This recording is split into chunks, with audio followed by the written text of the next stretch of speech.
Anh có chỉ muốn ở bên em mà tối nay, dù người ở đâu đây vẫn chờ. Ra những cơn gió bị quanh trời đến đây, dù là điều này giờ đây trong mơ. Tao sẽ chìm đắm trên đôi nhà đầy mùi giây, rồi cùng nhìn ngắm ấy nhưng đâu ngờ. I'm falling now, you break my soul. Em đã dịu dàng để con hãy nở nụ cười. Đó là lần đầu mình nắm say một người. Ánh mắt từ ngày bây giờ sáng trên bầu trời. Em đã hoàn toàn là gục ngã cả sâu đời. Yeah, I'm better by myself. Em phải để anh chờ bao lâu? Anh không muốn ta phải xa nhau, bởi vì ta đâu muốn anh con tim rồi bời. Lên xanh đi bởi trời đã tối rồi. Anh không muốn trái thì vẫn cô đơn. Anh chỉ muốn ta lại gần nhau hơn. Chúng ta đâu muốn lại chia xa cách lòng. Giống khi anh viết về em mây dòng trên con đường nhưng mà mình bên nhau. Đi với em bên tận đêm thâu.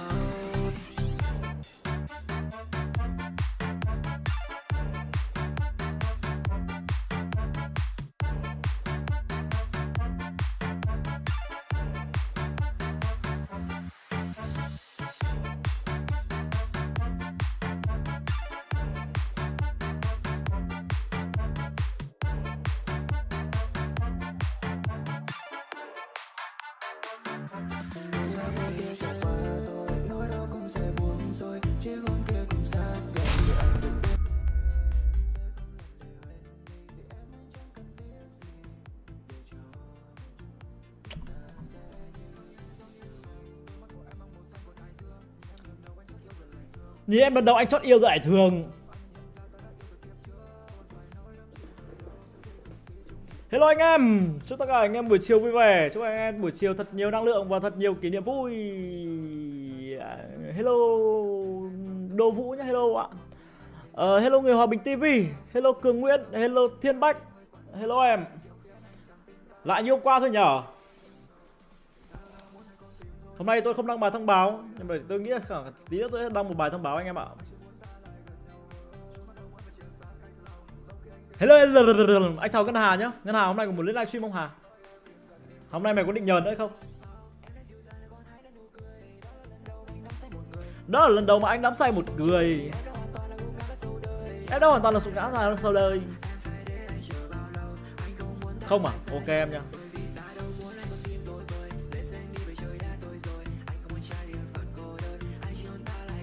Wow, 9 người xem. So với kênh mọi khi là 500 người xem thì hôm nay còn 9 người xem. Tôi quá buồn, tôi gục ngã, tôi đau đớn. Anh chào Lê Hiếu nhá, hello em. Nghe nói kênh anh là kênh chùa, tôi muốn được làm chủ kênh. Ok em nhá, để tí anh cho em lên nhá. Cay thế nhở.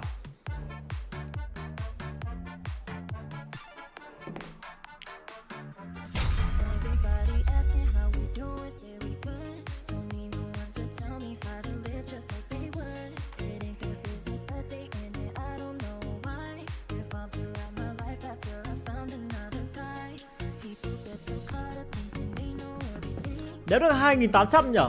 Tại sao lại thế nhở? Các bạn này hồi hợt đấy nhở?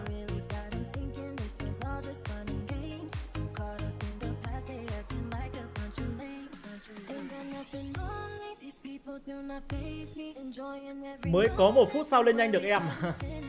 Ok anh em nhá. Nhạc hay nhất nhở? Nhạc trôi thực sự ấy. Thôi lại lên xem giải cùng nhau thôi anh em ơi.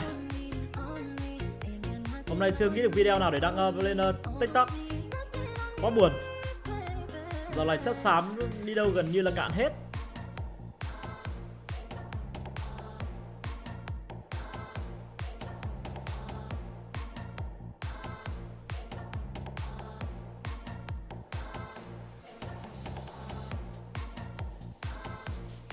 Hai Hà chụp cho anh một kiểu ảnh cắt màn hình cái xong rồi để anh đăng lên fanpage cái hai. Đấy nhá, anh từ anh phóng to lên rồi em chụp này.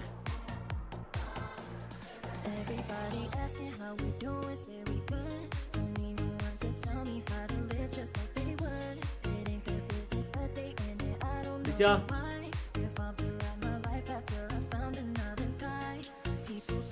Alo. Đéo bảo gì ạ? Ok. Ngáo à, mày chụp cho anh kiểu ảnh để anh đăng lên fanpage. Không hết content rồi, chịu rồi. Tầm này chịu rồi, không đăng được nữa. Nhanh lên. Chụp chưa? Ủa con bé này đi đâu rồi nhỉ?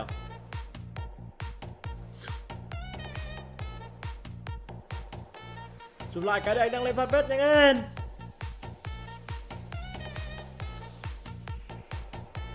Ok.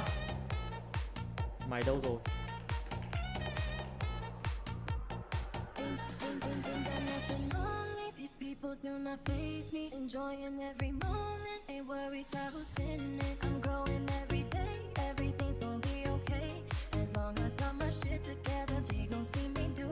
Thôi có rồi, các bạn gửi cho anh rồi.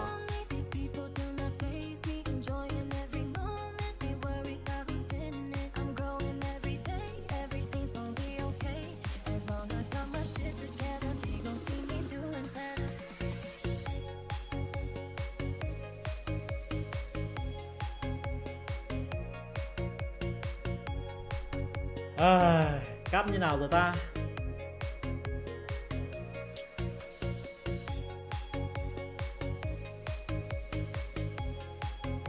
Để cắp nào rồi ta? Live trễ phạt 5 lít à? Vẫn live trễ đâu, tôi live đúng giờ mà anh em. Hôm nay còn live sớm hơn mọi khi. Hello Tuấn Mõm mày, hello Kiềng Vàng, hello bạn.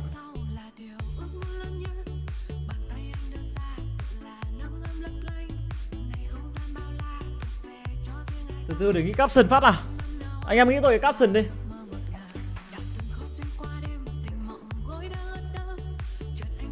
Đặt chấm à? Được. Hôm nay là thời tiết nóng đúng không? Chúng ta sẽ có một cái caption là Hà Nội không, Bắc Từ Liêm nóng như đổ lửa.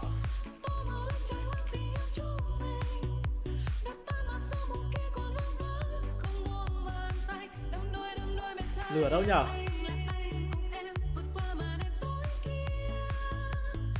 Đéo thấy lửa các bạn ơi, từ từ đã lửa. Đây rồi. Anh em lên kênh Yêu Từ Bé.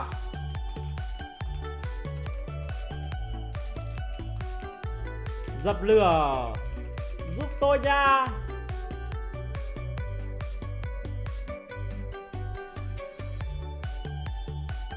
Yêu Từ Bé là YouTube đấy, nếu mà ghi tên nền tảng lên caption Facebook cũng bị. Chúc anh em buổi chiều vui vẻ. Buổi chiều cuối tuần vui vẻ. Thả ngàn nụ hôn. Trên này ở dưới có hôn rồi thì ở trên thả tim đi. Đấy, hợp lý này.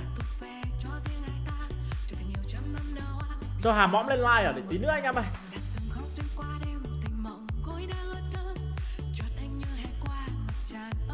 Xong rồi đấy.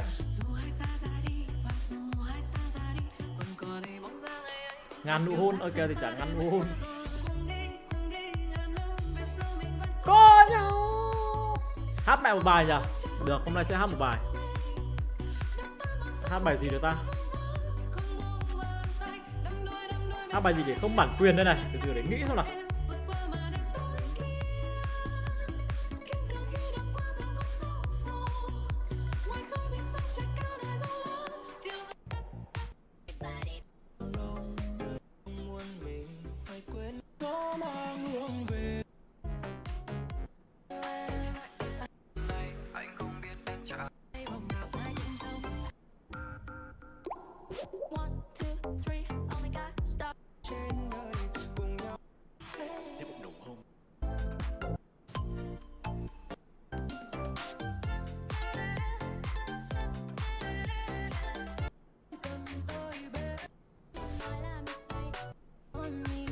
Không có bay nào nhở?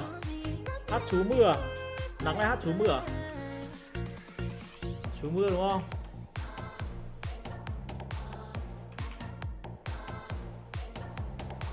Ngày xưa hồi đi học tôi hát chú mưa để tán gái suốt đấy. Ok, chú mưa nhá.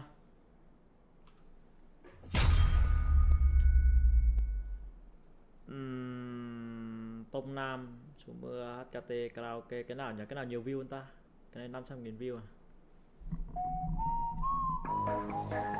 Chết mẹ mấy thầy rồi.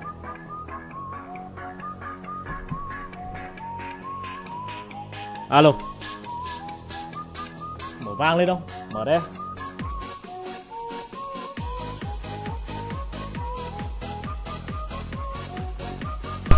Alo, nghe vang rồi đấy, vang rồi đúng không các bạn? Cơn mưa rơi bên hiên hè vắng, đôi mình chung đường, ta bên nhau tình cờ chú mưa bên thêm phút chốc. Em thơ ngây thơm hơn làng tóc nhưng huyền ngất ngây, em mê say anh ngu ngơ từng phút giây. Ô câu yêu thương trao em nồng cháy, em đừng trôi từ, con tim anh không bao giờ nói những điều gian dối. Xin em tin anh đi người nhé những lời thiết tha, hôm nay anh yêu em rồi bé ơi.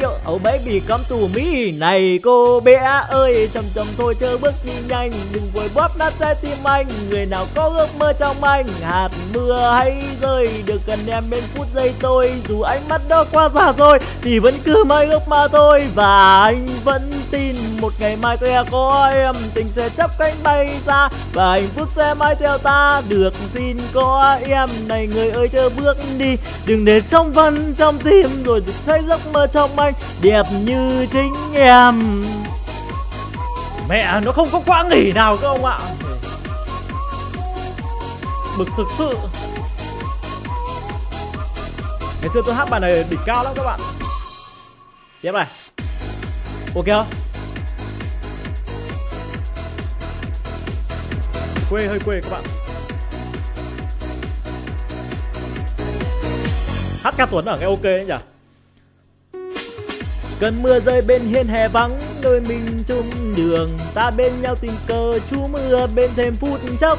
Em thơ ngây thơ mơn làm tóc nhưng huyền ngất ngây, anh mê say ngu ngơ từng phút giây.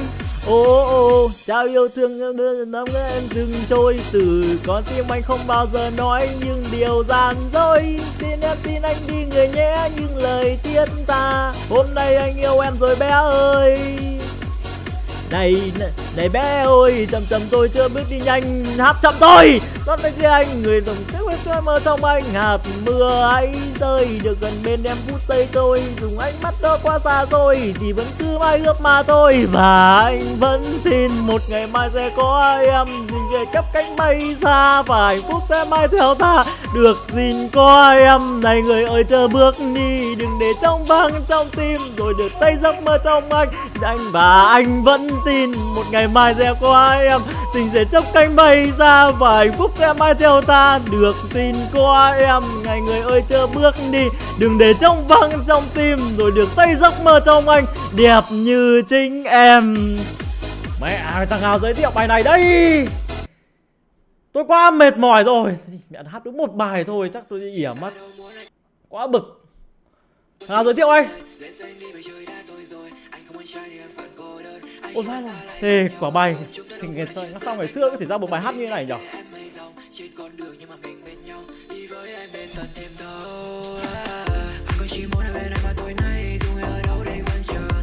Giáp côn đồ trên con đò đi Tuấn à?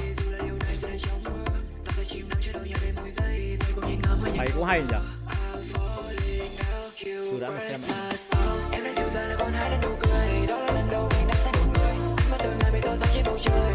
nói không phải chứ, mà không phải điêu chứ anh hát như CC à? Như TT à?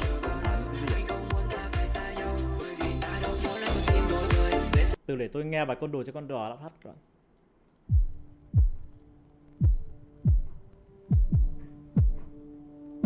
Tôi chưa thuộc bài này đâu.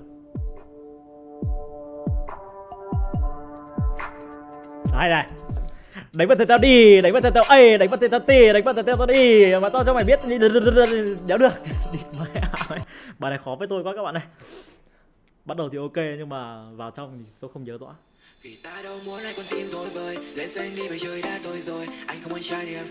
Hát Lít Sơn Tùng đi anh, vừa để vừa có beat hay. Mẹ hát Sơn Tùng cũng bị ban mất các bạn ạ. Bài họ hàng vừa đấy, bài này họ hàng vừa rap gốc rồi à? Ok anh em nhé. Một con vịt remix đi à? Thôi, bài gì hay không? Bài gì kiểu tử tế đấy xem nào. Bài gì ok tử tế xem nào các bạn giới thiệu bài nào là hát dễ một tí chứ các bạn. Mấy bài là hát khó ấy. Tôi đít cho mẹ hơi ở đây tôi chết, không livestream được đâu các bạn. Chúng tôi phát hiện âm thanh trên video bản quyền trong sự kiện nó nghĩ là mình xin đây.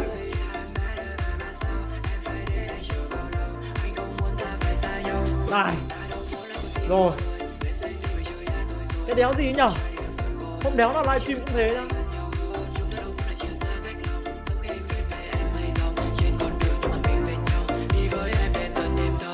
bảo là tôi hát giống HKT quá. Tôi hát có giống HKT nên tôi mới bị bản quyền. Suốt ngày ăn gậy rồi, cứ livestream nó ăn gậy, bực thế nhở.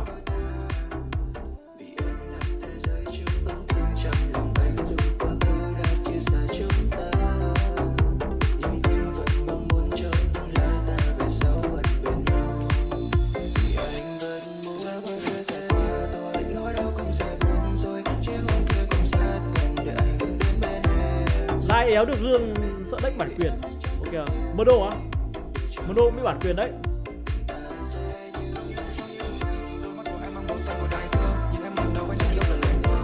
Giúp em bản quyền thế nhỏ làm nào giờ? Tí nữa mà ban live thì thôi cũng sức luôn các bạn.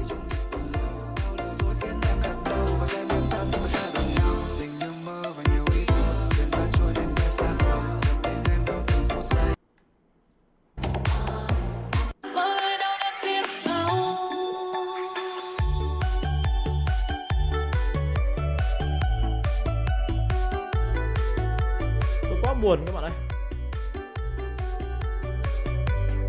Kênh của bạn kênh tự viết nhạc ra để hát anh à? Khả năng cao tôi phải tự sáng tác nhạc để hát các bạn. Yêu cầu vẫn bỏ thư lưu sự. Cùng bên nhau mãi sau là điều ước muốn lớn nhất. Bàn tay anh đưa ra tự là nắng ấm lấp lánh. Này không gian bao la thuộc về cho riêng ai ta. Kênh PUBG Việt Nam Highlight về upstream của anh ở đâu?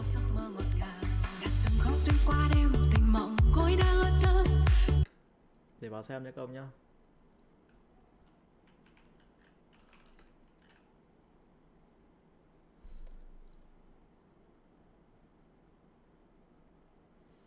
Ủa kênh gì đâu ta? Tôi nhớ tôi follow rồi mà ta. Đây rồi.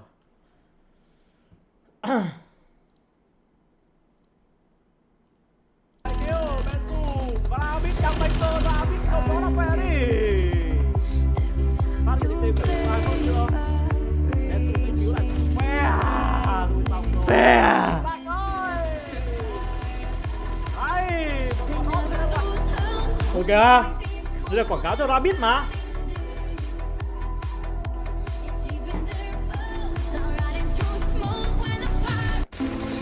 Rồi. Ô đây này. Gosu. Cái này hôm qua tôi xem rồi, tôi còn comment này các bạn. Nhìn thao tác là biết ngay à? Ok anh em nhé. Còn đến trượt rồi nhá. Ai mang cô đơn đi làm ICM luôn à? Ok anh em nhé. Zenius vừa mất một người rồi các bạn. Thôi sao? Thôi sao? Ôi rồi tôi sao? Tôi mới quay cả bác. Ôi giời, tôi cái đạn này chết là thế đéo nào nhỉ? Còn một người nữa. Ui giời đi, mẹ mình tôi xong luôn các bạn ơi, quá toàn luôn. Chịu. Đây là hay, đây là áp cái này biến ai kêu Bensu và Rabbit đang banh cơ ra Rabbit không đó là phe đi. Quá hay trời. Còn này tôi còn bật nhạc để khí thế cho hai bắn. Còn hai người này. Phát hiện thêm cả hai mất chưa? Bensu sẽ cứu lại phe. Thôi xong rồi, Lạnh ơi, Lạnh cứu Lạnh ơi.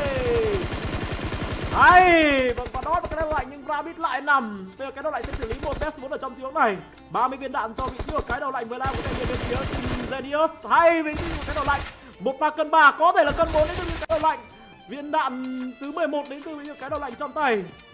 Khẩu Bison với cả ống ngắm X4 một vest 1 đến từ cái đầu lạnh ở trong tiếng này. Hay không thể vượt qua được. Một cái top 15 cho cái này bên phía thế này. Mẹ. Quá buồn. Rồi. Xin đây. Đây là giảm qua. Có. F1 thì đang đi cùng với cả lap cái thành viên bên phía Tunigo Savio.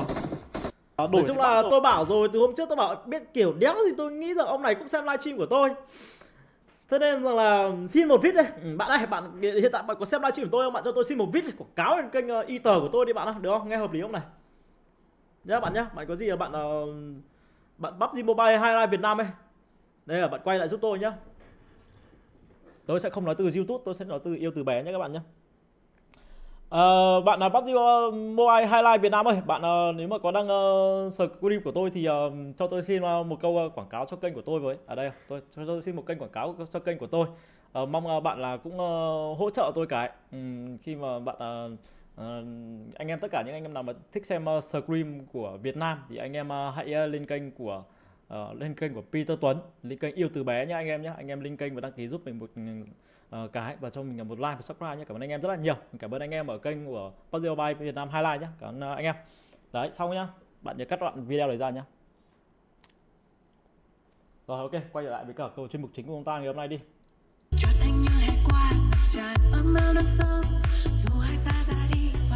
Sao Tuấn bên này lạ thế à? Sao lại lạ Trang ơi? Lạ nào nhỉ?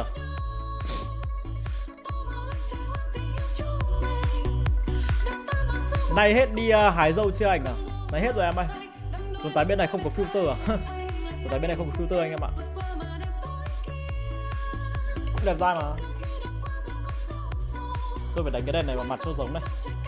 Nghe hợp lý hơn này.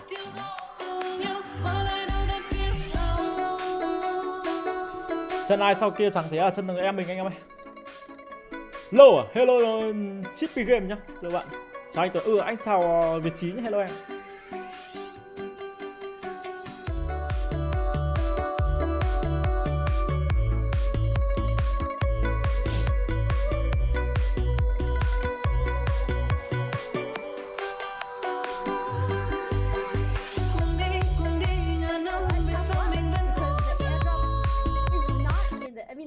Does not have the DBS anymore. It's all around. Giọng Ngân Hà đấy các bạn. Ngân Hà đằng cát đấy các bạn. Join them. If you can't join them, figure out a way to stay the heck away from these DBS fights, and that's by taking these. Nhìn chân là biết ngon rồi à? Thế thì các bạn nhầm. It's just so not viable because in these situations, I mean, toward the last circle especially, you kind of have to play with the DBS as the circle gets really small. You mẹ mày. in close range Remake à? because it's no longer like in the earlier Thôi parts of cũng the được game. vậy, tao lại mở nhạc. Cay nhỉ, đang xem giải thì remake. IELTS 12 chấm hả? Ok. Giới thiệu em Tuấn cho anh em đi à? Các bạn đã chắc chưa? Các bạn có chắc không? Tồn tại rụng dâu à? Không, rụng dâu gì, hôm nay thoải mái, hôm nay không khó tính nhé các bạn nhé.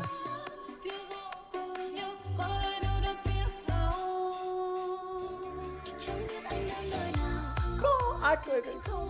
Bật link thuyết binh đi ông ạ. Không thì phải có sắp được không? Cái anh em khó tính nhỉ, không có phụ đề. Làm sao có phụ đề được? Không có. Tôi dịch cho nhá. Không khó tính thực sự ấy. Hôm nay tôi rất buồn, tôi vừa vào hát một bài cái đã bị ăn bản quyền rồi. Anh ơi, hôm bữa em gặp anh ở Livic đó. À ok nhá, anh cảm ơn Chappy Game nhá. Gặp anh đoạn nào đấy? Anh thì anh hay nhảy mitten nhá. Không biết là em có gặp anh hay là gặp ông nào không?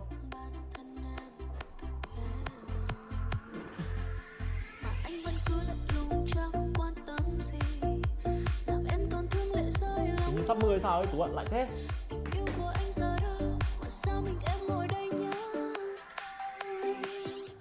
Chẳng biết anh đang nơi nào, có ai về anh không?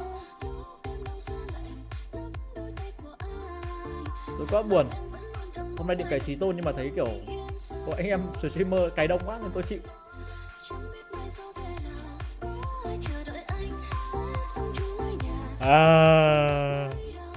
Thôi tôi đẹp trai thì đừng hát à, ok.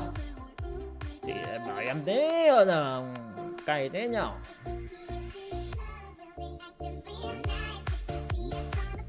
Hôm nay chủ nhật anh em không đi chơi đâu à? Ồ, không có người yêu à? À, hóa ra không có người yêu anh em. Xin lỗi anh em nhé.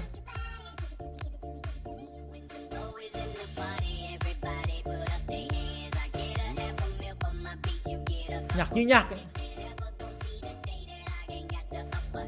Ô hay anh có chưa? Ok, sao lại hỏi anh? Tôi đang hỏi các bạn thì các bạn lại hỏi ngược lại tôi. Tối nay các team có trên không tồn tái? Có anh em. Danh sách thì chưa cập nhật, tôi tí tôi làm bảng xong. Tí tôi làm nhạc, tôi làm bảng sau. Nghe cay thế nhở? Cay gì? Sao lại cay?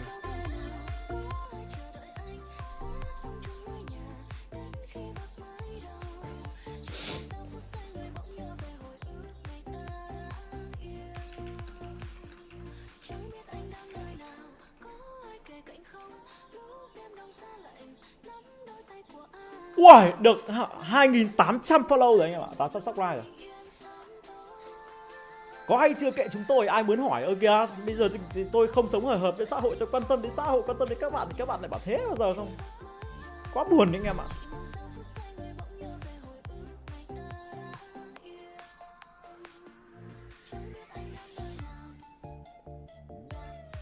Nghe nhạc không em? Bữa anh làm một bản mic, nghe thử à? Thầm thử à? Anh có đánh bản quyền em mình không đấy? Anh có đánh bản quyền không? Anh gửi cho em xem nào. Đừng đánh bản quyền em nhá, đánh bản quyền em chết dở đấy. Cho em mượn đây.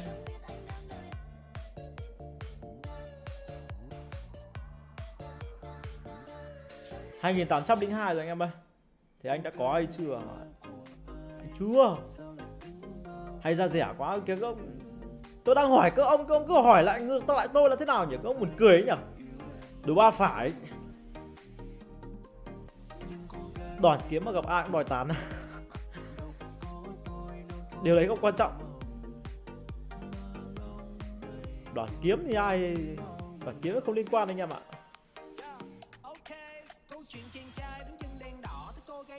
Dễ bên kia. Chờ lâu thế. Thế hỏi có được không? Ok. Ok Pi nhá. Thế ban tổ chức làm ăn như cái đặc cầu, cái cay thế nhở?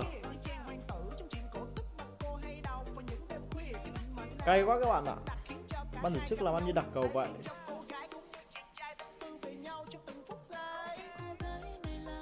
Anh IP page rồi đấy à? Ok anh ơi, để em lên page em xem. Anh làm nhạc à? Anh có bán không? Hay anh có tặng không? Em hỏi thực sự là để em lên em xem phát cho anh ra.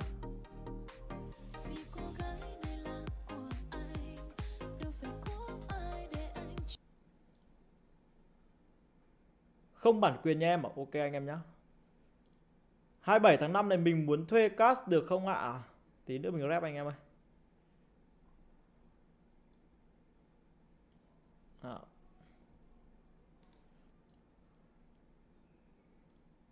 Ồ, hai cái này khác nhau à? Không, hai cái này.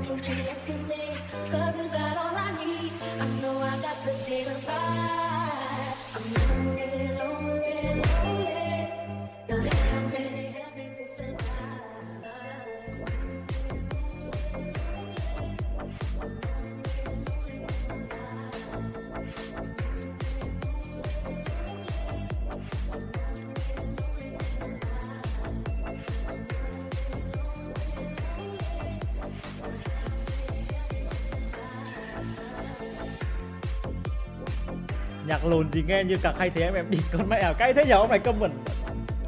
Đáng yêu thực sự.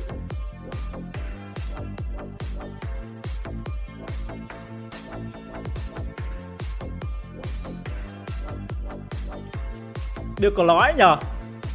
Khả năng là biển thủ về luôn này.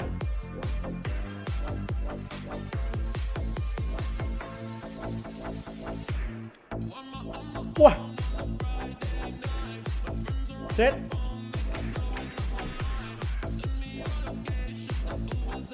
Hỏng rồi, hỏng rồi.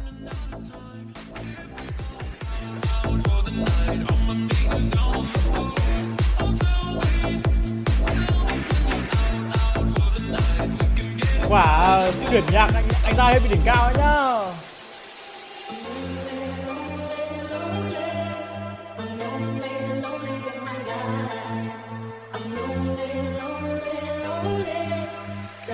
Đỉnh cao. Vẫn chưa vào trận anh em ơi.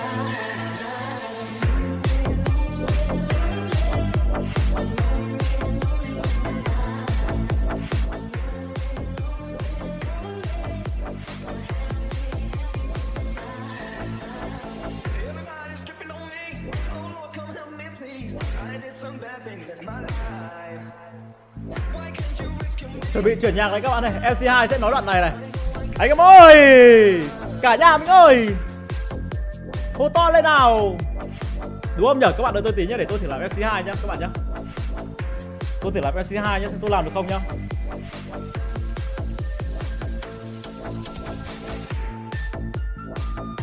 MC lỏ thế à? Ok. Từ từ đã, để tôi bắt được nhạc đã. Tôi mới học được khóa MC2 ở trên YouTube. À trên top.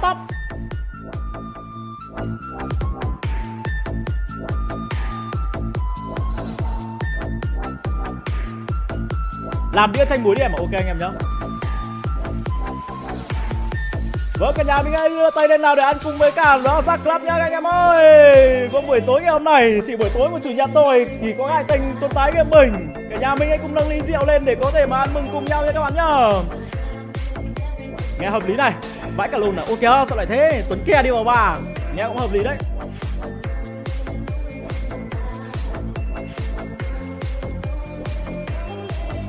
Tuấn bị đau mắt đỏ à? Không, đau mắt đỏ thì tôi đang thẩm nhạc các bạn.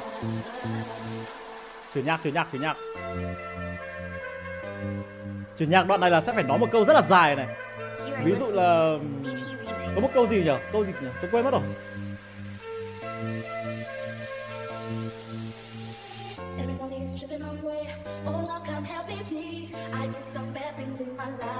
Nhạc giật là đầu anh gật đấy các bạn. Nhạc này hơi bị đỉnh đấy. Em xin một quên kịch bản là tôi quên mất câu đấy. Từ để tôi nhớ lại phát. Thế mà đeo kính của mấy ông thợ hàn đã. Ô mẹ, thế bây giờ đeo kính nào cho bây giờ? Đeo kính nào rồi nhỉ?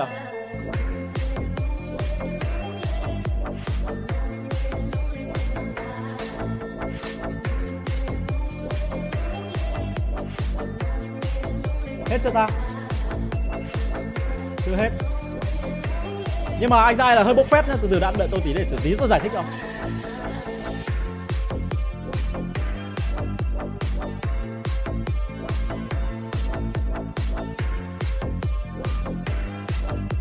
Tuấn Ke on the down flop, the job on the beat. Ok anh em nhá.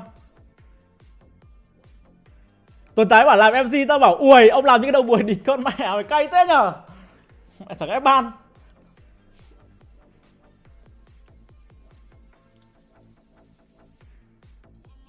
Hồ.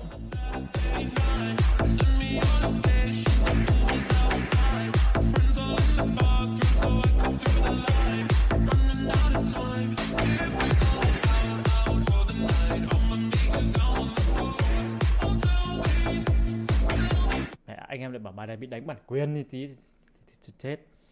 Nhưng mà nhạc này hay anh em ơi. Anh nào ấy nhở? Đâu để tôi xem lại anh đấy xem nào. Anh Đình Nghị à anh? Ok anh nhá, mong là anh đừng đánh bản quyền em. Nhưng bài này hay, bài này em chia sẻ cho mấy anh em ở trên group nhá. Được không anh? Chia sẻ cho mấy anh em ở trên group được không? Trên fanpage được không? Nghe tụt hướng à? Sao lại tụt hướng? Nghe nhiều đau đầu á? Chỉ nghe ít thôi các bạn nghe nhiều làm gì? Anh kia đợi một lúc nữa cho Tuấn một gậy à? Kìa sao lại thế các bạn buồn cười ấy nhỉ? Thoải mái em ơi à? Ok anh ra nhá. Cái gì hay là mình phải chia sẻ chứ đúng không các bạn? Đây là mấy chị này nói hay này. Các bạn nghe tạm đi.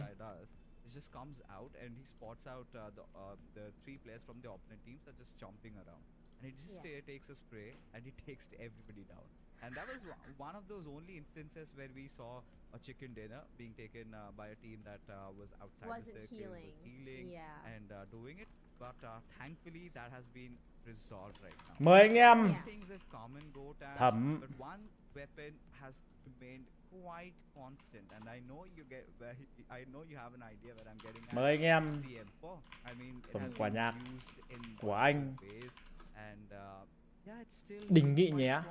It's a very versatile weapon. Yeah, it's such a Tôi nghe rồi. There's so many ways of approaching a fight with that M4. Trôi lắm các ông ạ. Say that, you know, that if you are a team that is very creative, who knows how to use multiple weapons, because at the end of the day, sometimes we have that conversation where like, oh, what's your favorite weapon? And sometimes you cannot really have your favorite weapon in hand, regardless. Trong mắt đấy, cho thêm cái trong mắt vào đấy. Có bị linh. Get it in the middle of your rotations, or you would get it from someone that you had already. Phản hồi cái. So when you want, so that's mẹ mày đéo phản hồi được à? When you have players who are so adept at just being able to make the use of Linh đây anh anything you em. have in your hands, that would be like the best thing for me particularly, because for me, when you are in a situation, those early fights, when you see someone with just a handgun, and then you take someone down. Nhưng mà từ từ đã anh ơi. Đây là quay trở lại câu chuyện mà tại sao em lại bảo là giải thích là lúc mà anh bảo là cái nhạc là anh mới làm. Mới làm nhưng mà gửi từ 6 tháng trước. Anh đắp up từ 6 tháng trước rồi. Tức là từ năm 2022. Anh Giai giải thích cho em quả này phát. Tại sao lại từ 6 tháng trước? Đấy, đúng không? Thế này là bịp rồi. Thế là bị xứng đáng bị phạt các bạn. Thích nói vậy đấy, ok sao lại thích nói vậy. Chết mẹ dính bẫy rồi à, bay kênh, ok sao lại thế? Nào bắn vị mọi người, chưa thấy bắn anh em ạ. Vẫn đang nói, hai chị vẫn đang nói miệt mài lắm. À đây rồi bắn thôi. Mẹ, ông nào vừa hỏi thiêng ấy nhở, vừa hỏi phát là bắn luôn ạ.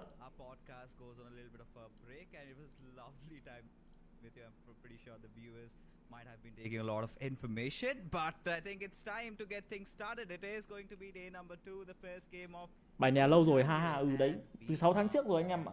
So quite a similar flight path trajectory, you know, the southern side one. I just hope the circle does not go down south. I want a circle maybe around Yasnaya. Give me a default Gatka circle for được không bạn để mình sắp chết. Ngày 27 tháng 5 là ngày nào nhỉ? Bạn cast từ 027 là ngày thứ 7 tuần sau. Thứ 7 tuần sau, hôm nay mới là chủ nhật. Anh cho em xin thông tin giải hay custom nhà mình với it makes for very quick rotations, number one, and it makes for a lot more, I would say, proactive and more aggressive gameplay. But no, we're not gonna have that. A very, I would say, circular, I would say, middle circle, and I highly doubt it's gonna go toward SMB. And thank God for that, because I am sick of SMB circles. I'm so sorry. It's not just from IESF. I've been seeing the circles. I saw that circle from seagames. I saw that circle from PMSL. What is going on? Am I cursed? GA này. 4MV này, DX thì nhảy ở khu khác này. GA nhảy Bochinki, DX bỏ Bochinki à? DX đi chỗ khác à? DX đi vào farm à? Nhảy farm nhưng mà Heo đang ở farm. Nhạc nghe cuốn quá. Không nghe cắt được rồi, ok. Thế sao lại thế nhỉ? Không như thế là cơ ông hơi bị tệ bạc thôi nhá. Không phải có thế là có mới nới cũ. But otherwise, I think we're kind of looking at a little bit of that Pochinki hill circle over here. That's also a fun circle. Yeah, that's also a fun circle because of the side rounds. For sure, you know, can't really deny that because you've got so much to play around, right? There are so many crevices, there's so many ridges that you can see cover from, and it kind of gets very tactical then. It's about how many vehicles you have, how can you build a cover around that, how you're going to proceed. And because to be honest, tôi qua Chan. There have been very rare occurrences where it's a hardcore Pochinki zone because it was during those initial first 2 years where we could see those circles ending. Trận đầu tiên luôn hả anh ạ? Đúng rồi anh em ạ, trận đầu tiên nha anh em nhé. It's kind of a pseudo Pochinki circle when you see that, yeah, it looks like Pochinki, but eventually it just go out of it. And on 90% of the cases has always gone towards Pochinki hills. But now look at the options that we can really explore, right? We have got the Rosok circle. Bọn này lên đến Bochinki hoặc đồ xương cá, không thì ra chỗ thằng Flash kìa, chỗ nó đứng ở chỗ 12 nhà vàng ấy, anh em ạ. Là hợp lý này. Đặt tên chairperson nghe ngứa cả đít, ok sao lại bảo thế các bạn. All the IGLs of their respective countries will have to be racking up their brains, thinking which could be the ideal. Cảm giác lạnh ấy nhở. And they need to be at a better spot. You know what I want one day? Thể lệ sao vậy mọi người? Thể lệ là tốt là sẽ được đi Roman nha anh em nhé, đi Roman thi đấu nhá. Shelter or underground shelter? It's kind of like a bridge, right? But like bridges mean that you have to have people that's going to be swimming underneath. You can fish them out. But for a circle inside of shelter, you have to either be outside. Tắt điều hòa đi à? Tôi muốn tắt điều hòa lắm nhưng mà kiểu tắt đi thì nóng và bật lên thì lạnh. Nghĩ là sao? Bực thực sự luôn. Đích top mấy rồi anh nhỉ? Top 6 hay sao? Top 6 hay top 4 thì tôi không nhớ rõ lắm. Cảm giác kiểu ban ngày màn tôi bị tối nhỉ? Khó hiểu thực sự nhỉ?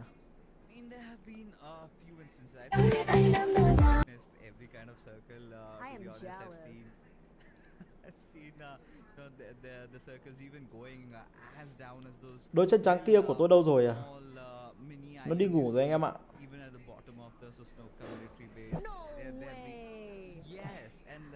I've seen circles which also ended up in the waters, after which it was sort of fixed. It was even an official tournament. And yeah, it was during one of those PMPLs, if I am correct, or maybe the World. Đến giờ đến tháng tôi đấy à? Ok, sao đến tháng? Em lại bảo anh thế bao giờ? Đến tháng là đến tháng thế nào? Em ngồi dậy như tuần ơi ở giữ hình tượng dùm á. Ok. Bên YouTube này thì tôi là tôi thôi anh em ạ. Còn bên TikTok là thi thoảng là cũng phải lịch sự một tí. this kind of happens Đẹp trai xin hãy bình thường. Ok anh em nhá. in their PMPLs. You kind of see all sorts Ví dụ of, tôi mà lớn tuổi một tí là tôi giữ hình tượng đấy. circles Trẻ con lắm. where you kind of start thinking Thế là anh em thực sự là ví dụ như là giờ Thùy Trang là cũng không xem những ngày mà tôi ngủ ở trên livestream. Những ngày mà tôi say rượu về tôi livestream. but thankfully the developers really took quick action and they managed And to I fix fixed that. that. Yeah. But right now, talking Thế about đéo nó cứ mở map mãi thế nhở, bọn này làm sao hết nhở? Ô, really interesting how the Vật map Indo will này. make a move because nó cứ mở cam map này thôi anh em ạ. seeing a little bit of a hybrid centralish circle as you can see even the Ô, players khó hiểu from thực sự. Thailand, I think they're in a really Là nào good nhỉ? position. They've got quite some control over the central map. I just hope they have enough resources. Mấy nay tôi coi là tôi không đi nhậu ông ơi à. You know, there are Ok anh em nhá. see one day Ok Thùy Trang nhá. Như thế là tốt đấy. Xem stream nhiều là không đi nhậu là tốt đấy, đỡ hại sức khỏe. Thế mới gọi là ao làng. Giờ này cũng to, không phải bé. Woman mà hồi vì tình tay.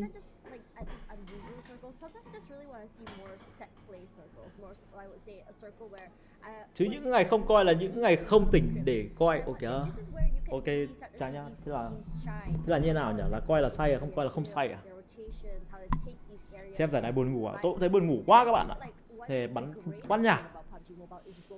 Chăm coi stream để cai rượu. Ok Trang, cảm ơn Trang. Thế tôi là một trong những động lực tốt đấy. Yêu cầu những cái chi phí mà Trang hay đi uống rượu là Trang lại chuyển vào tài khoản của tôi nhé. Tôi lấy 5 triệu rồi. Không lấy nhiều, tôi từ chối lấy nhiều luôn. 5 triệu thôi là đủ rồi. Adaptive to the different styles of play. I think the most improved region in my perspective, I think will have to be MENA, followed by the SA. I think Nepal has really put esports of South Asia on the global map because whenever it comes down to talking about the South Asians, it was always the Mongolians that were the front runners. Of course, Nên để caster nói tiếng Anh. Và caster đang nói tiếng Anh mà anh em. Lại có cái nịt. Tối nay có livestream bút không anh Tuấn? Nó có anh em ơi. Có.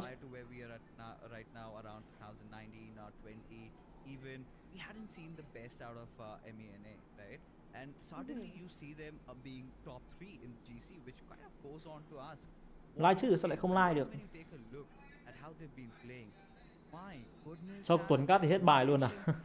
Tôi không cắt một mình được đâu. Cắt này phải nói chung là phải hòng với 2 người, một mình thì hết hơi mà chết các bạn.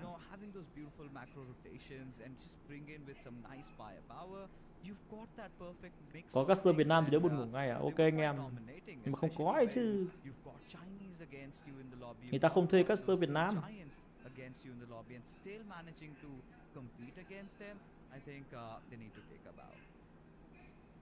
Personally, I really wish I could see more, or at least like a comparison of like properly seeing how these players will be played side by side. Hồng Kông China, nghe tiếng Anh chả hiểu chút nào. Thế tôi mở nhỏ lại nhá. Nhưng mà vẫn phải để tiếng. And I think this is a great start for them because yesterday it feels like they had these moments where they had the high ground in their bag. It felt like they were very, I would say, proactive first. But now my question is, để 2% đi.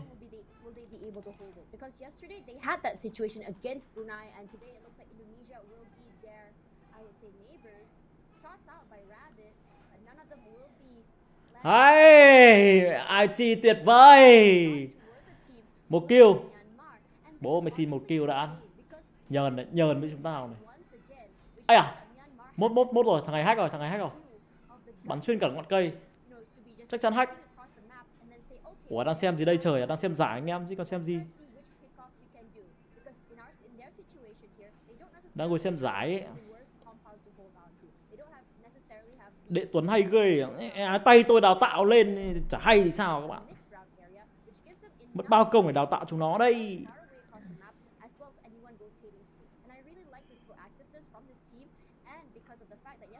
Coi chết là chết thế nào các bạn. Đấy Parazin có kill rồi.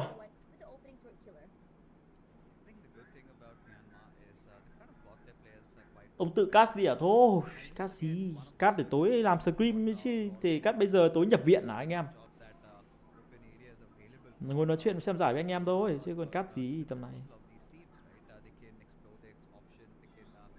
Huấn luyện viên Tuấn Villa, huấn luyện viên thật, bằng thật luôn các bạn. Tôi việc gì phải bốc phét với các bạn, để tôi là huấn luyện viên chúng nó thật. Sao phải dùng Akalon nhỉ? Ai ta? Ai dùng Akalon ta? Đấy Champions lấy F1 anh em ạ. Thực ra thì nhiều tôi cũng có nhận được thông tin là của chị quản lý bên DX, chị bảo là vì cái stream của mày thế nên là bên công ty với cả bên VNG phải đẩy nhanh cái việc công bố lineup, công bố player. Bởi vì là stream lộ hết rồi, các player người ta để hết tên rồi, thế là lộ rồi. Thế nên là anh em cũng thấy được là stream cập nhật hơi bị sớm đấy nhá. Anh Tuấn đẹp dai quá cho MC 50. Ok, đẹp dai thì có nhưng 50 thì đéo nhá em nhá. Thiết nghĩ Jin nên đổi tên thành Blin anh thuê à? Ok anh em nghe cũng hợp lý này. Sao Myanmar với Việt Nam không bắn game 1 hôm qua thế anh à? Bởi vì rằng là chúng bọn bên giải này ban tổ chức nó báo là ID các bạn đăng ký đã sai, thế nên là chúng tôi không có cho các bạn bắn game 1. Thế nên là không bắn game 1 đấy chứ. Anh Tuấn xấu trai quá, tao cho em xin 5 triệu và tao lại rước mày lên livestream bây giờ đấy hả? Thì hôm qua bị một lần rồi chưa chừa em. Chào Zero Gamer nhé các bạn. Qua đã bị một lần rồi vẫn chưa chừa, hôm nay vẫn cố để trêu. Staff là nhân viên, là staff thì tên là nhân viên này.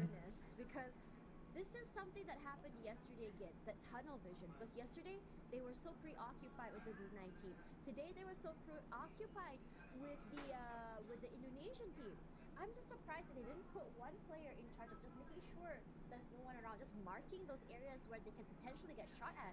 And that's exactly what we saw Myanmar do. They are opportunists, and they really want to really capitalize on these situations. Now Malaysia yesterday hadn't had a chance to play just yet. Not too sure what happened. But if you look at how they are now, I think they're very proactive in moving around the area. Yes, they got knocked, but you saw how quickly they reacted to that and immediately moved out of the area. They're not afraid to give up that space. But now with the team now in the flatlands, I am a little bit concerned because number one, the shack open on top, which means that one single lob of a grenade means two members are going to be gone. Thế là mất game một à? Tuấn mất một game hôm qua anh em ạ. Cho lên luôn Tuấn ơi à? Ok anh em, tí tôi off tôi cho. Việt Nam ao trình á. Cái quần què gì còn thua Scream nữa chán. Không căng vào Scream nhỉ anh em nhỉ? Scream vẫn căng. A làng thôi top 10 là ok rồi á. Mình cũng không rõ lắm giải này lấy top bao nhiêu.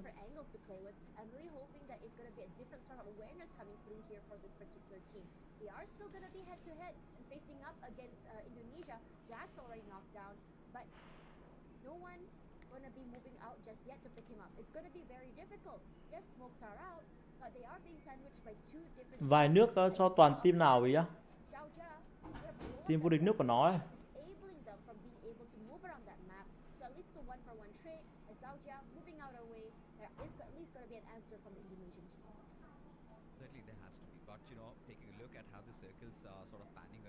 Mấy thằng DRS, mấy thằng Heo cũng mạnh mà.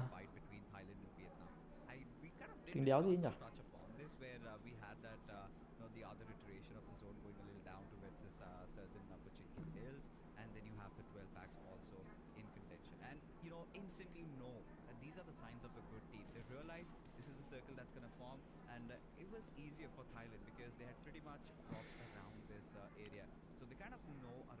Biết có những đội nào không mà mở mồm ra là ao lảng. Thôi anh em đừng chửi nhau.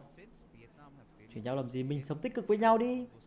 Bảo bạn ơi, đây không phải ao làng đâu. Đây có team DRS này, team DRS cũng mạnh lắm anh em ạ. Đây cũng có team Heo này, cũng rất mạnh này.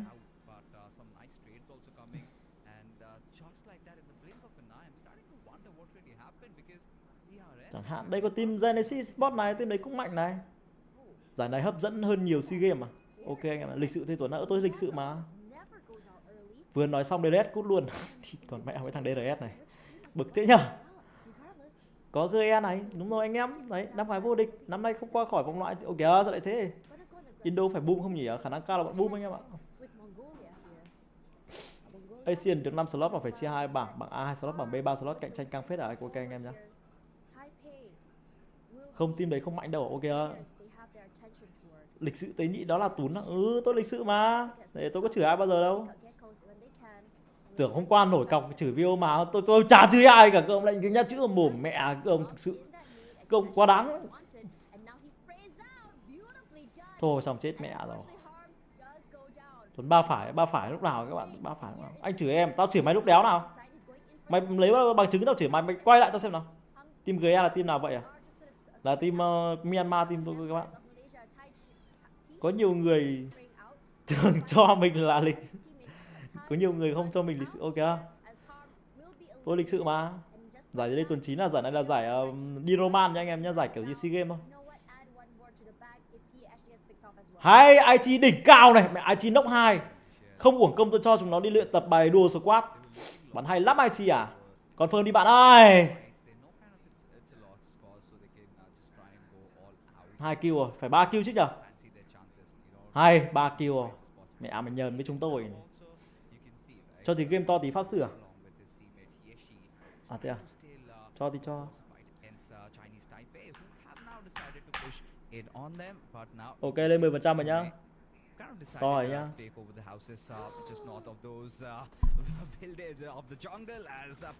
Mẹ các ông là chửi dữ chưa là chưa hâm hả? Ai đấy gọi đấy là chửi.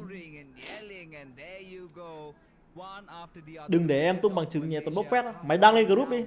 Thì livestream tôi có nhiều khoảnh khắc hay lắm nhưng mà nhiều cái moment lắm, các bạn chả ai đăng lên group, các bạn lười thực sự. Các bạn giúp tôi cái đê. Cảm ơn anh em nhá.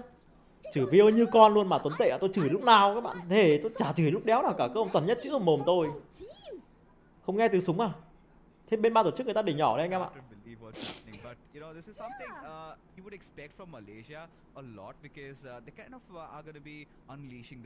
Anh có chửi em. Mày nói câu nữa tao rước mày lên livestream. Tao cắm thêm 3 thẻ hương mày chơi. Tuấn cứ chửi ai có nói gì đâu, tôi lịch sự dã man đi anh em. Em giả bộ chửi anh rồi anh chửi lại. Thôi các bạn ơi. Hay quét, đỉnh cao thế nhờ. Bọn người này hôm nay lên tay này. Khả năng cao là trận này top 1 này. Tôi phải xem trận này, phải xem các bạn. Cho lon tiếng coi game em ơi á. Em không cho được nữa, cái tiếng game này, cái tiếng của ban tổ chức em không cho được nữa chứ. Tiếng này tiếng to lắm rồi ấy. Đấy like mà khó chịu viewer kìa. Anh mới bán hack cho GE à? Không, hack gì. Công sức tôi cho chúng nó luyện tập hẳn hoi đấy các bạn. Bao nhiêu công sức của tôi đấy. Đấy, web hay này. Đỉnh cao mà. Còn phone đi em ơi. Từ top 8 đúng không? Bây giờ đang top 8 đúng không? Cách Việt Nam 10 điểm.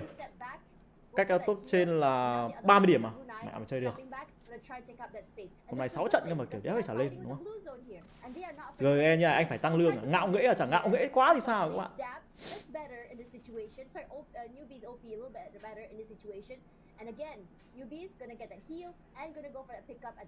Hôm qua tôi mới chửi chúng nó 5 trận xong. Trận cuối tôi không chửi bởi vì trận cuối chúng nó có bắt thua khi mà 3 team lao vào nhau.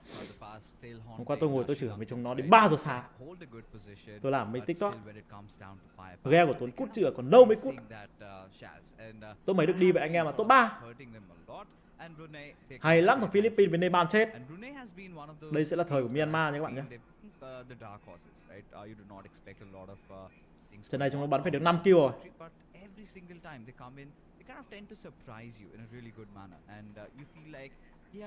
I think there's still something more that they can put on the table, especially Brunei earlier on they were kind of pretty shy from taking those fights. They did not hesitate. Anh chửi bằng tiếng Anh hay tiếng Myanmar hay tiếng Việt mà chúng nó hiểu nhanh thế, anh chửi bằng tiếng Việt xong chúng nó tự dịch lại bằng tiếng Anh nhé.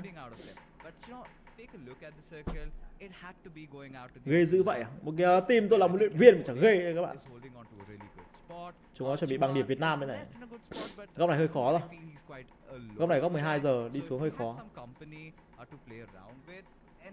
Mẹ sao lại có mấy thằng nằm ở đây nhỉ? Đừng để nó phá xe em ơi. Đéo ai bắn được xuống dưới ạ. Cay thế. Chạy đi. Máu. Tầm này phải máu trước em ơi. Máu trước rồi chạy. Mẹ cái thằng dai này. Ok à. Dai. Đi. Mẹ dai luôn đi. Quét bắn rõ hay mà thằng dai thì bắn như bùi vậy, như đặc cầu.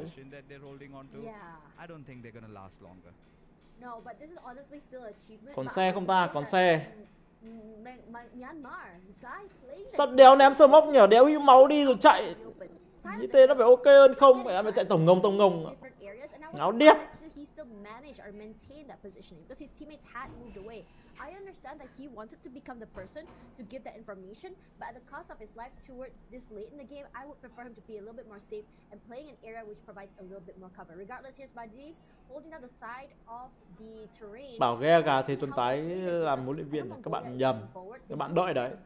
5 kill rồi. But they haven't shot out quite yet. Speaking of shot out, it's going Peng who will be skirting Shaco, immediately knocking him down. Brunei is on an upward trend, in my opinion. They've been pretty consistent in their survivability. It's great. Apex, as the Apex Predator, will be the one to open fire first. Eddie had been holding that angle for quite some time. How is he getting away with that? Speaking of that, Rabbit goes down. Ichi, Myanmar finding him, just as I mentioned him, and Peng still putting in that pressure to the other members of Brunei. And Brunei still hasn't had an answer how exactly they want to be able to survive in that space. Because, again, all they have in front of them were their vehicles. Are those smokes? Vehicle. And as time goes by, those smokes are gonna deplete, and that's exactly what happens. Đấy các bạn thấy không? Cam này của bên ban tổ chức có lỗi từ game. Hai OS đây. Mẹ mày. Phơm đi. Hay, thêm một thằng nữa nằm này. Rabbit chết rồi này. Hay ai chi? 7 kill. 7 kill chưa không? Không thấy team tôi 7 kill chưa?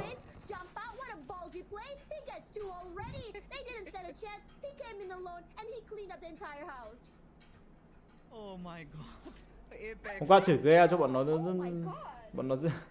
là mà bọn nó không dịch ra rồi à? Kìa, chúng không có dịch. Trừ lương thằng Giai hôm qua chưa hiểu tuần tá nói dữ các bạn.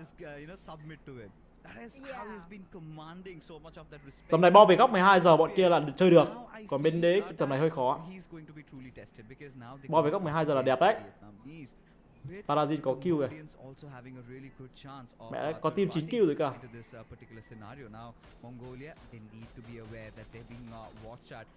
Đấy, bom 12 giờ mà, đứng được. Ôi chia hơi rộng, chia này hơi rộng. Lấy thêm đồ à? Mẹ thằng Giai đéo chết, tôi tự tin trận này top 1 luôn.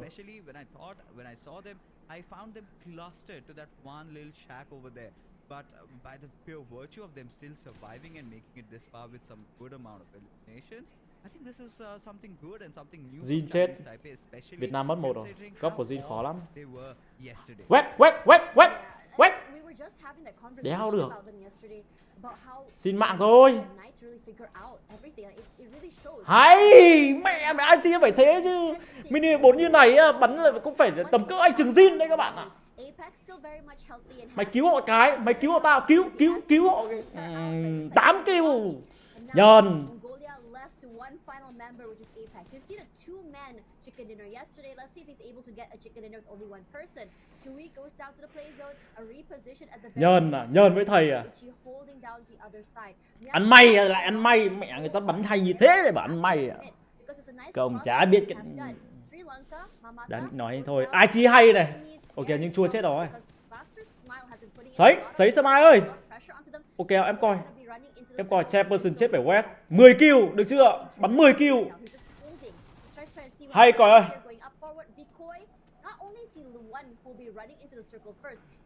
Jin chết bởi bo.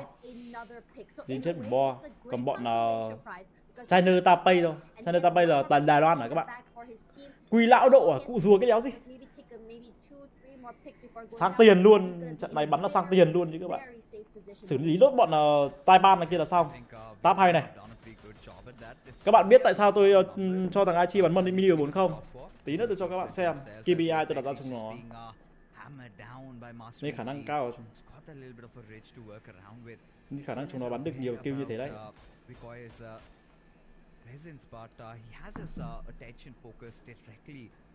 34 điểm rồi.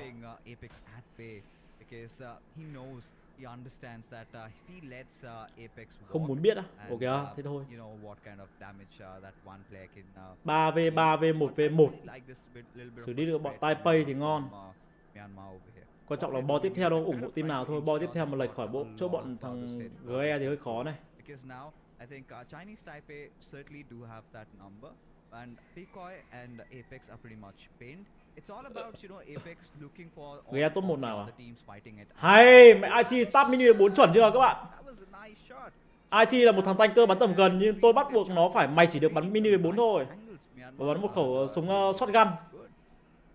Yeah, and I think they understand their positioning right now at number 8. I believe sorry, number 10.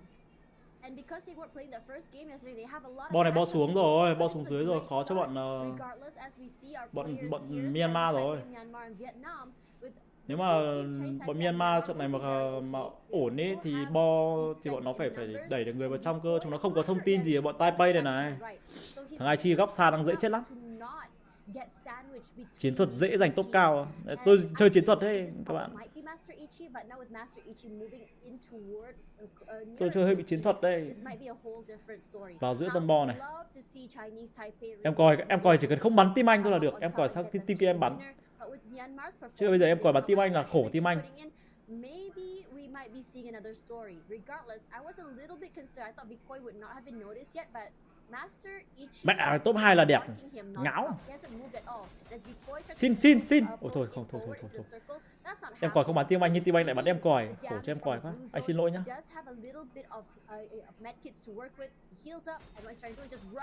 Ôi nó tap kìa.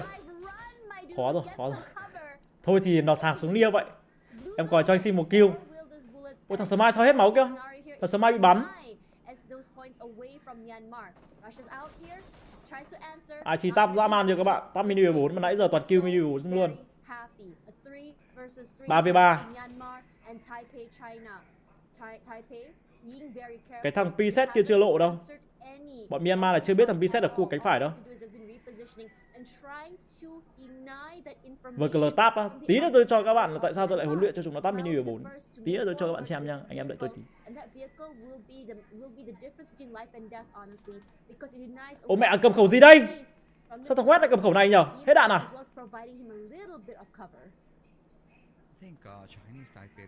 Hay này. Ui Aichi lại yếu rồi. Ôi thôi xong Aichi nằm. Mẹ mày.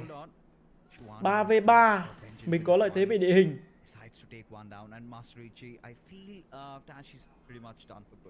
I don't see Smile just going back there trying to get that rest back on, giving away his position, but I think Myanmar is still gonna take their chances. Ôi sao địt mẹ.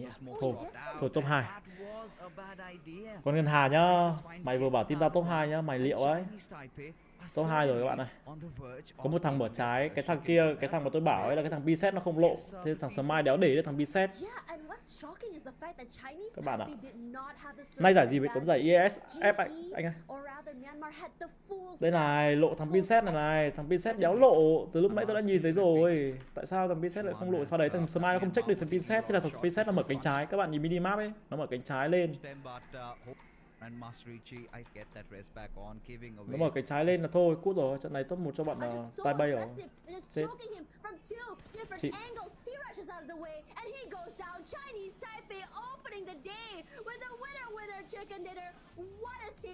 Giai bắn giải 10.000 đô hay mà. Như giải này nó bắn như cứt đi anh em ạ.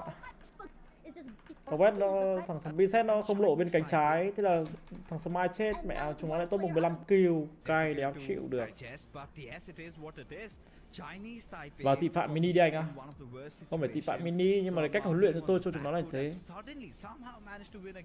Where Myanmar had so much of that territorial control, they had so much of that spread. But you know that comes with a cost. If you lose out on even a single player, then you kind of tend to fall like a pack of dominoes, and that is exactly what happened to Myanmar after having such a promising run in this particular game. But it was Chinese Taipei all along that right from the get-go. We could see them. They were engaging in a lot of battles. They were trying to go in. Tuấn chửi có lưu mic không? It feels like they're playing as if there's không, tôi nhắn tin thôi. Đâu nhỉ, để tôi cho các bạn xem. Tại sao tôi đã đặt KPI cho chúng nó là bởi bắn những khẩu súng như thế. They know they just are going to go on the highway, put the pedal to the metal, get as many eliminations as possible, and they did that. When situation started, they rushed in. I think that fight against the Malaysian team, that was phenomenal. They were doing the right amount of third parties, but when it was also required from them, they had also notched the pace down a bit. And just when I was thinking, right, why aren't they going after Myanmar, especially when they're taking so much shots on decoy and they could easily get a trade-off. that is where you see that they're also starting to form those positions. That's they make them kind of trying to spread. Thị phạm cho anh em này.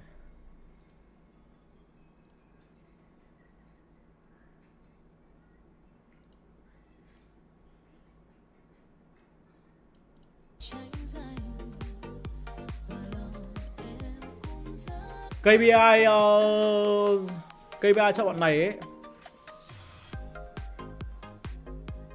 Đâu ta? KPI của bọn này lần trước tôi đặt ra là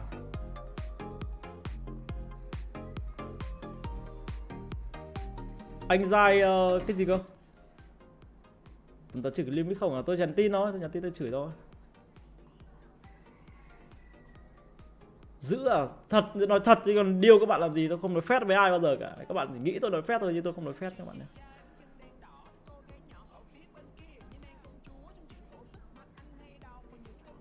Làm việc là phải nghiêm túc, làm việc là phải biết nói tiếng Anh.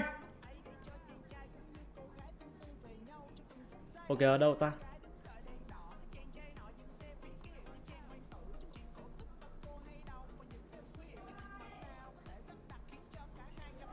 Nói chuyện tiếng Anh luôn hay viết tiếng Việt dịch ra à? Các bạn buồn cười nhỉ. Đây là đầu tiên ấy tôi sẽ cho chúng nó đi solo. Nhưng mà câu chuyện ở đây solo là như thế nào? Solo là sẽ solo bắn đủ bao nhiêu kill và bắn súng như thế nào đấy. Sau đó tôi sẽ bắt nó chuyển sang, sau khi solo cảm thấy kiểu KPI của nó ổn rồi các thứ thì tôi sẽ chuyển sang tôi sẽ chuyển sang thể thức đó là duo. Ngày hôm nay tôi mới ra KPI mới của nó xong. Ok, tôi update KPI mới cho GE. Sau khi chúng ta đổi cặp thì cặp đầu tiên là cặp IG với cặp West là hai cặp đi với nhau. Đây nha các bạn nhá, nhìn ở West với IG đi với nhau này, còn cặp Smile với Zai.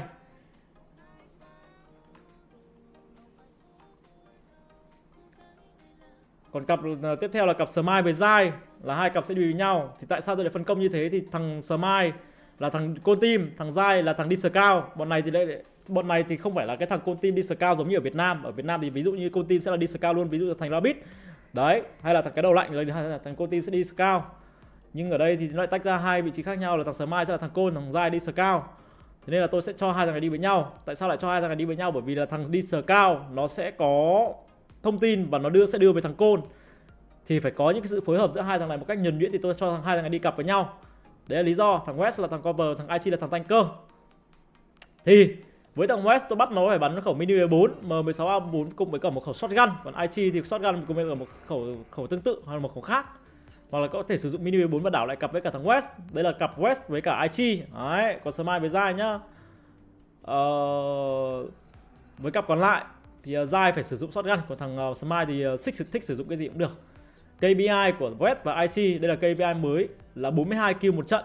Còn KPI mới của Zai và Smile thì yếu hơn là 40 kill một trận. Được chưa các bạn? Giờ ai làm việc qua mét à? Thôi đây là toàn Google dịch các bạn. Mà tay thằng nào cũng giống nhau đúng không anh á? Không, sẽ có một thằng tay yếu, một cái thằng tay khỏe, một cái thằng kiểu có khả năng quan sát tốt. Thì thằng West là thằng cover, thế nên nó có khả năng quan sát tốt hơn. Đấy, kiểu thế.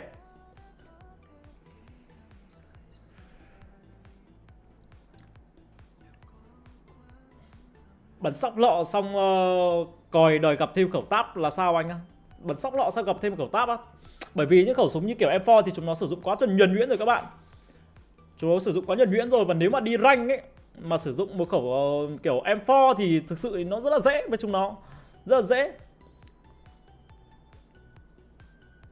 Rồi thì khi mà sử dụng một khẩu shotgun thì thằng West này tại sao phải sử dụng một khẩu shotgun? Bởi vì ở trong giải kiểu gì trong trường hợp nó đéo có một khẩu mini 14 hay M16A4 thì nó sẽ phải sử dụng một khẩu shotgun để chúng nó chuẩn bị cho những tình huống tầm gần hay tình huống công và lấy kill.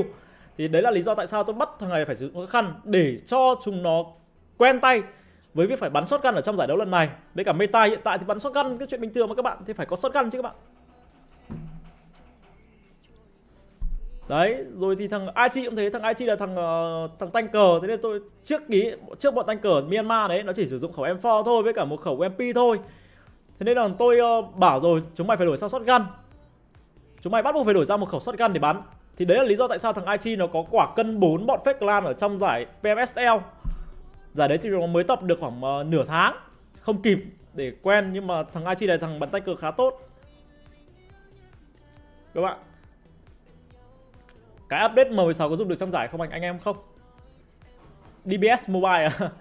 Còn thằng Zai này thì phải sử dụng shotgun, bởi vì thằng Zai nói gì nói, nó là sờ cao nhưng nó sẽ là một thằng kiểu dễ gặp team khác ấy, bắn tầm gần là phải có khả năng bắn tầm gần tốt thì nó sử dụng shotgun. Còn trước tôi cũng sẽ đảo lại một tí. Đây là lý do mà tại sao bọn GE nó lên tay nhanh như thế anh em ạ. Rồi thêm nữa là sau này tôi sẽ phải đổi lại cặp, thằng Zai sẽ đi với thằng West chẳng hạn, thằng Smile sẽ đi với thằng Aichi, đấy là cặp sau tôi sẽ để lại sau. Đấy nhá, tôi hướng dẫn công tác huấn luyện cho anh em nhá. Anh em nào mà sắp tới làm huấn luyện viên thì anh em nhớ chuẩn bị nhá. Đây cái này là tôi tự học thôi chứ còn tôi không học của ai cả.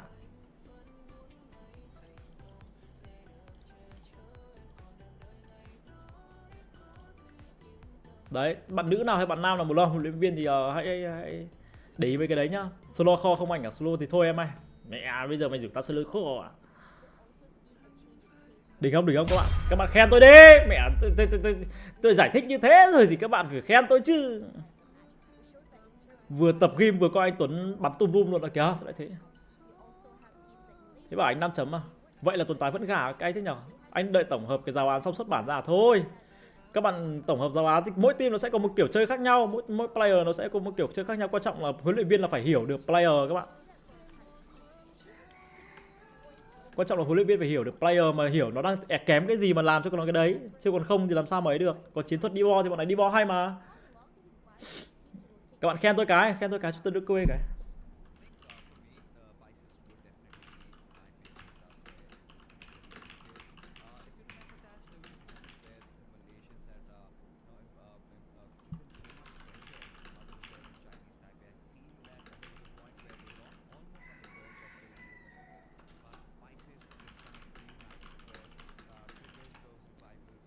Anh giỏi quá, anh đẹp dai quá, em hâm mộ anh, làm anh Hà anh. Sao lại Hà anh Tuấn? Thế anh em có biết điểm yếu của mình không? Điểm yếu của tôi là tôi quá hiền và quá tin người các bạn. Sau mấy thằng mốt tràn lan với thách thức bị ban, nó tràn lan với thách thức bị ban thế mà vẫn nhởn nhơ. Mẹ thằng này đang mở điều hòa tự nhiên nó mở cửa, what the fuck.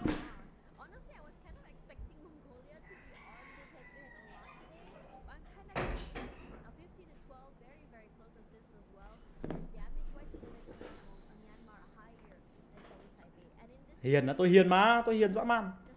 Anh là anh Tuấn 18 đúng không mà kìa, các bạn lại bảo thế. Đấy là cách tôi huấn luyện bọn nước ngoài, còn ở Việt Nam thì các team huấn luyện nào tôi không biết. Nhưng mà bắn làm sao bắn ở trong squad đấy, bắn solo squad hay duo squad là không được sử dụng khẩu rifle nào cả. Các bạn.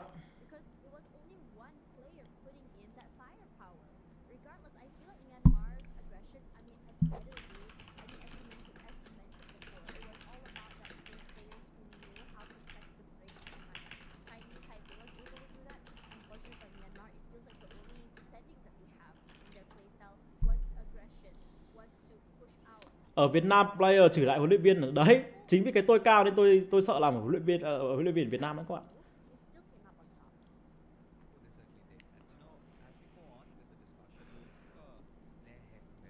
Đâu anh đã điểm yếu của anh là chỉ viewer, huấn luyện viên còn đần hơn tuyển thủ không? Các bạn nói thế, mẹ team của tôi được 3 lần vô địch đấy, các bạn được 3 lần vô địch chưa? Rồi ôi, cứ ông thế. Cứ ông tôi chát các ông lắm. 3 lần vô địch thôi mà, có gì đâu. Tự côn tự tanh còn hơn đấy. Tuần Tái được GE cho đi du lịch bao giờ chưa? Thành tích tốt thế không được đi du lịch à? Mình không có thời gian anh em ơi. 3 lần vô địch lại còn ăn hên. Ô đi mẹ thế. Này, tao hỏi mày nhá Ngân Hà nhá, có team nào 3 lần vô địch liên tiếp mà ăn hên không? Ăn hên cả 3 lần được à? Quá bực mình. Này, nhìn chỉ số đấy này. Được chưa? Đấy 3 lần vô địch. Ok, đấy thì câu chuyện khác các bạn, nhưng mà 3 lần vô địch liên tiếp ở trong 2 tháng đầu các bạn.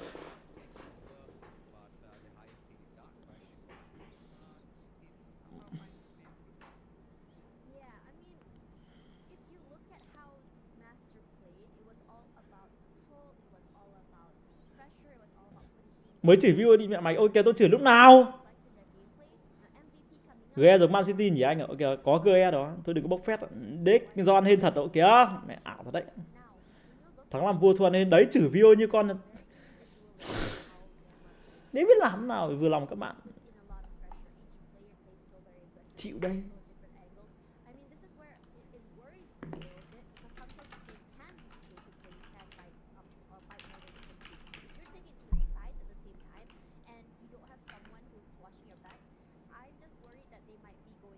Ba lần vô địch mà các bạn còn bảo ăn hên nữa thì tôi đếch chịu các bạn.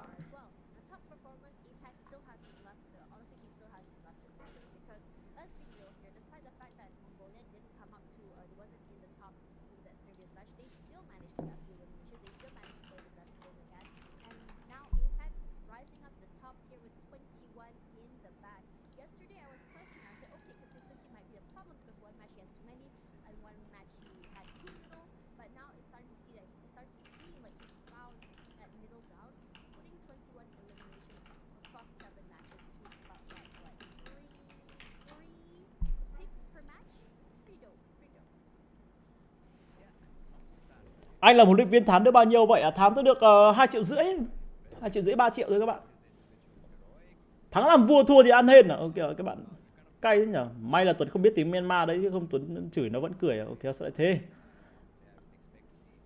Một lần bắn PMPL Myanmar phải làm việc với GE hả? Myanmar phải làm việc với GE à? Em đúng rồi anh. Thế sống Ngân Hà đấy, kênh này là kênh của Ngân Hà anh. Ok không phải kênh này kênh của tôi các bạn. Không phải ăn hên mà ăn may. Nó cứ bảo là đang khen đấy, Tuấn chả biết gì. Ok không khen tôi. Khen tôi khen hôm khác các bạn.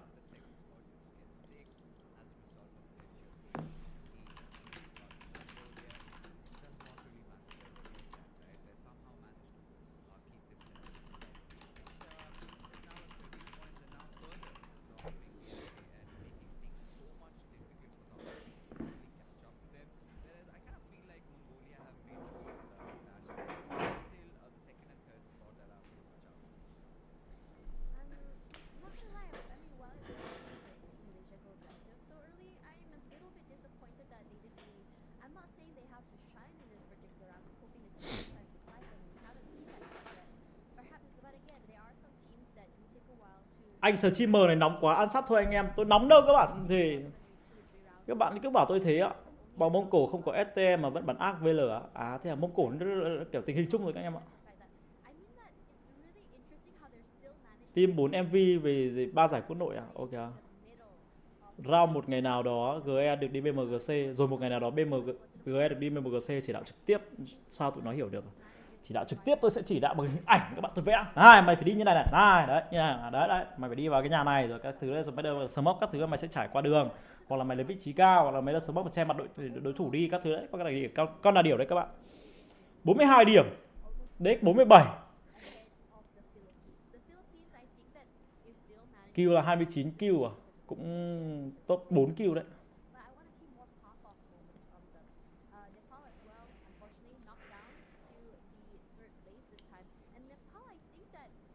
Mấy đội như này mà đấy bắn không được top 1 thì kém ở kìa.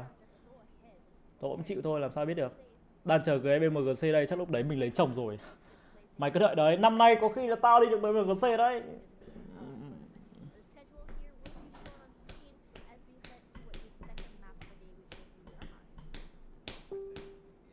Gì ta?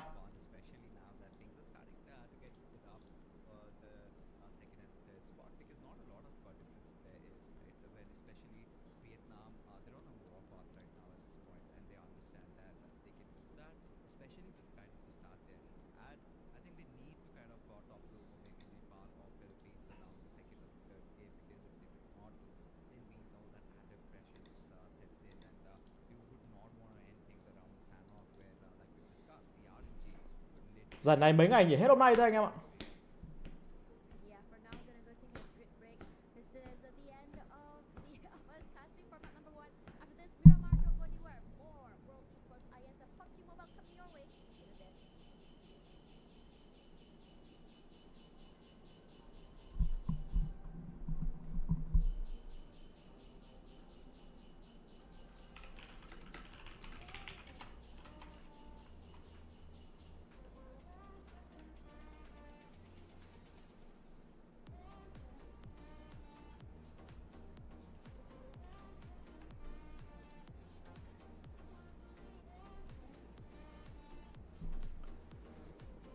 Giải năm ngoái tổ chức ở Thổ Nhĩ Kỳ à? Đúng rồi đấy, chuẩn rồi đấy anh em ạ.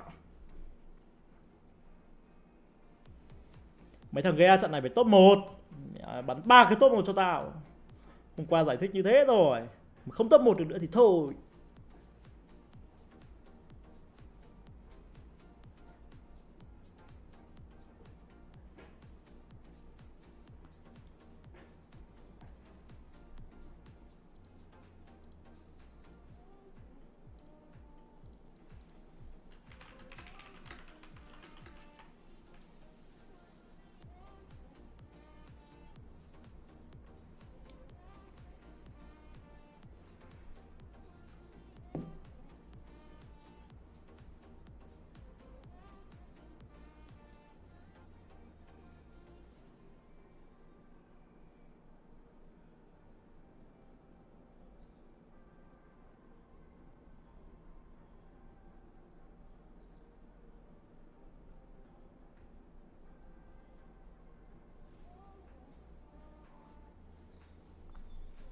Mẹ chờ lâu ấy nhở.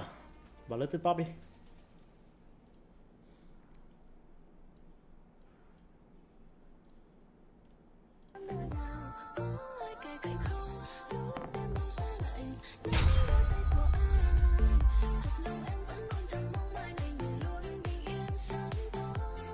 Vào thả tim đi các bạn.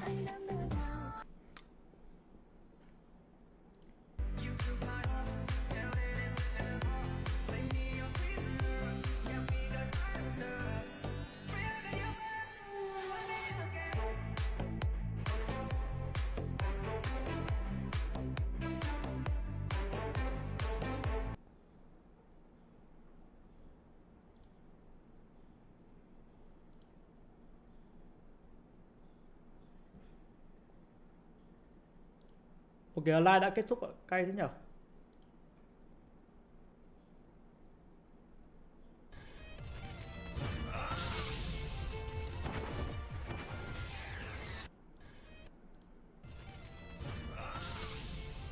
Ôi, tập hôm nay đây à?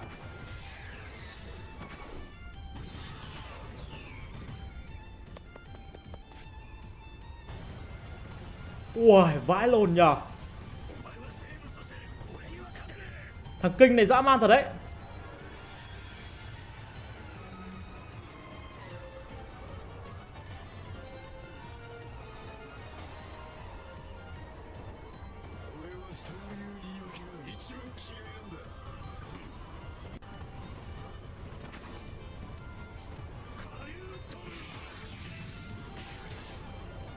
Đi mẹ mày luôn.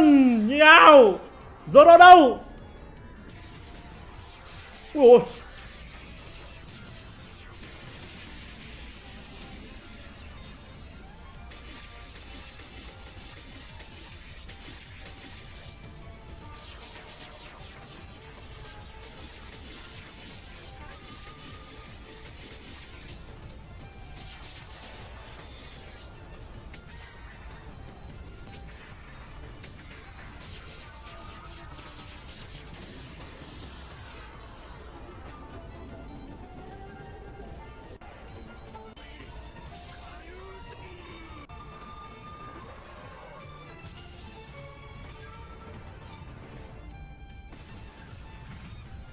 À, mở này không bị đánh qua quên đánh vào quên mặt của quên. Thế tôi đang xem cái phim đấy nhưng mà dạo kiểu nó cứ chủ nhật nó mới ra ấy anh em ạ. Chủ nhật nó mới ra thế nên là hóng các bạn. Xong Goku cầm kiếm cái tên đéo nào đấy là Zoro. Zoro.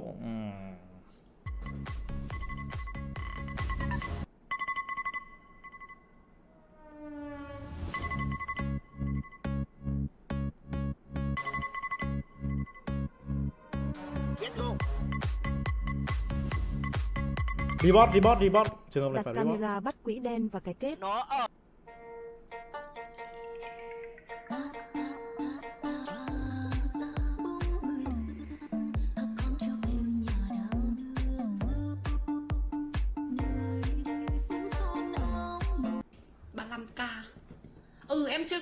Em chưa có cái con đôi sư tử đó. Em chưa được đôi sư tử. Chắc là lần trước em bay rồi. Em có Unilever rồi.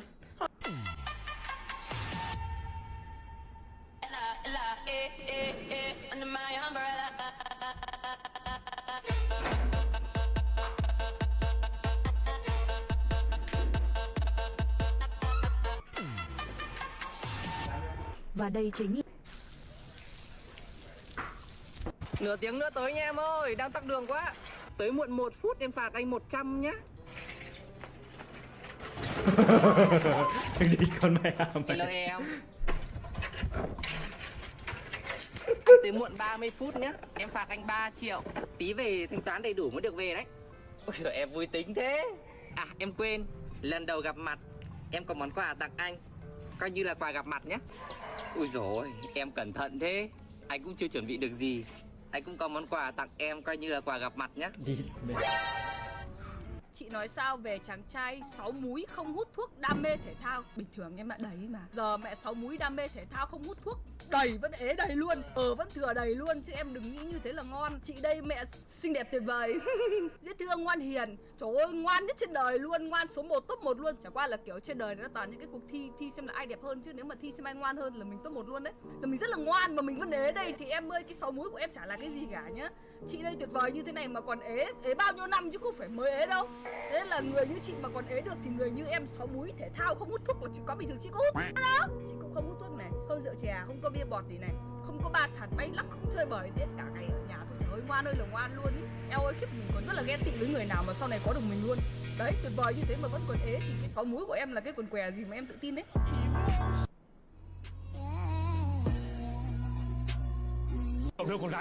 Anh hút thuốc chụp. Có những lúc một mình ta ngồi nhìn hôm. Chúc mừng anh ơi.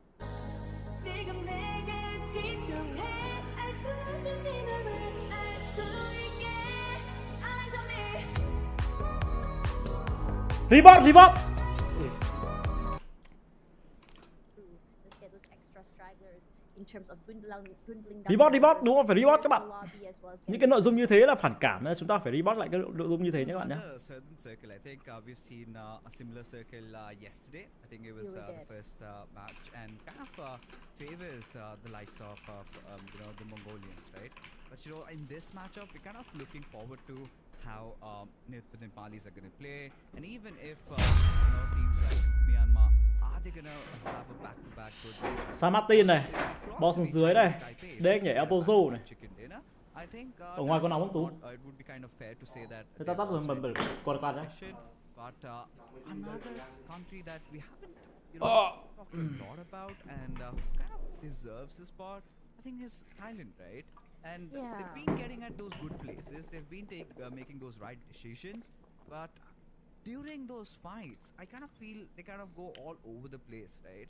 And you do not see that sort of a synergy between the players. I think it's the comms that's the issue, because you do not see a lot of trades coming out of their players, especially after how they started off yesterday with the chicken dinner, when you kind of have raised the bar that yes, you're one of the favorites to qualify. Consecutive games, the games after that, they have just not been there. Speaking of that, being there, being at the northern side is a pain right now. Given the fact that everyone thought it would be a more centralized circle. New feed toàn x không thì chịu hỏi. New feed ở đấy là new feed của ai, của tôi đéo các bạn. Mở sang chỗ khác không ta lại. And I think that with Monte Nuevo fully in the control of Thailand, who has a little bit of a terrain to work with, if say teams like Brunei or even say Vietnam were to rotate into it, they have to take this fight against Thailand. And even then, if Thailand Zubu bằng đầu mói là sao tôi không hiểu lắm anh em các bạn. Thề các bạn cứ which is going to be Mongolia, who's just so good with those shots. Cho quay bên này đi. They seem to have mastered all of that, and they have to worry about the Philippines on the southern side as well. So definitely for a lot of these teams, getting into the circle, at least from the northern side, is going to be a pain. But Malaysia dropping a Puerto Paraiso means that they have access to the southern side of the area. They have this whole entire compound toward the, I would say, the shores of Miramar, where they can play around, rotate. But at the end of the day, being at that side of the circle also means that that's in the danger of the flatlands, because you don't get more terrain toward the western side or toward the northern side. And of course, if you were to worry about rotating toward Los Leones, coming to Los Leones late is going to be a problem itself, because you want to check every single compound. Mà nhỏ thôi không mà mic tao. Nó kêu mic tao. BMRC năm nay có bắn không tụt tái, khả năng cao là có anh em ơi. It's going to be very difficult to number one, I would say navigate. Number two means that you have to check one by one and make sure that you don't get jump shotted by the DBS. And honestly, I'm not a big fan of coming into Việt Nam có ai có đế anh em ạ? when there are teams who have not only just À bên MRC à? but also RC tôi chưa biết đâu anh em ạ. those, I would say, play those setups to just play to hold and just wait for anyone to walk through and just get shot in the face. I think I don't see a lost Leonis circle happening really. It's been quite a rare instance. Earlier on in the previous patches, we had a few lost Leonis circles, but kind of eventually kind of tends to go out, maybe a little bit towards the western side or maybe towards the southern side. But right now, you know, looking at how these countries are positioned, I'm kind of interested to see how the Vietnamese carve their way through, because Bọn này hay để team Việt Nam phết anh em ạ. Western highway all the way down south, but now this is with a bit of a twist, right? You've got Philippines over there, and then as you progress even further, if you make it out, you've got the Mongolians watching over you, and now you've got those three aggressive teams. And yesterday we did see some fights, you know, just breaking around Valdemar, and there were those usual suspects, and you would not want to have all these big forces breaking out against each other. Now the other cluster sort of is formed around the northern side. So many of those teams, right? You've got Myanmar, you've got Nepal, you've got Malaysia, then you've also got the players from Brunei, and this is where you kind of start questioning, how do you make your way through, because you've got a lot of fights happening around the northern side, especially for a country like Nepal, who are now being chased. They've got a bounty on their head, so many teams running after them, and you know, Nepal do not really have kind of had a really bad history with those final day chokes. Like, Camera giải này bệnh ghê ở map nãy giờ à? Đúng rồi anh em ạ. With that little early exit, and they cannot afford Nó cứ để map thôi, bực thực sự ấy. One more bad game, and in which Vietnam covers up a few points. I think that third spot is as good as gone for them. Yeah, it's rough, but still, there are some more maps to go. They have to try their best. Look at the fight coming in the southern side. Actually, no, hold up. Tại vì năm nay đế có Parazin mà dẫn Indo với Malay nó ví đế như Vampire Việt Nam mà. Yeah.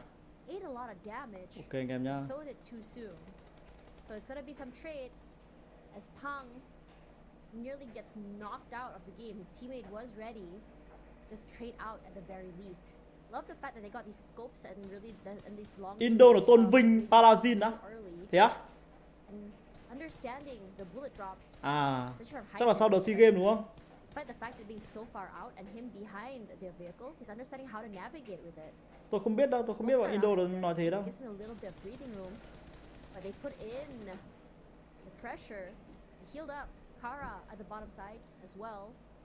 If he were to be given the chance, Bắn 3 ngón nhưng Jin lại bắn hay hơn bọn nó. À thế à? Sao bạn biết đấy? Sao bạn biết hay thế? Sort of initiation. Regardless, they do manage to get out. They are going to be moving away from the terrain, moving the vehicles to give them a little bit more space. And I don't think they're going to be standing there for too long, because if you remember, Parazin đổi tiếng bên Indo. Ok anh em nhá. I mean, they had fights earlier, and as soon as they were done, cái này mới này, cái này giờ tôi mới cập nhật được. This position works so well in their favor, honestly. It does, but you know, now they have to further move away. I think they might get sandwiched if they stay in the situation for the next 2 minutes. Mày uống mồm à? You also have the Nepali teams also coming in. You've also got quite a lot of the other teams around here, Indonesia. So for Chinese Taipei, it would be ideal. Can they kind of take that eastern route and then maybe carve their way a little down south? Because now we're kind of going towards a certain Chumasera circle where the Thailand players have got a really good position to themselves. But I'm pretty sure this is going to happen because số mượn bàn hôm nào tôi sẽ đưa cho, hoặc là sang bên kia bảo nó chuyển bảo Dũng ấy và cho anh Tuấn rút triệu tiền mặt xong tí nữa tao gửi chuyển cho nó. Thì cứ sang bảo Dũng ấy bảo cho tao rút triệu tiền mặt tí tao gửi chuyển cho. They were taking a lot of fights against the Sri Lankans. They kind of had that little bit of an eastern approach. Now, gì cũng biết à? Cái gì câu cũng biết. New western approach. It's going to be interesting. How can they change this equation up a little bit? Because I honestly would want to see all these countries fighting towards the very end rather than just kind of ending it early on and about. So as long as you know what's on the line for all these countries right now, for Mongolia, they can still afford to drop maybe a game or two. But for Thailand, they will have to be hitting the bullseye every single now and then. Con bot setting bất dạy kìa. Otherwise, Ok there à? are the other teams like Brunei. They've been. Tôi sắp ban bot rồi, tôi sắp để Ngân Hà.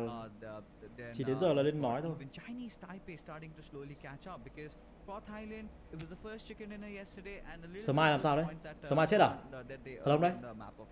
Sao các bạn biết? Game last night that has kind of put them in a competitive position. But you know, you would kind of expect a little bit more, a little extra from a team of this stature.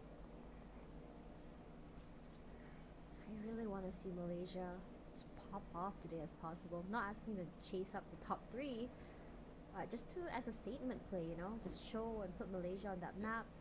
But at the same time, I understand it's their first map. They didn't have the knowledge that they had yesterday. Oops, Lucifer. GE của West, IT, Smile, IT với Gia đang đi cùng với nhau, đi hết vòng trái, đi bo khá giống DX này. Khả năng cao là DX với cả GE lại đụng độ với nhau các bạn này. And Geckos, I think because they were a little bit too soon earlier, I'm sure that they were trying to put in that pressure, and it's gonna be toward, I believe it's Hong Kong. Now the circle has been very aggressively pulling toward the southern side. Now I wouldn't be surprised if it pulls down toward the valley of Minas. There we go, Minas de Val.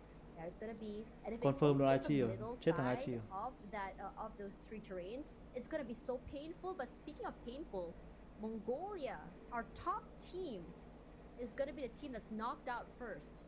And it's honestly quite shocking, but at the same time, I understand. Because number 1, circle shift, very hard south. 2, moving in Miramar is a pain, especially if you are moving from one terrain to the next and the blue zone is just coming right for you. Speaking of blue zone coming right for you, it's going to be the Philippines as well as Vietnam fighting for their lives on 2 different terrains, trying to get into Minas del Val. They're so close. Ghê là team của Tuấn Tái làm chủ à em không? Tuấn Tái làm huấn luyện viên của team đấy anh em ạ. Cái gì đấy? Lu đã giải hạn 10.000 đồng. Nay like sớm về anh. Anh cảm ơn Lu nhá. Lu. Đây anh like anh xem giải thôi.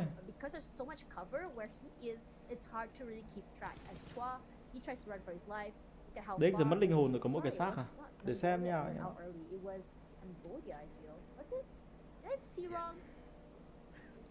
I did. It happens. It happens. But you know, what coming back to another point, right, which I kind of wanted to highlight over here, you could see the pace of the game getting so slow over here. You know, you could understand that teams have figured out. Kênh này hay có mấy sao donate lạ vậy ạ? Ok, sao donate là tôi hát mà các bạn. And you're not really seeing all these teams just go all out, you know, because yesterday, if you remember, those Miramar games were kind of pretty aggressive, even for all these teams. And today, everybody is so calm, everybody is so collected, everybody is sort of focusing on getting into the good spots and you know, then maybe forcing out a fight. Even the likes of Philippines, who kind of have their blindfolders on and they suddenly just jump into some fight. Even they're pretty careful. They understand that they cannot get themselves into a rough spot. But well, we're back with Cambodia, and the team that got out was actually. Sao bà gọi thế Tú? A little bit of a clarification you can see on the match boards over here. For Nepal, Tash, this is one of those games that is really going to decide it. Yeah, Nepal. Giải gì đây? Giải IESF nha anh em nhá. Anh em ơi, tiếng game nhỏ quá em ơi, cái tiếng game bên ban tổ chức cho nhỏ đấy, không phải là do tôi cho nhỏ đâu anh em ạ. Ban tổ chức người ta để cái tiếng game nhỏ. Hai hà comment cho anh cái giải với cả là tên giải với. Hả? Comment cho anh tên giải xong rồi game cho anh lên với. Hai. Just shot out of his vehicle despite her car being so fancy. Not going to be continuing that. And this Jimmy, wow, that's a very ballsy play, I have to say. And immediately one more point in the bag for Sri Lanka. But this terrain is not the most favorable for them to be on. Because Malaysia, giải này sao không thấy live PUBG Việt Nam mà? PUBG Việt Nam không làm giải này anh em. Sloping downwards can mean them being just blown to smithereens. One shot down means that they're not able to answer if, say, Malaysia decided to rain hell on them. Regardless, it's still gonna be a very painful climb up forward. And speaking of painful, West Carry. Bây giờ này có DX xong lại có thêm cả GE nữa thì mình mới làm thôi. Có 2 team, ý là có 2 team để mình theo dõi thì mình mới làm. Mẹ mới thằng Myanmar này cay thế nhở? They want to make sure that they can solidify their place in the third spot. Only 1 point Cứu behind đi bạn ơi. Brunei. Thus, Mark Thôi one xong. player tries Tôi to nhận take kết him quả down, rồi. wasn't able to answer that, but also Top 7, eating một up a kill. lot of damage of players from Malaysia's shots. So he's gonna reposition themselves a little bit lower, giving himself a little bit of breathing room, try and go for those heals as the other members of his team is gonna go a little bit more rush forward. And this is a set play that I wanted to see. This 1-2 tag. One player playing forward, playing a little bit more aggressive. Your teammate goes down, nice reposition by 2 other players forward, 1 to give up space, 1 to go for that pickoff. And now, 1 member from Vietnam knocked down already. Mongolia looking and seeing red here. They want to rush out forward. Parajin from the top side. Not sure if he knows that Doc is so close by. Boom goes the nade. And here comes his teammate. A very aggressive rush forward. He had no time to breathe. And that's the beauty of what Mongolia brings to the table with their aggressive set play. I love to see it. Now, Chairman, all alone. What are you going to do? Now, Apex does go down eventually by Chua. But Apex did find 1 pick before he goes down, as Apex was picked off by Chairperson here. It's a trade on trade by these 2 different teams, but then Myanmar also decided, hey, I want to play.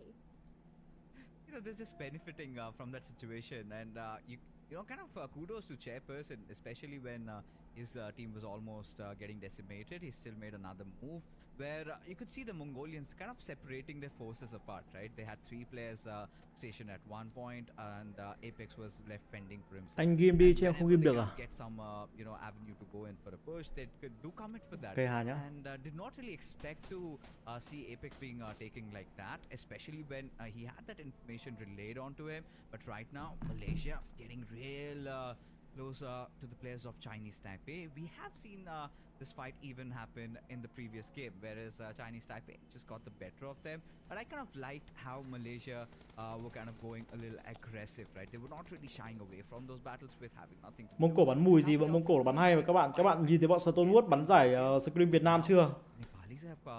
Các bạn nhìn thấy bọn Stone Wood bắn Scream Việt Nam thì các bạn ngớ người luôn, nó bắn tận 20 mấy kill mà trong khi toàn gặp các team Việt Nam nhá. Looking at those utils that he has on his disposal, to his disposal rather, it's just that one Molotov. How long can he delay them before he gets any support? That's the big question, because look at how far off the Malaysians are from each other. Yeah. Honestly, I understand the sentiment of how exactly they want to play, and now look at exit. So Đấy còn một người anh em ạ. sprays up to the northern side here, Pisces as well. He's not afraid at all that they have has a whole entire team out there. Not too sure where the other Cambodians are. I'm gonna have to assume that they're close by to provide the cover fire. And now there's his teammate right by him. At least they can go for the crosses. At least they can go for a pickup if they need to be. But then at the same time, he's also aware and marking the other members of from Nepal as well as Malaysia. Now, in this situation for Cambodia, I would say they're a little bit too greedy, but at the same time, I also think it's ingenious because it does show intention on how exactly he wants to play. Now, for Nepal, they aren't necessarily a team that's too close together. With Killer already out so very early, I'm a bit concerned because yesterday, if you remember in terms of trends, Killer was the player that was putting the most impact for the team in terms of firepower. I'm pretty sure that Delta will be able to answer at the very least Amazal. Thankfully, that corner saves his life. And he's just eating so many throwables from the Nepalese team. I actually have to commend him for not being too drastic and jumping out of the window. Tries to shoot out here with a run and gun. Not gonna happen. But in this situation, he's running out of time. In the situation where Nepal decides to push up with 2 players, that might be the end of for him. He doesn't really have a DBS to work with or a shotgun, so it doesn't really give him a lot of value in terms of TTK. Regardless, for Amazal, now it's all about survivability. Now it's all about just staying alive for as long as he can to get that. Mông Cổ ngang trình với STE à? Cũng hòm anh em ạ. Keeping his eye on the Taipei players. As the Taipei players, what I really liked about them is the fact that they're not afraid. Thấy chưa, gãy cái chửi như con, gãy cái không phải mình tôi đâu các bạn. Let's go for a longer rotation. And because of that, they're very safe, they're very, I would say, rational in their decision making. It really shows, especially in that first map today. Now, Pisces, though fine, little bit of food. Nang X knocked out, just like that from Cambodia. Still being able to pick up. I'm wondering how exactly is Cambodia going to answer because they haven't moved quite yet. As another member goes down here, it's going to be Jacques from Indonesia. No, I think at this point, I'm kind of wondering what the Nepalis are really up to. Because they could just unite their forces and go in for a push if they want that building, right? Otherwise, it kind of feels like a half-hazard commitment where they know that they've got somebody above them, and when things go really tight, when somebody else will come pushing in through, then well, that could all be the difference maker for them getting eliminated. But suddenly, the Sri Lankan spot out Chinese Type A team and have managed to take down one of their players, and it's going to be quite difficult to force that revive. Kênh tên gì để xem giải vậy đó vậy Tuấn à? Kênh tên ESF nha anh em. Anh em muốn xem bên đấy thì anh em sang bên đấy xem, hoặc lên Videsa xem.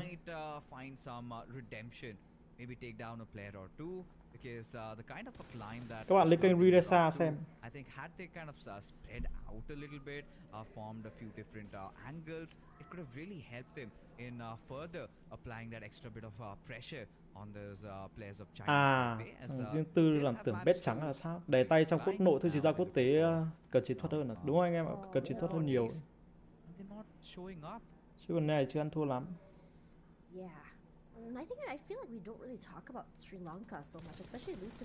Bởi vì quốc nội có thể bắn đè tay được, nhưng ra quốc tế là phải cần não anh em ạ.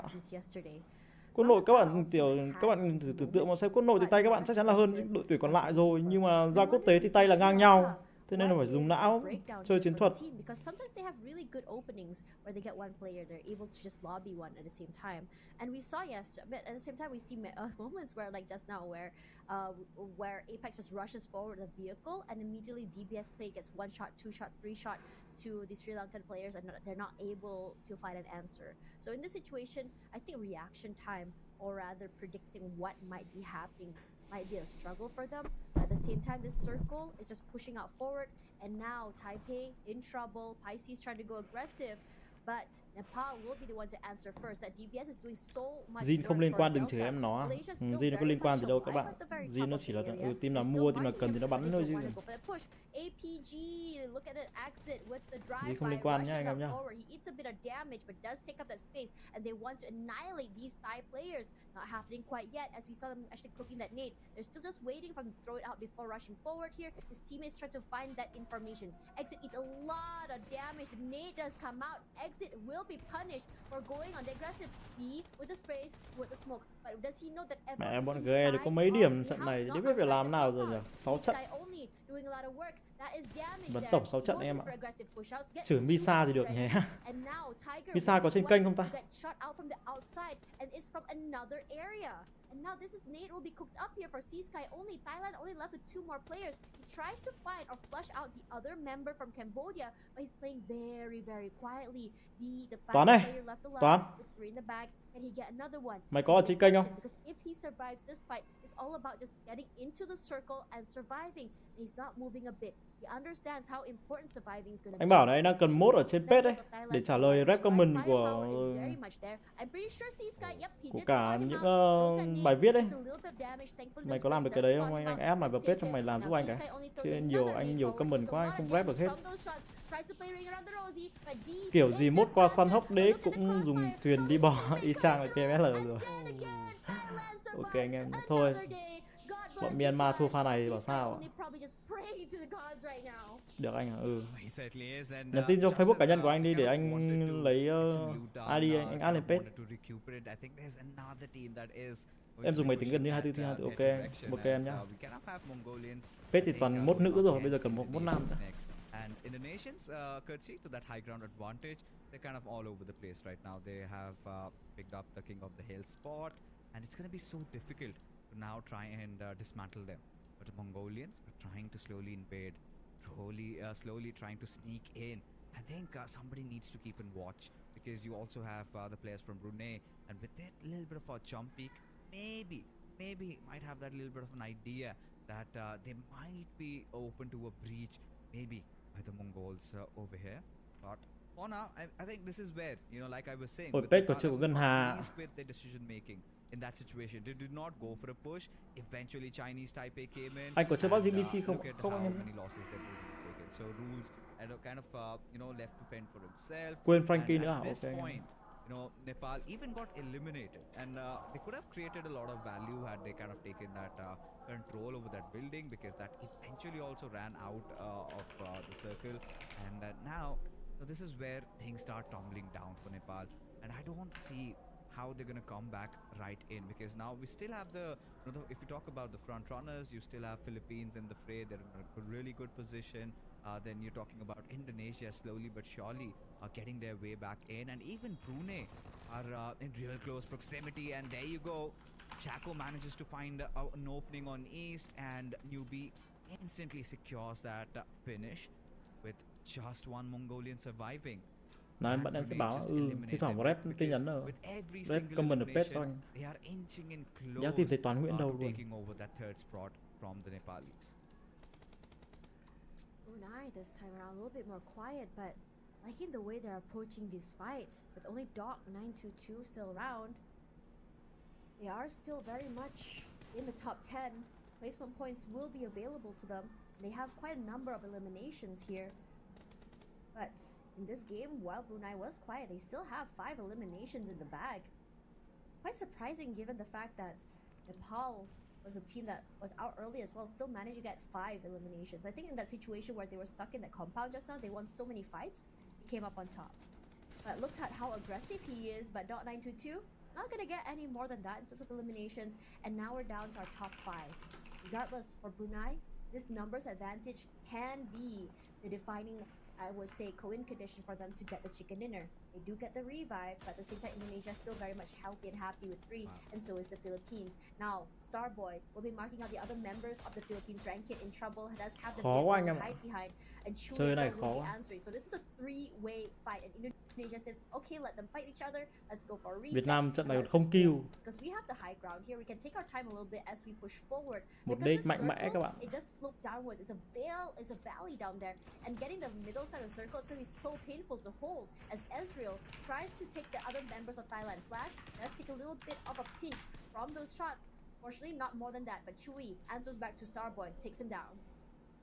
He certainly does. And now this is where, you know, it's kind of Page em thấy ít bài mà mày nhìn xem bao nhiêu comment anh không ghép được, rất là nhiều comment luôn. And you could see that road just separating the top and the northern side and the southern side.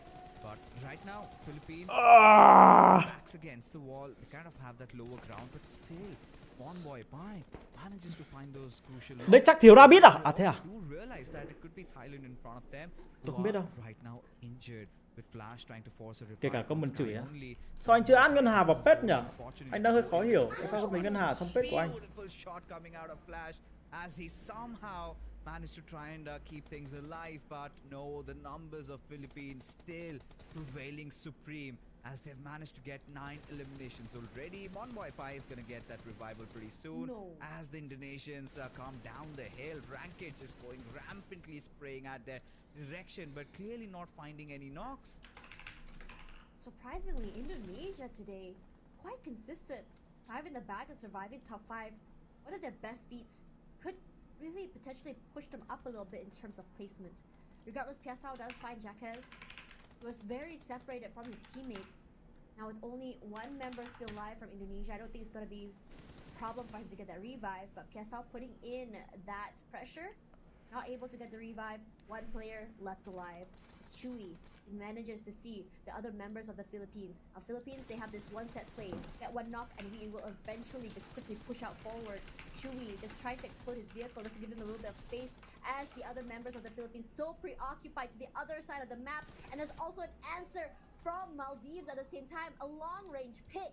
And this is where things get so complicated because you are so preoccupied with 1 team in front of you and you're getting shot from another area, and it's going to be another team that will be playing the vultures to go for those pickoffs, to go for those steals. And it looks like Maldives has learned from the best. Regardless, they are now out for the count as Rankit eventually does find Ezreal, and that is done for Indonesia. Now, with 8 eliminations in the bag, Brunei wants to take another chicken dinner home as they got 1 yesterday, and it's going to be against the Philippines. The Philippines with the high ground advantage is going to be a little bit of a problem for them. Ngân Hà không tán em trai tụi Toán nữa, vẫn có anh em ạ.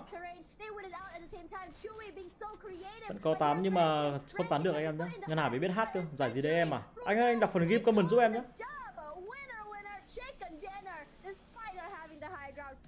Knowing how exactly to play the zigzag top and bottom with 10 eliminations.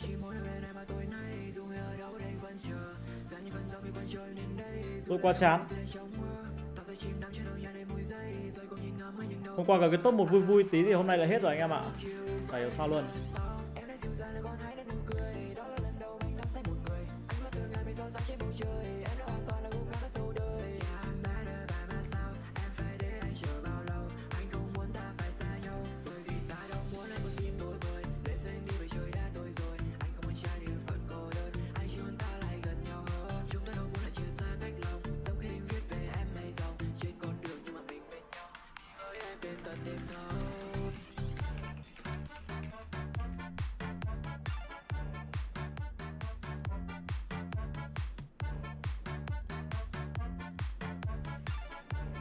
Làm nào để tôi có thể rời khỏi cái ghế này nhỉ?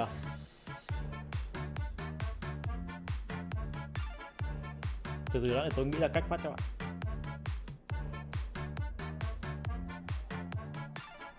Em là tia nắng trong anh. Sao bọn Brunei giải này bắn hay Blue thế? đã khác giải xa hạn SEA Games? 10.000 đồng. Sao bọn Brunei giải này bắn bay thế khác xa SEA Games? Anh cảm ơn Lu nhá, nhưng mà SEA Games thì mặt bằng chung các đội nó sẽ có kỹ năng nó cao hơn. Có bọn Indo các thứ nữa, nhiều Indo nữa. Indo Thái Lan nó cũng đông hơn các thứ, thế nên là giải này nó mới được thở anh em ạ.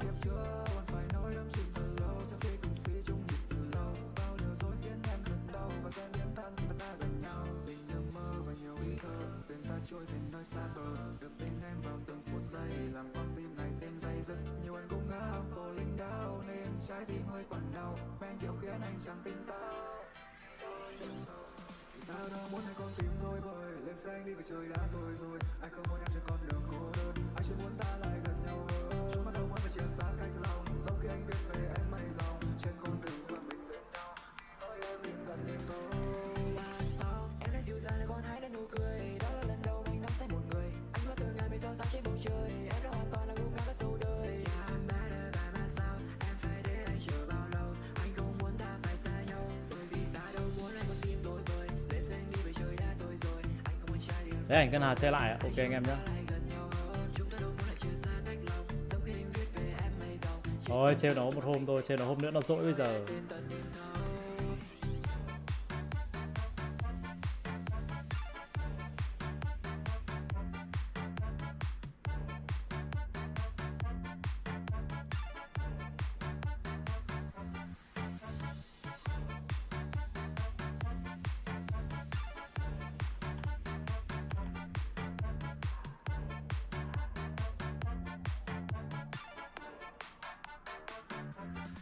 Everybody asking how we doing, say we good. Don't need no one to tell me how to live just like they would. It ain't their business, but they in it, I don't know why. Revolved throughout my life after I found another guy. People get so caught up thinking they know everything. And little do they know you wasn't just a summer fling. I really got them thinking. Anh hủy kênh thôi. Sao lại hủy kênh? Anh thế nào ấy nhở? Will not faze me, enjoying every moment, ain't worried about who's in it. I'm growing every day, everything's gonna be okay. As long as I got my shit together, they gon' see me doing that. Ai mà có hỏi Tuấn Tái đâu thì anh em cứ bảo Tuấn Tái đây nhá.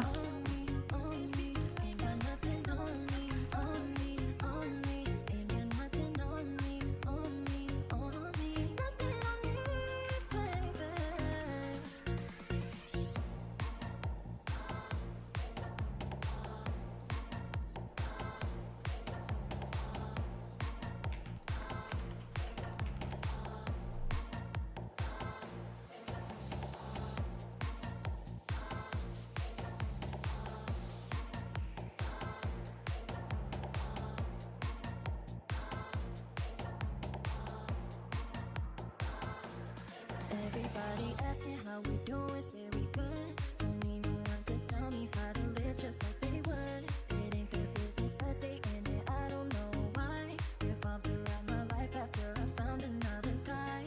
People get so caught up thinking they know everything. And little do they know you wasn't just a summer fling.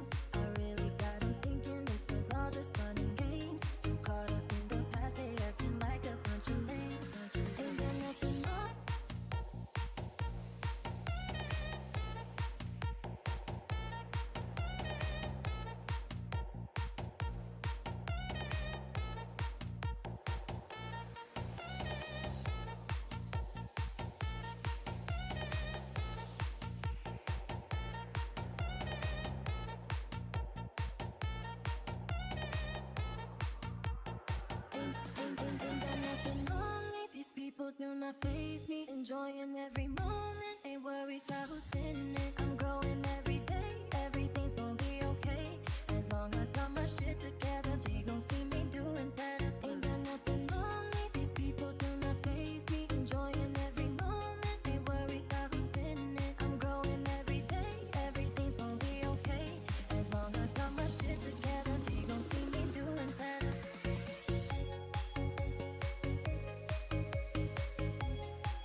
Anh em xem giải nhé, tôi bận tí việc nha anh em nhá.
Thể công ác dã man nên tôi đã treo ảnh tôi lên rồi. Tôi hỏi cố cái tình tôi hỏi vote một cái mà lại có các bạn lại còn bảo treo ảnh Ngân Hà lên.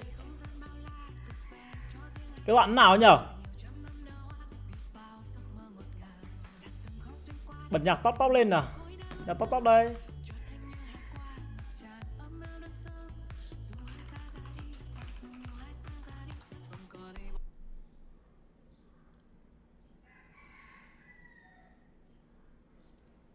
May quá, có một ông bấm bảo treo ảnh tôi lên rồi. 20% trên 80%, 5 lượt bình chọn. Bây giờ đủ 20 lượt bình chọn thì tôi sẽ chốt nhá anh em nhá.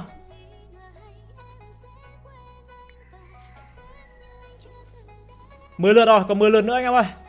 10 ông bấm vào tôi phát đây cho tôi là kèo cái đây. Hay lắm các bạn à, 25% rồi. Còn 8 lượt nữa anh em ơi. Anh em ơi, xin 8 lượt nữa đi.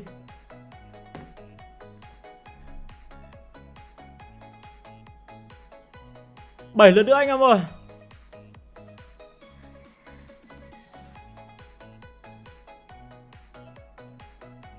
Năm lượt nữa anh em ơi.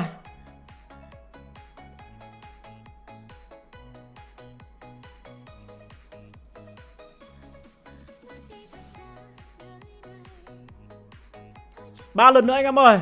Đây, thua mẹ rồi. Thôi toang.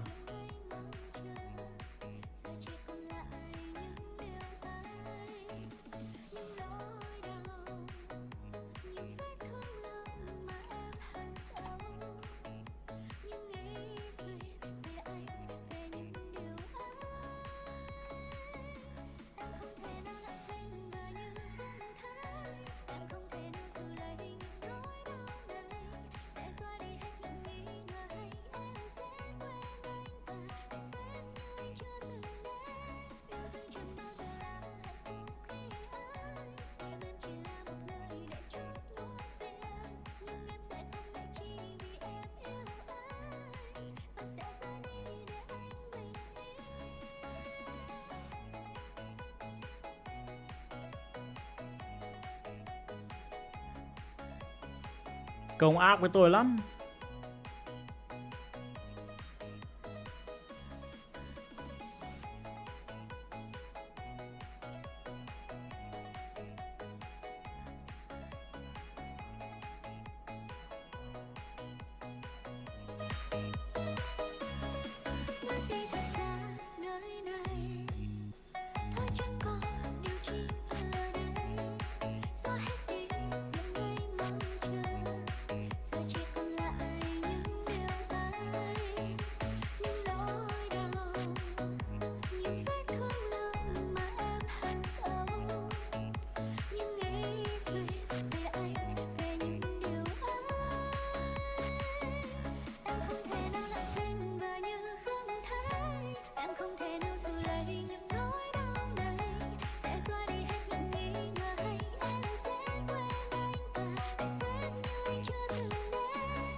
chẳng mãi tình mà cứ như quen rồi. Thế giới có bao người thấy nhau đã là duyên lắm rồi. Trái đất xoay vòng gặp ai cũng giống anh. Và vì sao lại thế anh? Vì sao đánh mất nhau? Vì sao sau nỗi đau cố hơn ân nhưng chẳng bền lâu. Động lại trong nhau một từ nhớ để gặp lại mình bất ngờ. Ngắm bước qua chiều đông mà lòng chẳng mơ. Và có đâu ai ngờ một ngày tình cờ như giấc mơ. Biết đâu bất ngờ một ngày nào đời như ý thơ. Ước mong anh về lại từ nắng chiều lên ngày mai. Ai ngờ ngàn trái gió đưa anh về nơi sớm mai. Có đâu ai ngờ một ngày tình cờ như giấc mơ. Biết đâu bất ngờ một ngày nào đời như ý thơ. Ước mong anh về lại từ nắng chiều lên ngày mai. Ai ngờ ngàn trái gió đưa anh về nơi sớm mai.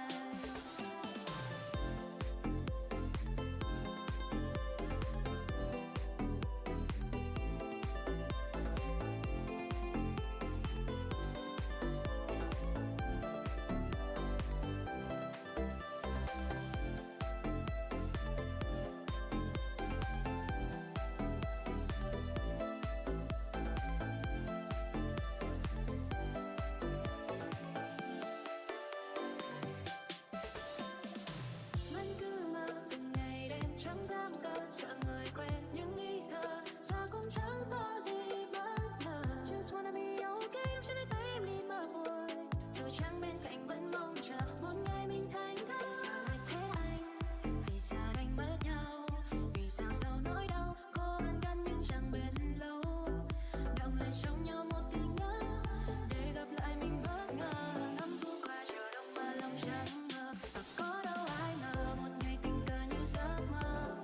Biết đâu bất ngờ một ngày nào đời như ý thơ. Ước mong anh về lại từ nắng chiều lên ngày mai. Ai ngờ ngàn trái gió đưa anh về nơi sớm mai. Em đưa anh đôi bàn tay mà sao không níu lấy. Em đưa anh đôi bờ môi mắt ai. ESF and well, I'm Fixes. I'm joined along with RZ. Now, RZ, that you're back, and I'm pretty sure you've been watching all these matches. Now, a lot of things are starting to change. Now, the weather that's getting really dark out there because there have been a lot of these teams that were in a good position yesterday, but now it feels like they're kind of running out, or maybe they've just gassed out over here. What are your thoughts on that?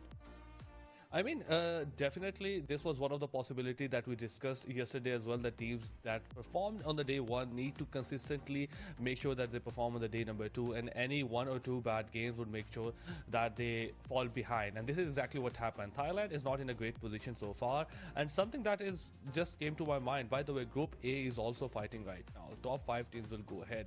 So in terms of overall ranking, I was watching, oh, these guys maybe, yeah, in terms of if you want to be top 5 in generally, maybe they need to up their game a bit. But in terms of like this group, three are moving forward, and for now Brunei is looking in a comfortable position. In so far they got a winner chicken dinner as well. Something that was very fascinating to me, Fixes, was Chinese Taipei coming out of nowhere and getting 25 points on the first game. That was the team that I least expected to win. They had shown no sign in the day number one in terms of firepower, in terms of rotation, in terms of position, in terms of like just game sense, but just dominating the game number one. That was quite fascinating. Yeah, I think when you push to a point where you have nothing to lose, you have nowhere going but up, right? I think that is what the Chinese Taipei players are manifesting and are getting so much value out of it. And I kind of like that new signs of confidence that have been instilled in the players, right? But more than that, I think the dark horses of this tournament has to be Brunei, especially when they kind of get that first chicken dinner yesterday in Sanhok. I mean, I felt like it was a fluke, but then they kind of started showing up in the second Sanhok game. They were getting consistent. Even today also, they started, going on with the climb, and to a point where now getting a chicken dinner in Miramar, the only country to have gotten 2 chicken dinners so far, they're at such a good position. Now just throwing Nepal off, well, the difference is still not too much. It's just 2 points that separates Brunei from Nepal, but Mongolia, I think they've gone way ahead. At this point, I don't see that Mongolia do not make it into the top 3, right? Even if they kind of mess up a game or two, right? Unless and until Philippines really get some huge games. But now the buck stops at the other big dogs. Now this is where I think we need to get the Vietnamese and the Thais into the picture. What's going wrong for them? And I feel like this could, I'm not going to be hoping much for this game, especially we discussed it yesterday as well. Sandhawk is not something that I'm going to be putting a lot of expectations, even for these boys. You are right about two things. Brunei did not start off the tournament, did not start off the qualifiers with a lot of confidence, and this is what we thought of as well. If you don't like get your game going in a game number 1 or 2, doesn't matter, you can still salvage the day, salvage the overall ranking, and this is exactly what Brunei does. At the end of the day number 1, as they start of the day number 2, is exactly where they are flourishing. Mongolian boys are just dominating throughout the whole lobby. From the start of the day number 1, they got very close to the winner chicken dinner, where they were beaten by Thailand at the match number 1. Then they were relevant in the match number 3 as well, making sure that they're getting like performances, and in the second Erangel as well, they did everything right. They came to the number 2 position as well. Obviously, they got beaten by Philippine boys, but all in all, they were doing 80 or 90% of the things right in almost every game of this IACF Asian Regional Qualifier tournament. So I feel like they have been in a league of their own, and that is what is separating them from all these other teams, and the point table is a perfect depiction of that. But it is very interesting, Fixes. The potential of Vietnamese and Thailand boys, they have the potential, they have the skills necessary to go ahead and destroy everybody basically on the map. So the potential of them performing on the other side of Brunei and obviously these Mongolian boys, that the potential of that still happens. But there's something that is another perspective. This DRS team, this Nepal team, they have been consistent, they have been relevant, but not exactly a matchmaking scenario coming in from their side. I'm still waiting for that.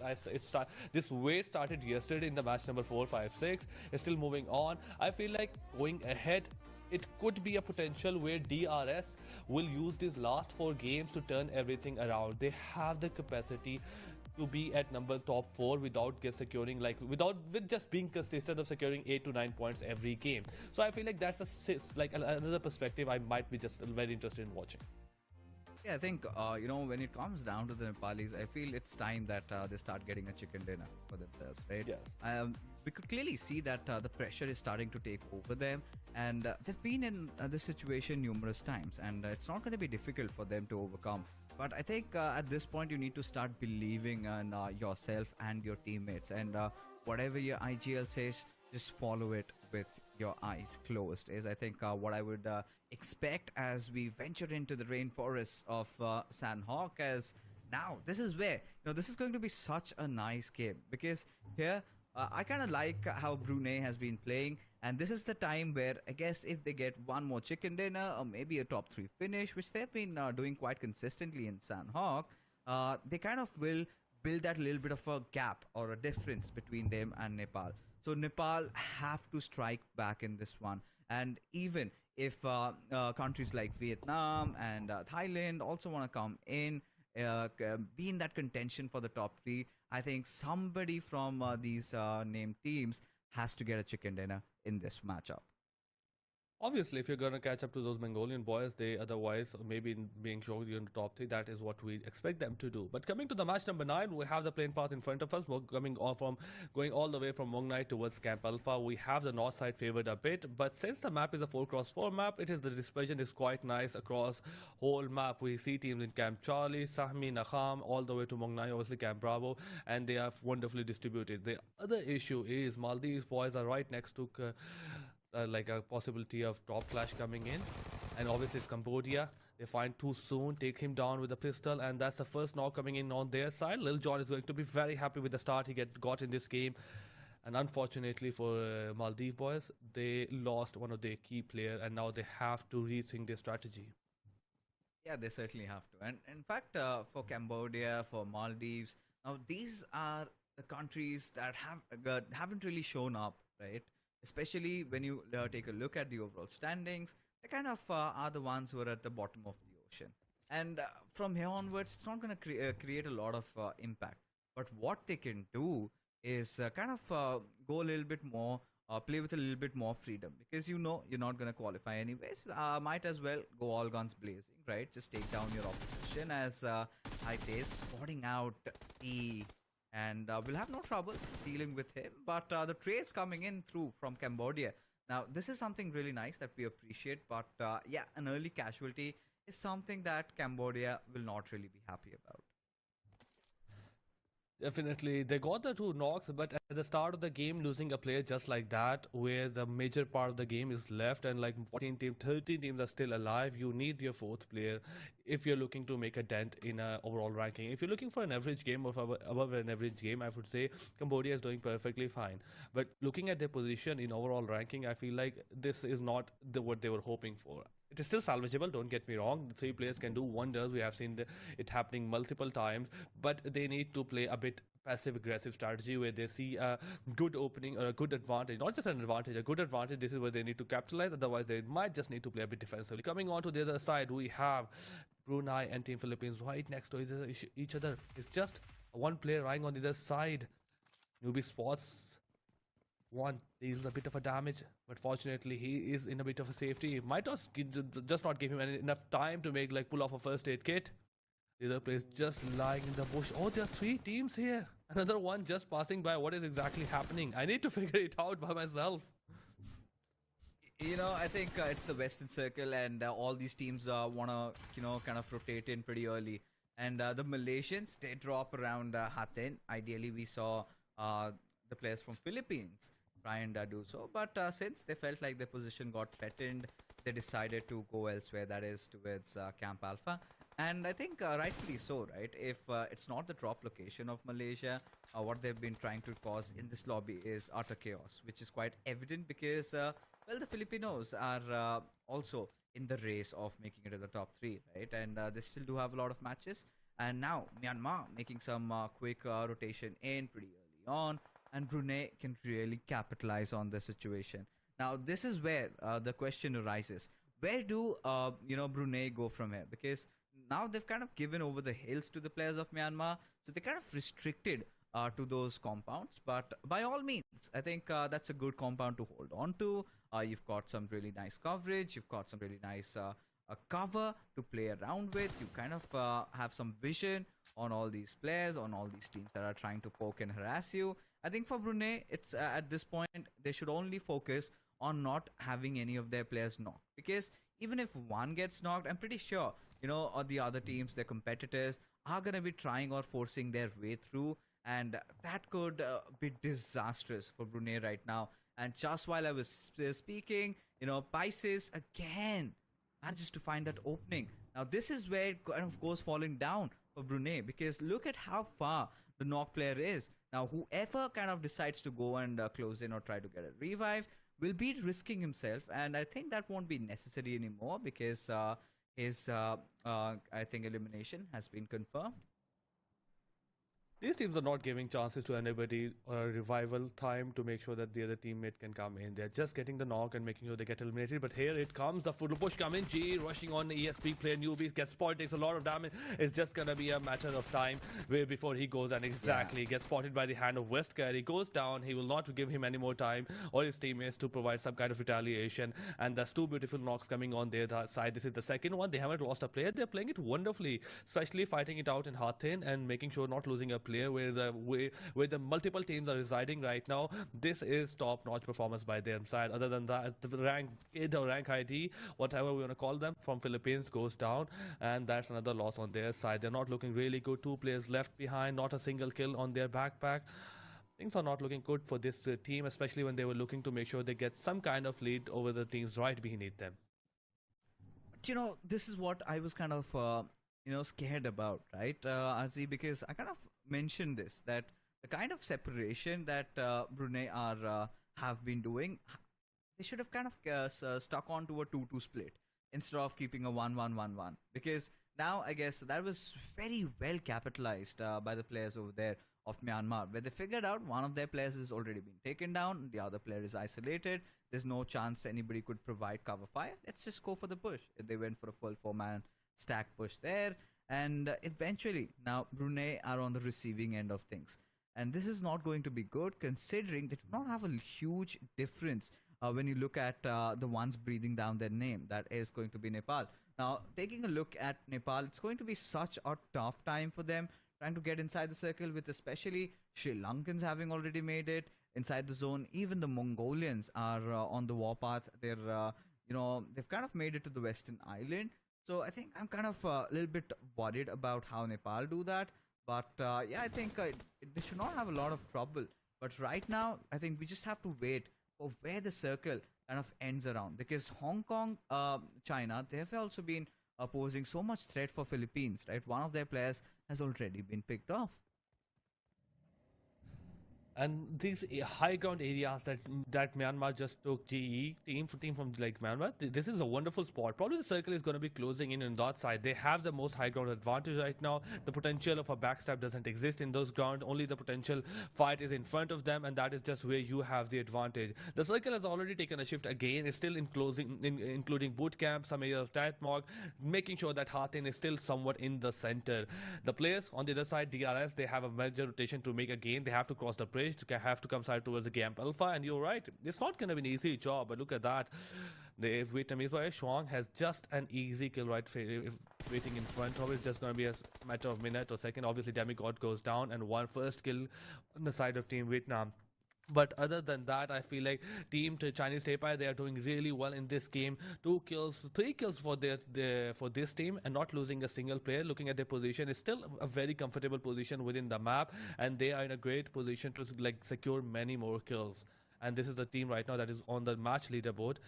But other than that, 2 teams are concerning, like a big concern right now. One is Hale, the other one is GL. Both of them are really, really far away from the white circle. They're in the blue zone, and the farthest edge of the blue zone. They are still in camp Isami and camp Charlie, and now they have to make sure of a rotation of almost a kilometer to get into the circle, while the points of entry to the circle is almost like closed off. There's no way to enter. You can get to the boot camp and Paradise Resort, but to get to the south northwest island, that is going to be very, very difficult. Yeah, but the only silver lining that I can see over here is that they at least have vehicles, right? Will not have so much trouble. But yes, while Nepal, look at them, they've gone so defensive. They're kind of, again, like I said, overthinking their decisions. They're kind of rotating pretty late, and maybe they're looking forward to catch somebody trying to get through or sneak through the bridge. And this is where I think maybe the Indonesians might find themselves in a little bit of trouble. Thailand also, because they decided to go through the center. If they do that, then they will have to face the Mongols. So the moment that happens, you know how it ends, right? But Chinese Taipei, I think this is a discussion that I think I have had with Tash, and also again with you, RC, is the fact that Chinese Taipei, they have nothing to lose, right? And hence you could see them, that little bit of confidence extra added in, and that is certainly helping them. You could see them going for those aggressive peaks. You could see them, if they're getting a knock, they're starting to press in, try to decimate their opposition. And that so far is working out. I want to see more of players like this from Chinese Taipei. And to be honest, RZ, had they done this yesterday as well, I think they could have been in a much better situation right now. Definitely. And this is what I feel like it will come down to, those regrets, that if they would have done this, I feel like it could have been an easy. It's like, obviously, if like these things would come in again and again, if we could have secured those 1 points, I feel like this conversation will definitely happen maybe in the later part of the day coming in, when you can't realize, oh, we are just not going to be qualifying based on these little things. But looking at that, Myanmar has just taken a hit to the body. 1 player goes down. Nothing concerning. I feel like there's a couple of smoke utility on his side. There's a lot of natural cover that exists, and he can be revived really easily. Look at Sri Lankan boys, they are dispersed, they're very much dispersed, but despite the fact they are still getting a bit aggressive. Lucifer is still in front of DRS. One of the players trying to scout out the position and whether these hills are empty or not, and he was trying to get information for his team. Fortunately, he got a lot of information, and along with that, he was might have been able to make his way back, but unfortunately got caught out at the hand of Vietnamese. Yeah, and at this point, you could see that all these teams are just warming on their eggs, right? They're kind of not getting hasty. They're not making those rash decisions. Instead, just being patient and going for those nice locations to be at. Keeping that positional advantage will certainly help, and especially for Myanmar, kind of having that high ground. At a point, they do realize it might go away from them, but while it lasts, they're gonna benefit massively from it. Look at them; they've already spotted the players of Cambodia, trying to make it inside the circle, and whilst Sri Lankans just go ham on the Indonesians. Now that was a pretty interesting rotation where Indonesians went in from Camp Alpha, from the left-hand side, and tried to enter in from the circle from the western areas. But since they had that little bit of a lower ground, and you've got a lot of those hilltops, and Sri Lankan being one, the Sri Lankans being one of those teams who I think I've really appreciated how they position themselves, and again in this situation are in a really good spot. I think benefiting massively from having this high ground advantage as they decide to rain upon hell on the players of Thailand. But eventually refocus their attention on taking Ezreal down, who barely survives on just 20% HP. And I feel like the way they have snatched this prime position away from Myanmar is something that is very, very wonderful. It didn't look like they were doing much. They were just trying to position themselves and predicting the next cycle coming in. And now they are the only team that is in one of the best position, or the best position in the cycle. The high ground, they have clear view of what is happening in front of them. All the ammo or weapon they need to make sure they get those knocks coming in. Still zero coming on their side, but I feel like with the circle coming, the stage 4 and 5, this is exactly when they will. But other than that, even Myanmar to themselves, one of their players lost. I'm not sure even he died or not, but for now, they're just trying to find a spot within the circle. It's not going to be an easy job. Like for example, with Hale, GL, with another team right on the south. The center or south to the center is clearly empty, but obviously this is where the Sri Lankan boys are charging in. But unfortunately for them, Hartin is going to be the center of the next circle. They have to leave this high ground, they have to go down, and that is very unfortunate for this Sri Lankan team.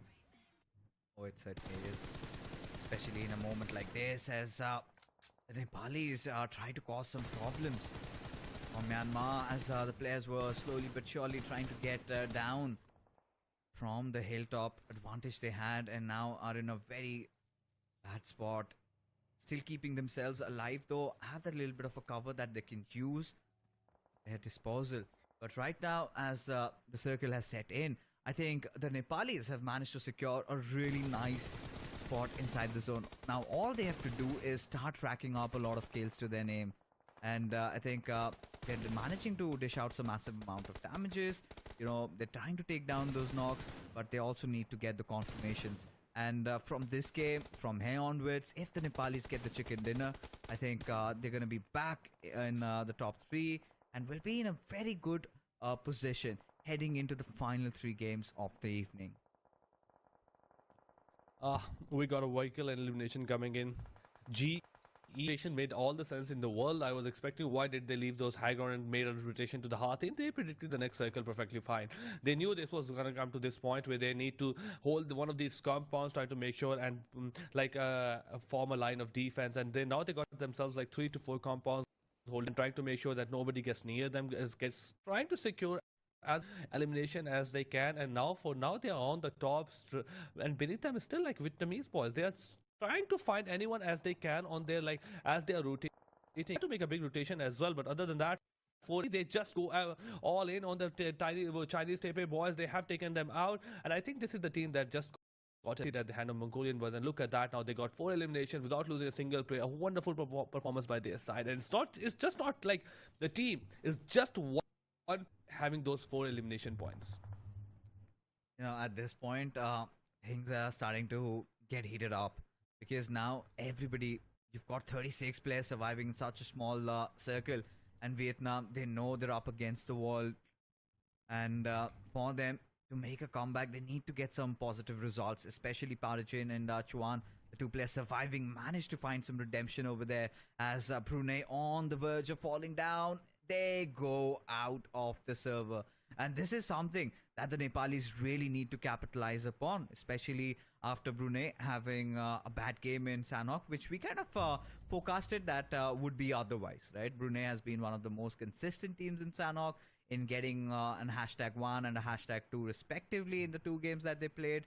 And this one, seeing them go down pretty early with not a lot of eliminations, with getting 0 points, I think this is where I think Nepalese, they will have to make it count.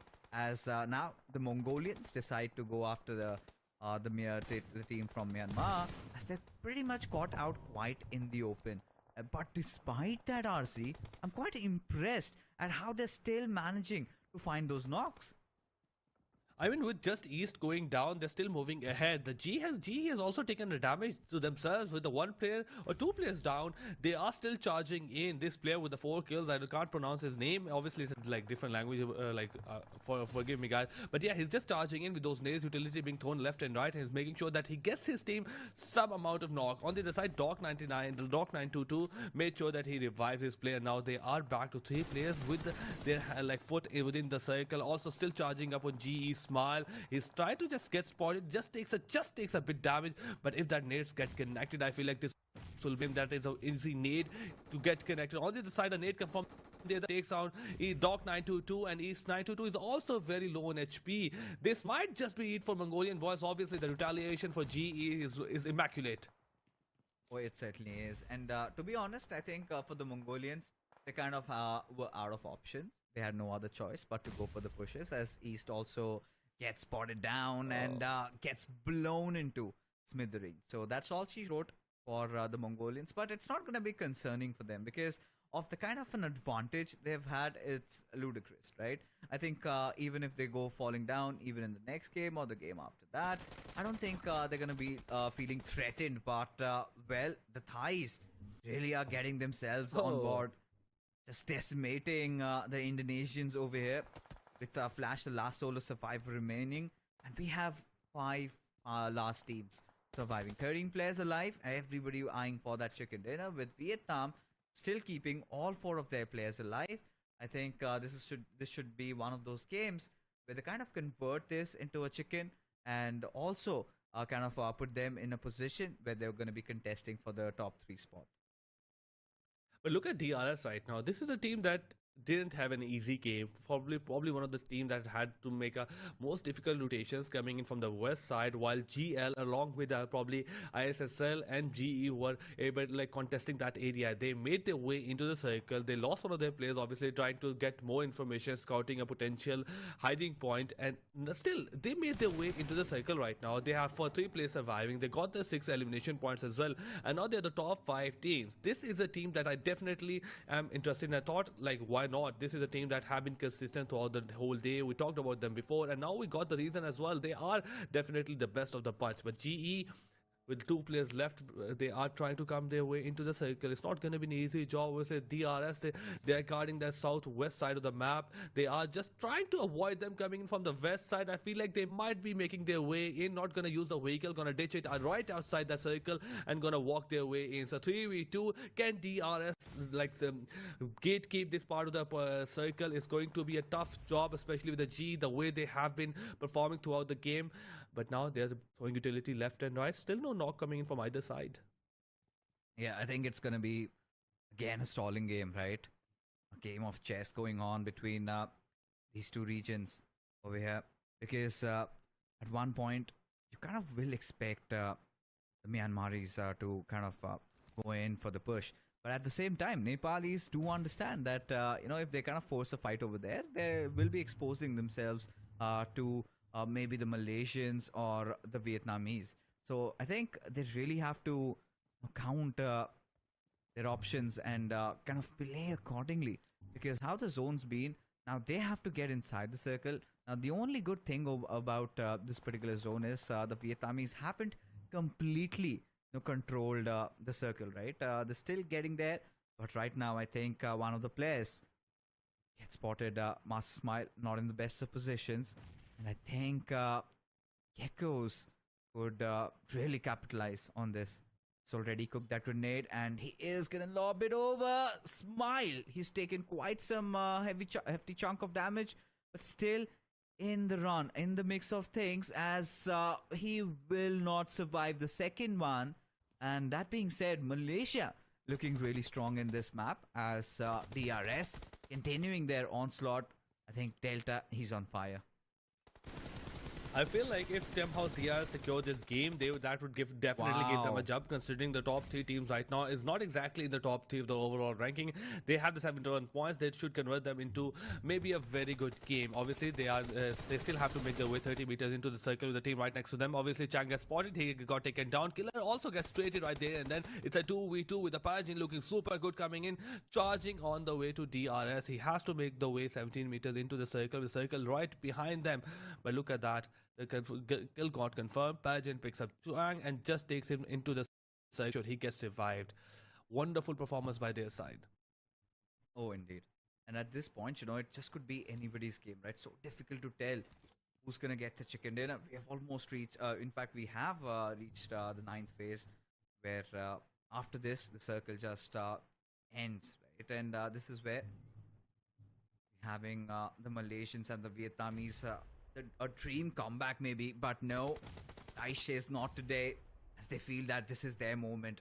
This is their moment of glory, as the Malaysians kind of missed all the matches of yesterday.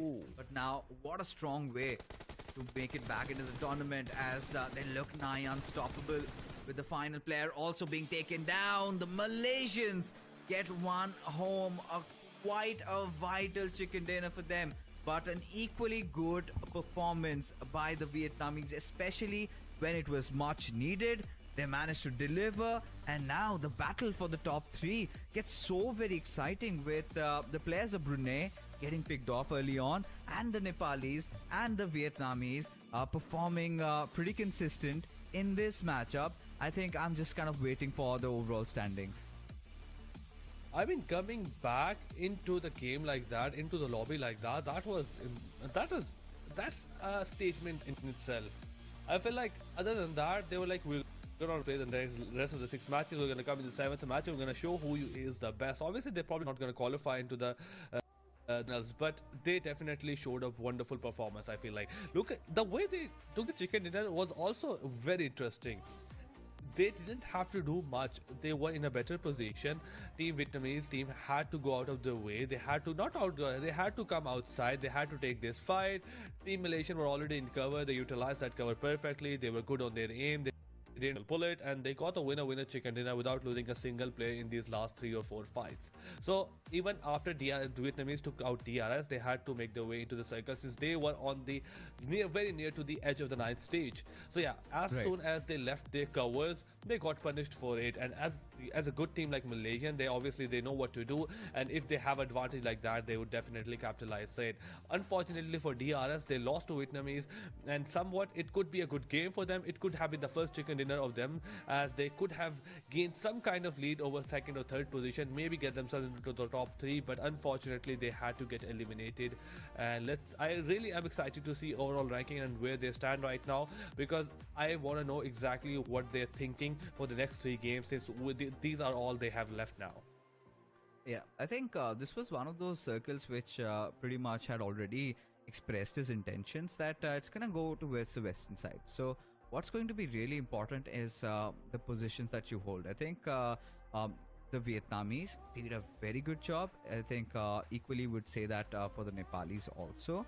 And for the Malaysians, I think, to be honest, RC, we did not see them coming, right? And for a moment, we feel like, yeah, they were just an average, mediocre team who shown up in the last day. They're just going to cause a lot of trouble for the other players, other teams, and be a menace in the lobby. And that they did this time, but this time they were looking much more composed. But I think kudos more than Malaysia's chicken dinner. I think I'm really happy for the fact that the Vietnamese and the Nepalis have come out with a very strong and solid performance in this game. Now, this is where, the Brunei playing not to their mark, because now this is where it comes down, I feel, RZ, to how you handle pressure, right? While they were chasing a team, they were kind of having that adrenaline, and suddenly when you're in that spot where now you're being chased, it really comes down to how you can deal with that pressure. And I feel that Brunei did not do a good job at that, especially RZ. If you take a look at where they drop in the Western Island. The other teams, the Nepalis and the Vietnamese, they had to make their way in when we were kind of wondering how are the Nepalis gonna make their way inside the circle with the Sri Lankans keeping watch over them and even the Mongolians being there. But they not only just managed to take get inside the circle, but also they managed to take a very good spot inside the zone and were dealing so much damage, especially when you talk about a player like Delta. He was looking absolutely explosive. And I feel like this is one of those games where you realize 4 games can't be your game. All of the game can't be your game. You have to realize, oh, this could be my game where the circle is favoring us by default, is on our side. We know this terrain, and I feel like as they dropped on that side, this by just the virtue of the circle closing on that side, it should have been a good game for them. If somehow DRS and Thailand or Vietnamese, these team, well, definitely Vietnamese team and the Thai team from Nepal, both of them converted into a good game, this is a kudos to them. They had to go out of their way. We still have to see a game where they are by default in a favorable position. Brunei might just not be given a chance. Unfortunately, this being in the top 3, qualifying into the final like WEC Championship, going to Romania is not an easy job. You have to do a lot of things right. Starting from the day number 1 of the match number 1, you have to make sure that you keep the consistency, you make sure that you don't let the pressure get to you, you have the confidence to lead the team. 1 or 2 bad games will definitely bite you later, and this is exactly what's happening. Brunei, do they have it in them to make sure that they don't let the pressure get to themselves, especially now since we are just left with 3 matches. There's nothing after this, and in those 3 matches, Sandhawk is the most unreliable match, as we discussed yesterday as well. So I feel like we're just left with Erangel and Miramar, and if any team is looking to do any kind of damage to the overall ranking, these are the 2 matches that are that I'm looking forward to, that they should be looking forward to as well in terms of gaining points. Oh yeah, there's no doubt in that, and I think within just a little next few minutes, we will have the match standings in front of us, and we'll have a more vivid picture of what's really going on, what's the difference between all these countries out there, because now we've got so many participants for that top 3, and so many countries that could actually make it over there. Because at a point, even talking about Philippines, I kind of think they've done their deeds. They've been one of the better teams. After Mongolia, they've been second best, and I think they've delivered right now. Kind of once we're kind of coming to the closing phases of the qualifiers, we're witnessing the 3rd spot getting heavily contested. Now this is where I think experience shall prevail.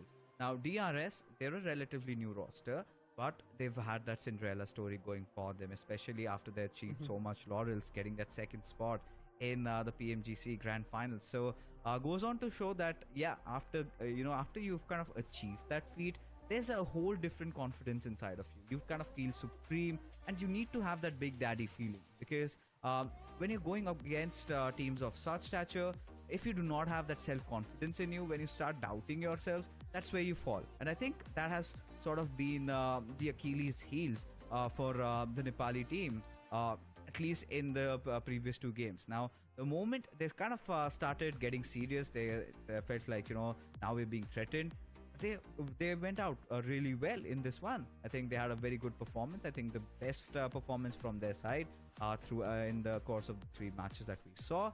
But now I think it is time that they kind of carry it on from here, because now the Vietnamese are also closing in on the gap, RZ. And when you talk about the tournament of this status of this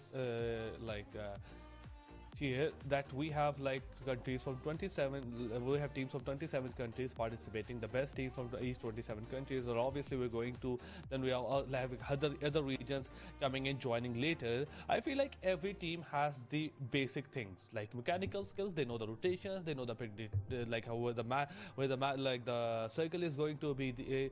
They are very good in what makes them a very good team. So in this position, at this state of the game, at this state of the tournament, it comes down to that mind status of yours? Like, what are you feeling right now?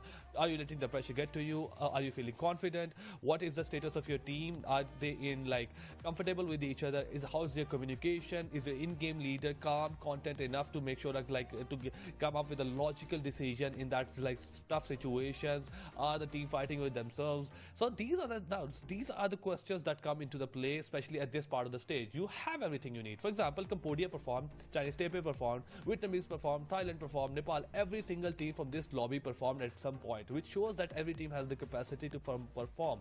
So I feel like it's not just a bad team. It is just what mindset you have, what kind of strategy you have, and whether you decide that's the right strategy, and whether your team is following that strategy as well, to what extent. So I feel like it has come down to this, and Mongolian boys, they have done a wonderful job of having a clear mindset from the start, and till this point they have not deviated from that.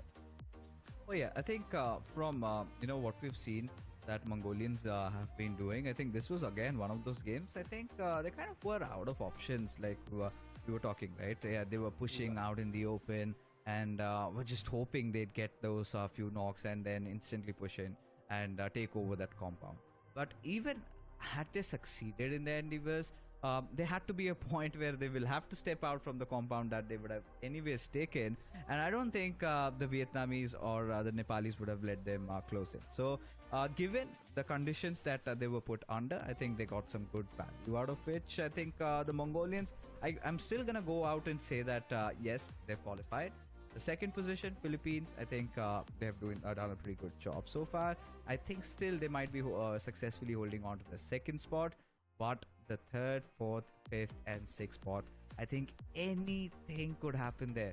You've got so many of those teams, right? You've got Nepal, you've got Vietnam, you've got Brunei, and even Thailand, as a matter of fact, unless and until somebody else steps up. But Chinese Taipei, I think they've sort of been one of my favorite teams. Even Malaysia over here, I think this is where Malaysians would be wondering, had we played all our games yesterday, I think they could have also been one of those teams that could be contending. But right now, a little bit of a head-to-head will come in for us as we take a look at some stats from post-match. And this is where Malaysians getting that chicken dinner. I think Genkos played such an instrumental role. 4 eliminations for this lad, and Amazal dishing out the maximum amount of damage. Exactly, doing like 4 eliminations, 281 damage.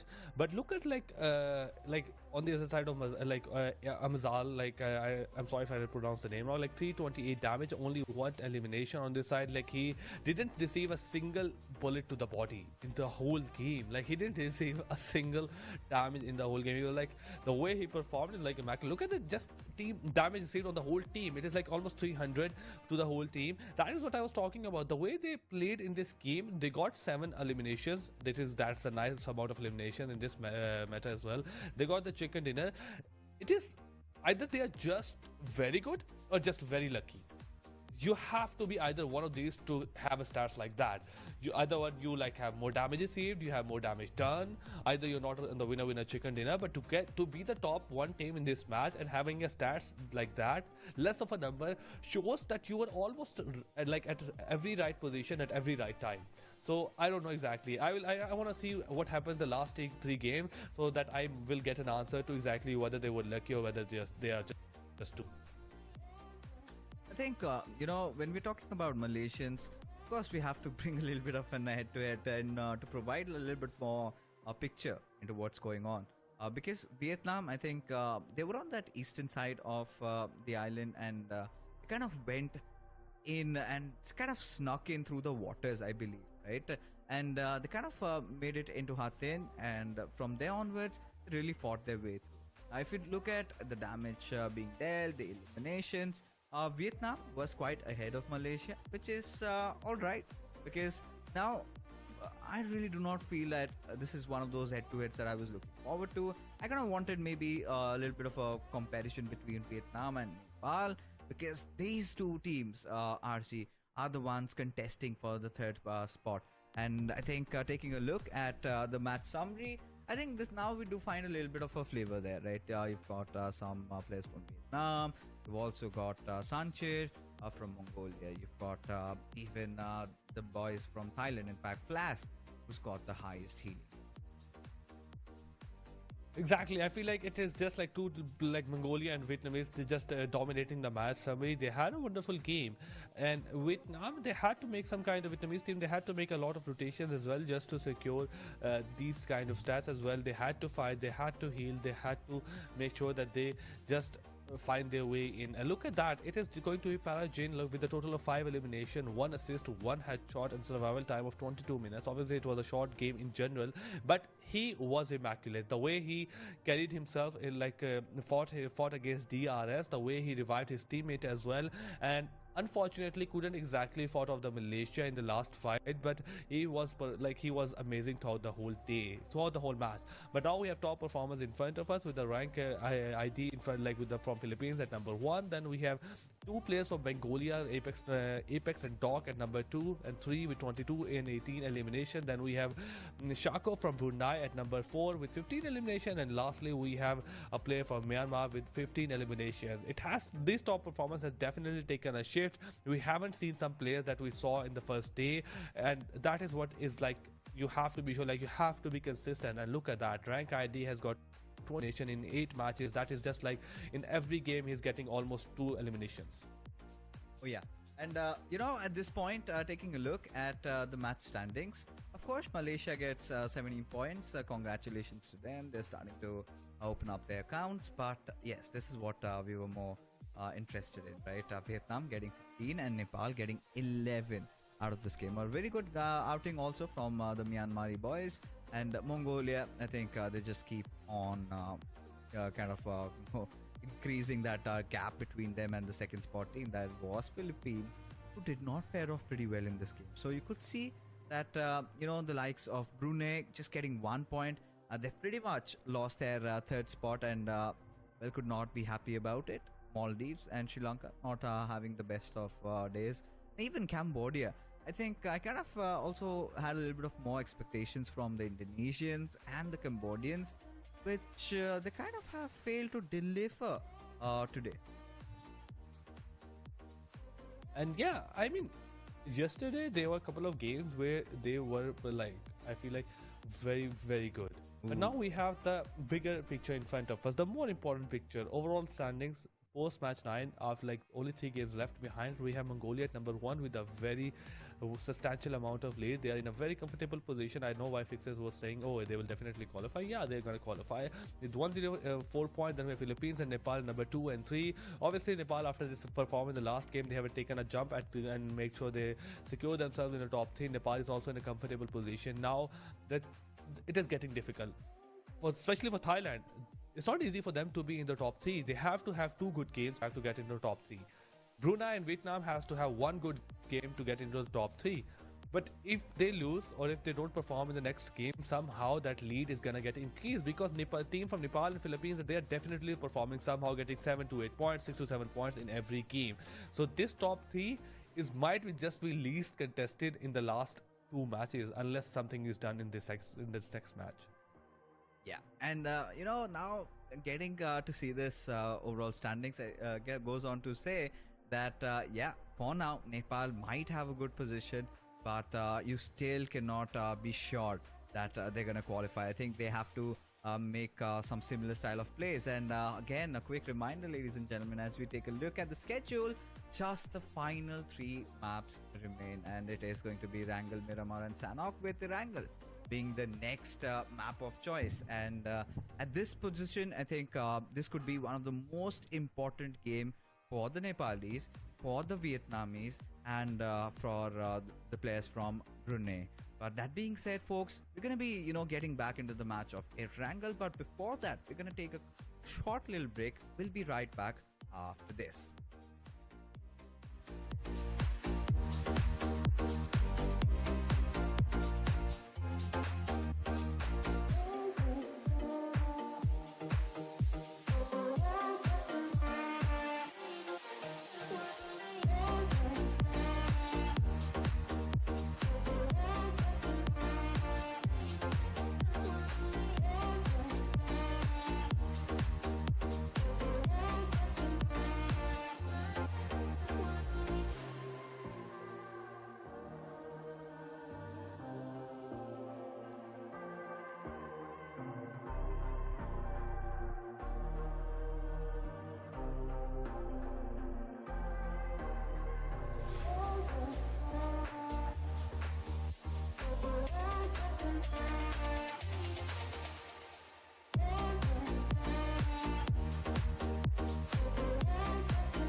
Well, things are starting to get really hot and humid over here because now so many of those teams contesting for that third spot. Welcome once again, ladies and gentlemen. You are watching the final day of the online qualifiers of PUBG Mobile WEC, brought to you by IESF. And I'm Pixis, of course, joined along with RC, along with me.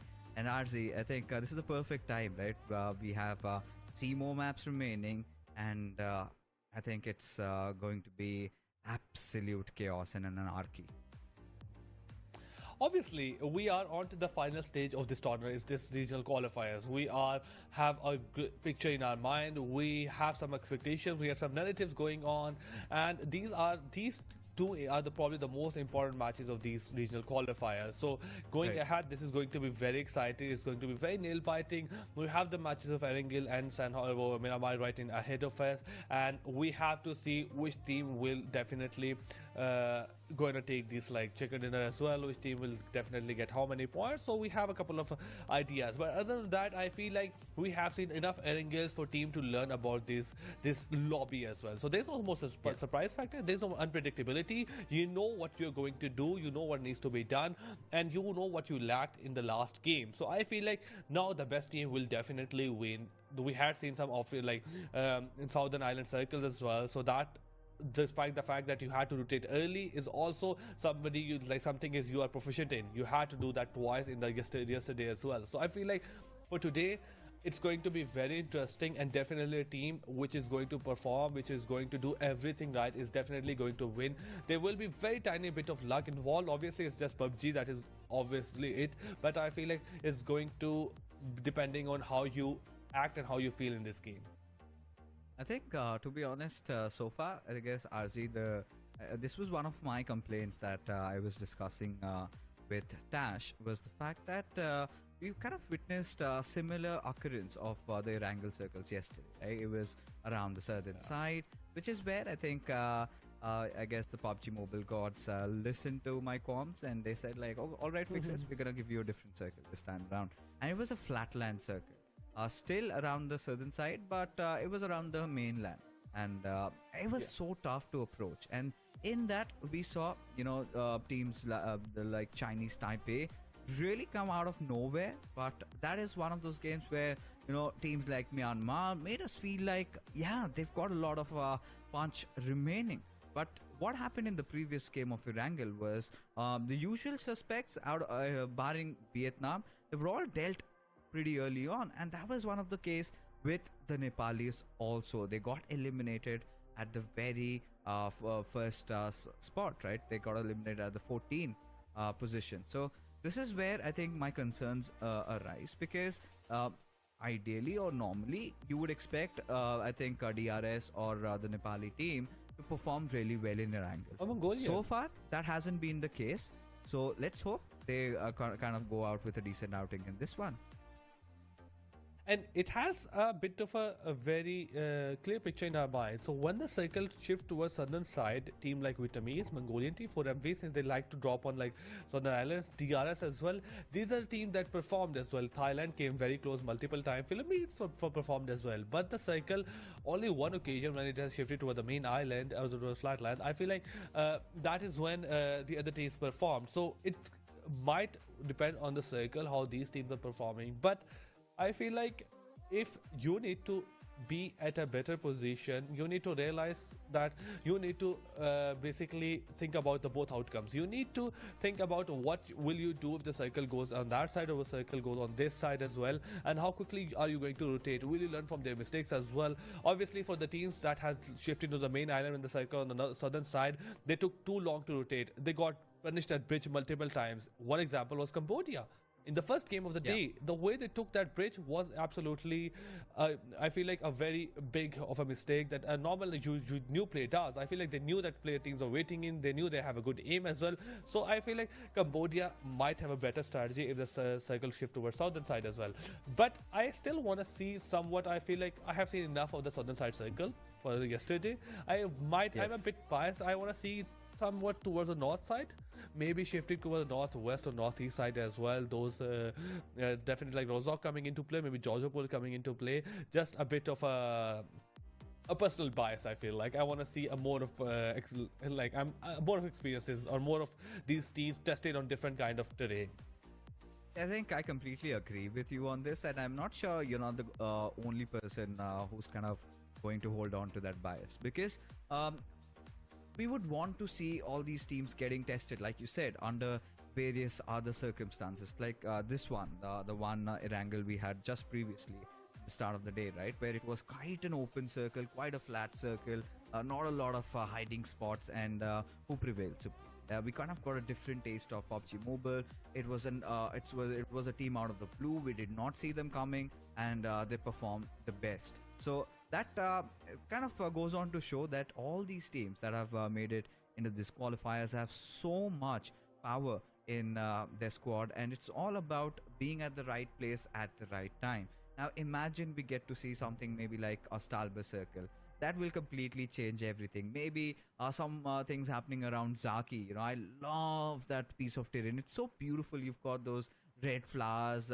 It's a different kind of a green over there, and you kind of like it. And now taking a look at the flight path trajectory as we have taken it up to the skies, it is going to be from Novo Ripnoi towards shooting range, kind of dissecting the map into two halves.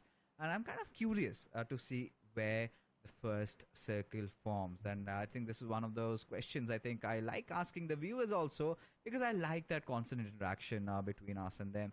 Who do you think is going to get the chicken dinner, and where do you think the circle is gonna end in this matchup? Do let us know in the chat, and the winner gets nothing, but you can get to support your favorite team. And that is true. I mean, it is always very nice to hear our viewers' perspective on what they think is going to happen and why exactly.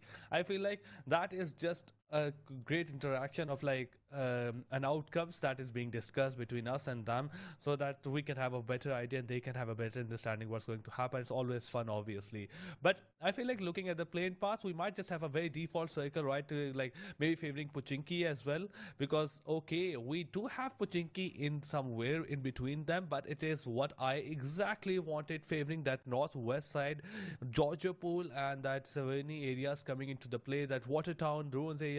This is going to be contested, and the ESP is right in the center of that position comfortably. They would have good loot as well and very easy to rotate. Unfortunately for Mongolian boys, they have to have a big rotation, not just to the maybe not to the edges, but definitely to the center. I think this is exactly the kind of a circle that we were hoping for, maybe around Stalbert or something around Georgie's, right? And this is one of those hybrid circles that kind of gets in that the extra layers of complexity involved in into this game. Now, when you look around the circle and look at the the instant favorites in trying to win this one, I think Brunei find themselves in a really promising position, almost around the epicenter, where they kind of head on towards Rosok. But then you look at Vietnam also, who kind of are going towards Yasnaya Poliana. But I think they have their rotation path cut out for them. And this is where the Malaysians, I think, could also deliver if the circle kind of sticks somewhere around the bottom of the shooting range, which is ideally been the case. So we've seen kind of not a lot of iterations of this zone, but we've seen the circles like this usually either tend to end somewhere around that southern shooting range, or maybe kind of tend to go around the ruins area, which is where we have another rare occurrence where it kind of tilts a little towards the Georgia Paul containers. We haven't seen that happen quite often, but could also be a case, or maybe it just kind of goes completely falling down towards being a Gatka zone. I have seen that multiple times, Gatka coming into play or the shooting range. Those are the areas that I've witnessed quite often. But Georgia Pool containers, I feel like it has been quite some time since I've seen circle close on that area. Those maybe somewhat outside of Georgia Pool, but never towards those, very less towards those containers, maybe towards those compartments as well. So that if that happens, obviously I will be very excited. But other than that, I feel like nothing is much happening on this map. The Erangel is generally sometimes if you don't have to rotate early, it's bit of a slow map when it comes to looting, when it comes to rotation as well. We see teams comfortable in their spots. Everybody is dispersed. Look at FDD right now. They're dispersed from all the way from Mention to Lipovka. Look at Team ESB. They're dispersed from Rozok to Runes as well. Even from Team Hale, dispersed all the way from Farm to maybe in the somewhat towards Ferry Pier as well. And that stands true for ISSL as well, and along with Hong Kong boys.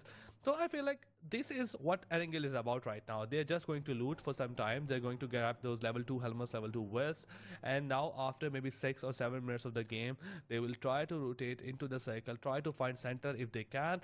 But all in all, this might turn out to be a game where we will see action definitely, not like all action on the stage 4 of the game, possibility a couple of fights before them, but just I feel like the teams are gonna be testing, just like playing it a bit slow, and then the actions will start in the later part of the game.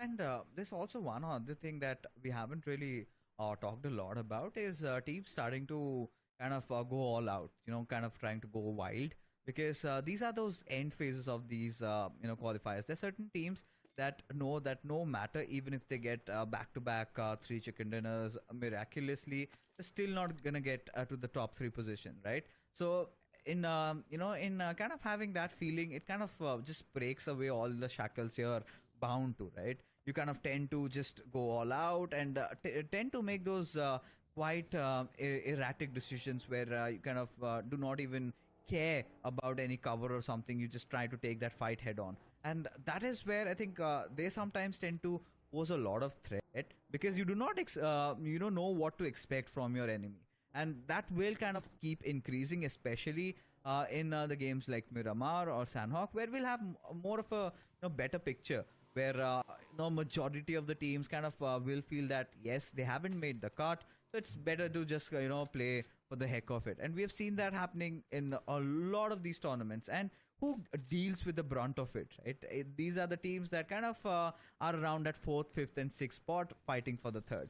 So that is where the pressure kind of increases a lot, and you have to really reconsider at least even going towards your preferred drop location, as Brunei managed to open things up on the players of Maldives, as one other might just go down falling as they're being dashed in, but somehow Brunei managing to keep them at bay as of now. Exactly, with especially Chewy coming down in the ground floor, taking the second one as well, and now they just one by one they got 4 eliminations and a great start to the game. Completely wiped out the team from this map, from this lobby. Along with that, made sure that they didn't lose a single player, and obviously only one player, I think Piasu, was just the one that took some damage to the body. Other than that, nothing concerning for either single one of those players, and they very wonderfully divide these skills across themselves as well. So I feel like it's a great start to the game, and that definitely means more concern for teams like from Philippines and team from Nepal, as this is the contest that we were talking about. If Brunei doesn't step up the game, if doesn't step up their performance in this game, I feel like this could be it, and now this is exactly what's happening. Other than that, here for DRS, they spotted 2 soon really quickly. The damage has been done, 1 or 2 more shots, and then they would have gotten a knockdown. But look at that, where is Killer Fight right now? He's out in the open, got knocked down, and is trying to get a shot on his. Eddie goes down, but other than that, we got a third party coming from the other side. DRS in deep troubles with the 2 players bleeding really far away from each other. There's not exactly a lot of cover that exists. They can't be exactly divided, and players from Cambodia are just gonna be coming in, confirming their elimination, and that might just be very true for the second player as well. Oh, you gotta feel bad for the Nepalese, right? Especially such a crucial game, and right from the very start, their numbers have started dwindling down. And especially when you're kind of going against the ones you do not expect a lot from, teams like Maldives or even Cambodia in that situation. And this is gonna hurt.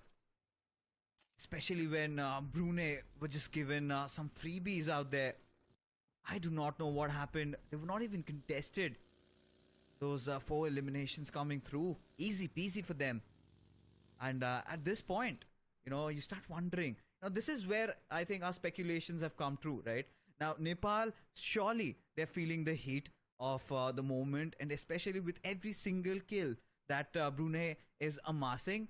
I think that is where the trouble is getting more and more. And with just one more Miramar and a Sandhawk to follow after that, things are looking quite difficult as the circle has kind of taken an eastern shift, and this is kind of going maybe towards the water cities or might stick around the ruins area. I think from what we've seen, I guess Brunei are really holding on to a very good spot, have been the favorites right from the very start when we took a look at the circle.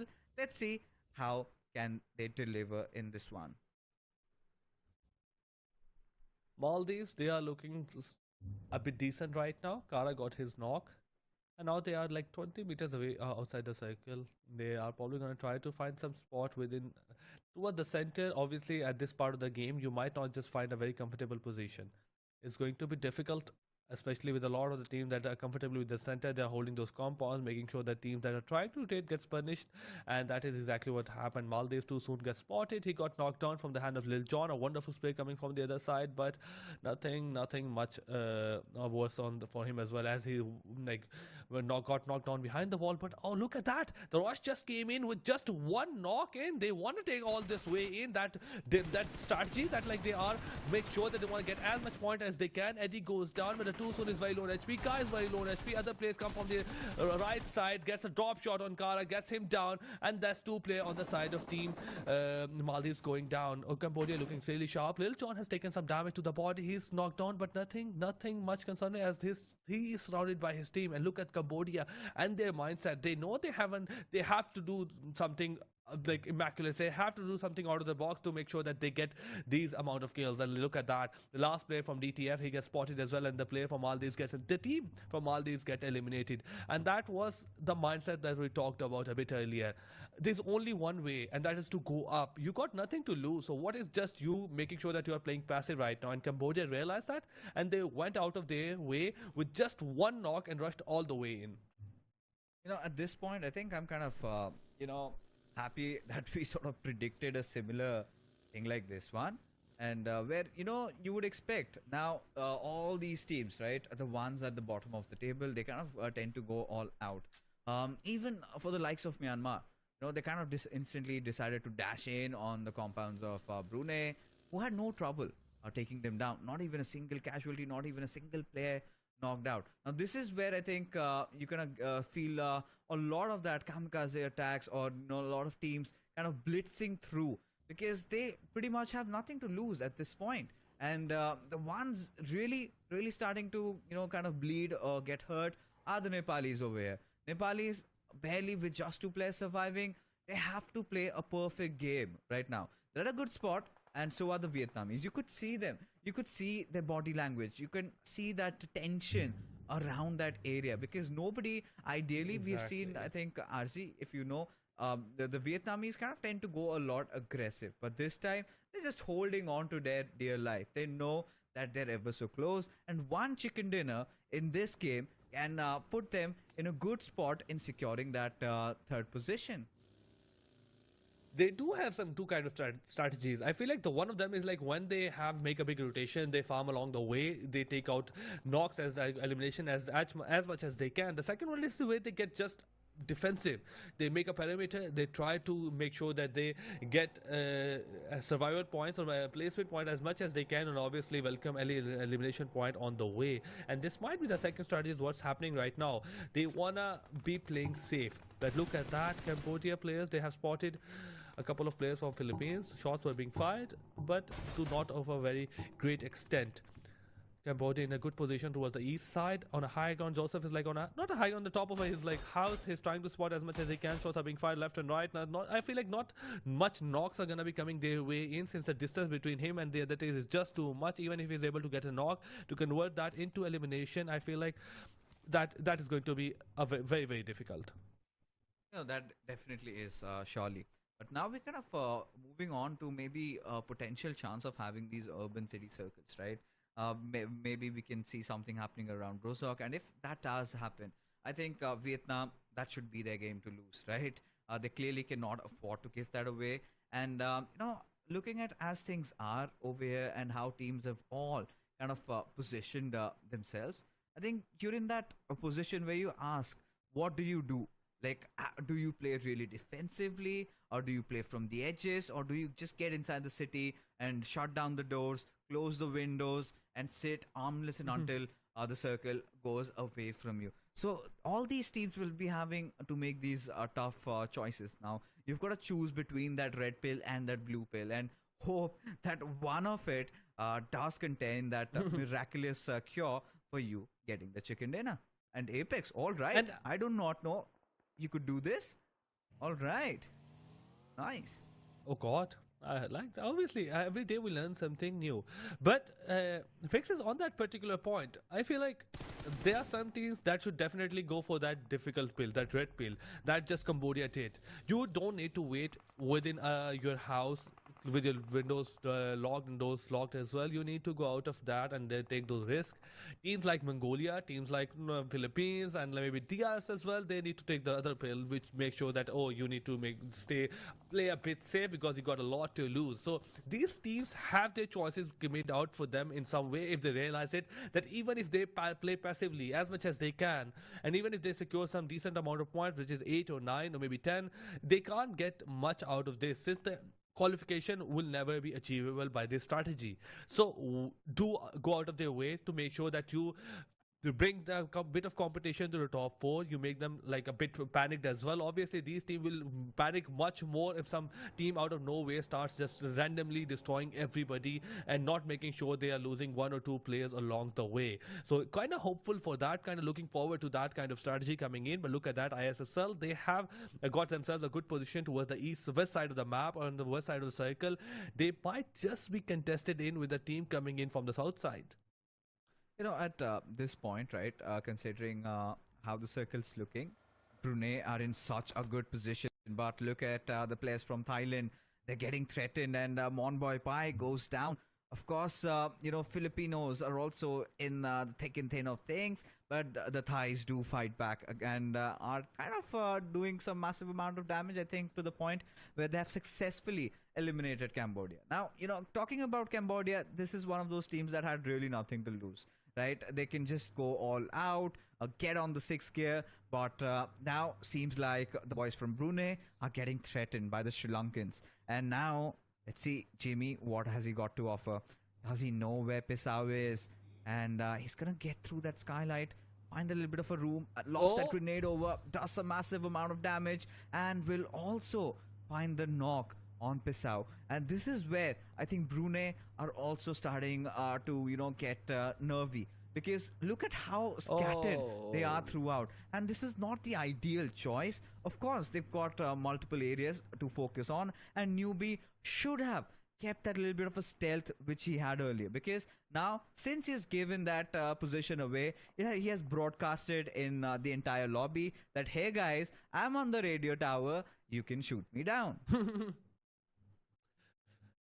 And now he got nothing else other than to duck. But Jimmy just got a bit aggressive when he shouldn't have. He got a wonderful knock. Now just climbed all the way to the roof to confirm his elimination. But that was one of the biggest, obviously, mistake, and he got punished for it as well. And with that, now ISSL had just slowly and steadily lost one of their players as well. Obviously, now 3 of their players only left with Razor and 0 elimination in their backpack. They can't achieve much now or anything. They are probably going to get eliminated anytime soon. They are surrounded by multiple teams. One of them, like Razor, is just surrounded by even ESB right now with 3 players in front, 1 player on the right side of him. So it's just a matter of time. Other than that, there are a couple of players right behind him. As we were talking about his possibility to survive or to die, Shako just gets the job done with a wonderful nade. Absolutely landing right onto him and takes him out of the game. Another team getting eliminated, 10 teams left behind, 34 players, and now Malaysia is trying to charge up a bit. They are surviving, they are thriving right now with 4 players, but just one tiny bit of an issue for them as they are outside the circle and have to make sure they rotate almost 200 meters and to find a comfortable position. But other than that, Team Heal is right next to them. A potential fight is about to happen, and you cannot just move into the circle without this fight, and this is what they have realized as well. Yeah, but again, with Malaysians having nothing to lose and Thailand potentially their dreams getting shattered, they're fighting with whatever is remaining, and still Sky only managing to get that important knock onto its harm. But how much more can they press in? How much can they do over here? Already having thrown a spanner into the works of the Malaysians. Hong Kong, China, this time around during the qualifiers, I did not get to see a lot out of them. And honestly, I was really not impressed. There were moments where they kind of went off to a good start, but they could not keep up with it. They had to constantly, get a few good positions. They were kind of lacking the firepower as well as the Malaysians. They're being battered down. And the Thais deciding to kind of engage in that fight have also had to manage to concede one of their players or lose out on one of those bodies out there, as the Malaysians will get one of their teammate into good covers and would be hoping to get the revival in time and still somehow miraculously find a way inside the circle. Exactly. I feel like Abazal got one player revived. Now he's just gonna pick the other one, making sure that he gets like into the cover. But now he gets spotted as well. The other player is getting damaged, and now he might just go into the cover himself. Vietnamese boy, they have the advantage in this fight. They know they were third partying in. They knew the two teams were fighting. They were in a disadvantageous position. Now Vietnamese boys coming from the high ground. Now they could easily get two teams eliminated out if they play it right. They have to make sure they take the left one out, then they go for the right one in the lower ground. And this could be an easy knock coming on their side, since they have the high ground advantage, the clear line of sight. But look at that, Malaysian boy just throwing smoke, creating a wall of smoke in front of them, trying to rotate 40 meters into the circle. Unfortunately, even after 40 meters, I don't see any natural cover that could be proving helpful for them. These are three players out in the open, and now obviously Vietnamese boys trying to punish them as much as they can, but obviously just a bit of retaliation for Malaysian boy. One player goes down. Even Parajin was able to get one player down on the side of Malaysian. Both straight coming out, and now even Parajin has to be revived. Vietnamese has their goal cut out for them. Now they're just trying to get a bit aggressive on the team of Team Hale, who are just just on the edge of the circle. They have the advantage in this fight. It should be over. It should be 2 easy points for them. Oh, it certainly should be. But Vietnam, I think, wanting to get the better out of the Thai players, as the Mongolians go after them, and look at them go one after the other, absolutely obliterating the opposition, and will now set their eyes on the Malaysians also. Tisha trying to bob and weave his way inside the circle, gets picked off, and Vietnamese, the players, know that they can get a few more fishes in the barrel, as their last player, Geckos, is kind of trying to survive over there. But you gotta feel also for Gyante, right? Who's the solo survivor for the Nepali team. And he's kind of just somehow found his way on that northern side. He's kind of hiding in the waters, trying to stay alive for as long as possible, because you cannot expect one of the players to just go out on a rampage and try and eliminate everybody, as now the two big teams fight up against each other. It's the Mongolians against the Vietnamese, and Mongolians really thrive under circles like this. The team play is really starting to show up, and they look to be on the warpath of securing one more chicken dinner to their name. 9 backpack. One player goes down, like he got knocked down, but I feel like he's in the cover. Can be right.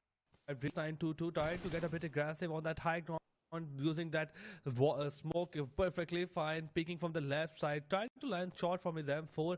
The player gets revived, and now they're back to 4. 9 kills, 113 total points. They are hell bent on ending the lead. This is a team that should not be performing.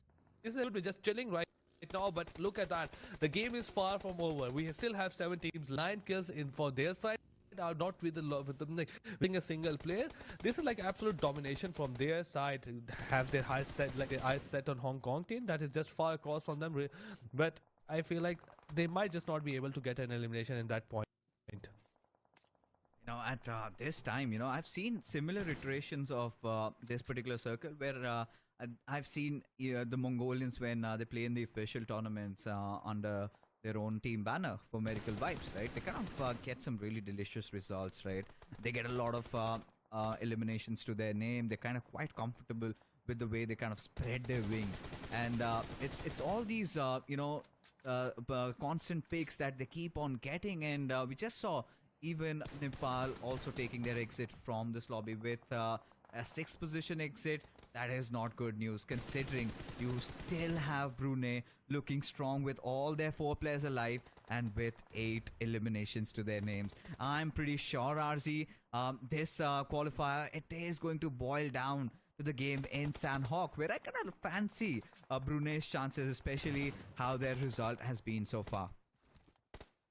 Exactly. I feel like it might have been over before that, but after this performance, and especially with the DRS getting out of the game, they might just be coming into the top 3. But for now, Apex spots a team from Hong Kong. 2 players are down. He's just trying to make sure that he somehow saves his player Doc922. Shots are being fired, trying to burst the vehicle as much as he can, but now he got to reload. He got to get back. Other than that, ESB looking very...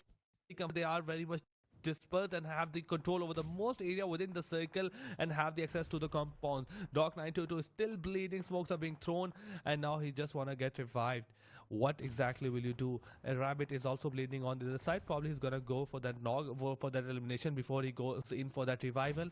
Gen 18 is on the backside as well. He needs to be careful before just leaving this cover. He can't just make sure that he gets himself knocked on in trying to revive his player. It's a big risky move. He's just going in. He just don't want to lose his player. That's the kind of a commitment I want from my teammate. But unfortunately, he goes down as well. Yeah, that was a pretty bold and foolish move. At least, you know, in these final circles, when you kind of, when you know that that has been an overextension, you need to cut on your losses and just go ahead with 3 players, because I still feel Mongolians could have executed this, and one after the other they forced a revive, and they are down to just 2 remaining. Now this has increased the chances of Brunei. Now Brunei were looking out for a game similarly like this. Now the even the Filipinos trying to close in and are just playing to the traps, and there you go, one after the other the players are starting to fall. And look at that, you know, Brunei now are at the 4th position, but pretty much after this game ends they will reclinch or reclaim the 3rd spot that they're on for a short while. But yes, you cannot just say that they're the winners yet, because they still have a few squads to deal with. Hong Kong China, I think this has to be their best performance so far. And I gotta feel bad for Ken 18, because look at this player, right? He doesn't even have a scope. He doesn't even have a 2 times to work around with. Just a red dot on his Karel and Tommy. Not the best of loadouts also. And giving away his position, but look at Ryman. He's still fighting through.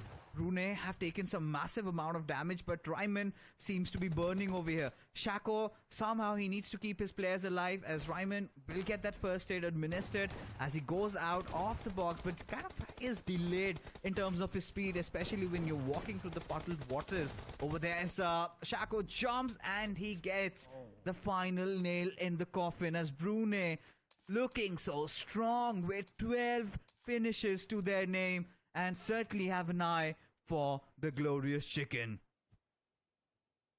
Especially if they are able to revive their 3rd player who's bleeding right now. And as Shaco was fighting, Piasso was exactly doing that. 12 elimination, 3 players are alive, more than any other team. And even the player from Mongolian gets started bleeding. Apex is down, only 1 player leaving behind. It's a 3v1v1. It's an easy winner chicken dinner. Ken 19 also gets spotted. Shaco is moving towards him. He knows where exactly he's residing. Piasso is moving towards the right side, trying to get into the circle, into a comfortable position. He has seen a high ground that he wanna just move to that point right now. Team is a bit dispersed. 2 players on the left side, 1 player on the right side. 1 player is bleeding, but even after that fact, I feel like they are still in a great position. Ken 18 spots the player from 4MV. Apex gets eliminated from the game. 1 player from Mongolia is still left. 1 player from Hong Kong China is left. 2 players from Brunei is still playing. I don't feel like it's gonna be in a possible job to revive their 3rd player, so it's still a possibility 2v1v1. Still not an easy winner chicken dinner for Brunei, as things can go wrong very easily. They need to be careful with their fight. They have the circular advantage. They need to capture. They don't need to get aggressive or go able to take this fight. And Ken 18 will probably make themselves vulnerable in order to get into the circle, but they have their access to some kind of utility is to create a wall in front of him, and the only last smoke I think he has been used, and now get his almost foot in the circle. Yeah, and this is where, you know, you kind of need to applaud the individual you know, players or the prowess of the Mongolians. Especially, doesn't matter who is surviving. Every single one of them has the potential, which is kind of eventually come down to a Mexican standoff in which Brunei bite the dust. It is going to be Ken 18 in a 1v1 against East. And, well, he is at the better spot. He's got that trees cover. He's got that HP advantage also. And look at that. That's the last first aid that Ken 18 has. And he barely has any armor remaining. Does have that level 3 helmet though. But even a single shot and his armor is pretty much done for. So East having some massive advantage. But also has that depleted armor on himself. So it all comes down to who makes that one mistake and who capitalizes in this 1v1. I mean, this is not what we expected at all for these teams to go on. There's a being thrown left and right. They're still waiting on behind their cover. Ken18, he's just gonna be like drinking that energy drink. He wanna make sure that his HP is on to the 100%. 5 nades on East 92, but unfortunately he has to leave his cover for now. Ken18, can he fight this out in the open? He has the cover, he has the advantage. He needs obviously a lot of shots are being fired down to very low of an HP, and now he gets eliminated for the game. Winner chicken dinner. What a wonderful performance by this guy. He had the cover, he was fairly into the circle.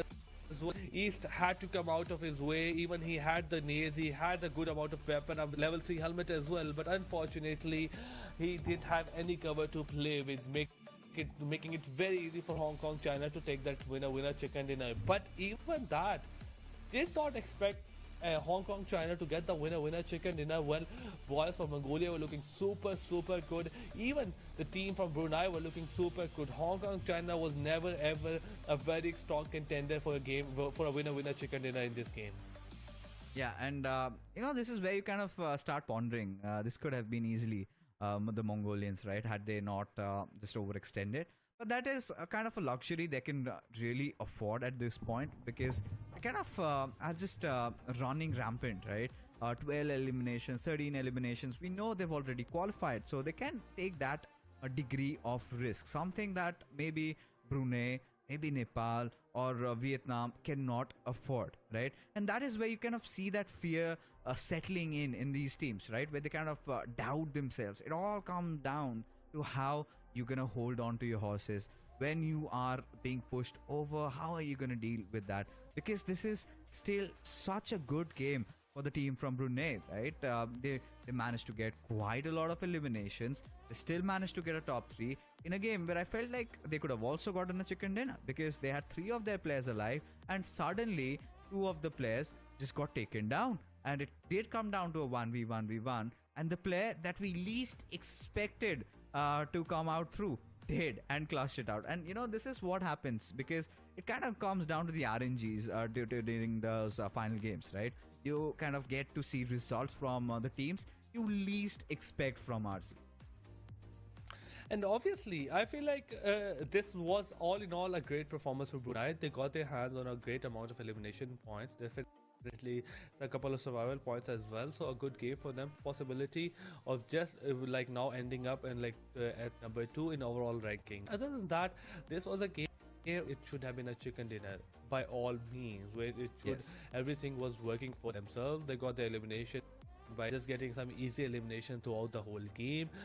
Not had too much to work too hard for them as well, but fortunately if you are being handed some easy elimination throughout the game, if you're being handed a winner chicken dinner as well, where you got yourself into a 3v1v1, you had the circles advantage, but somehow you end up losing, is a mark on exactly what did you do wrong and what did wrong in this particular scenario. Now you are almost at the same position as Nepal and Philippines team is.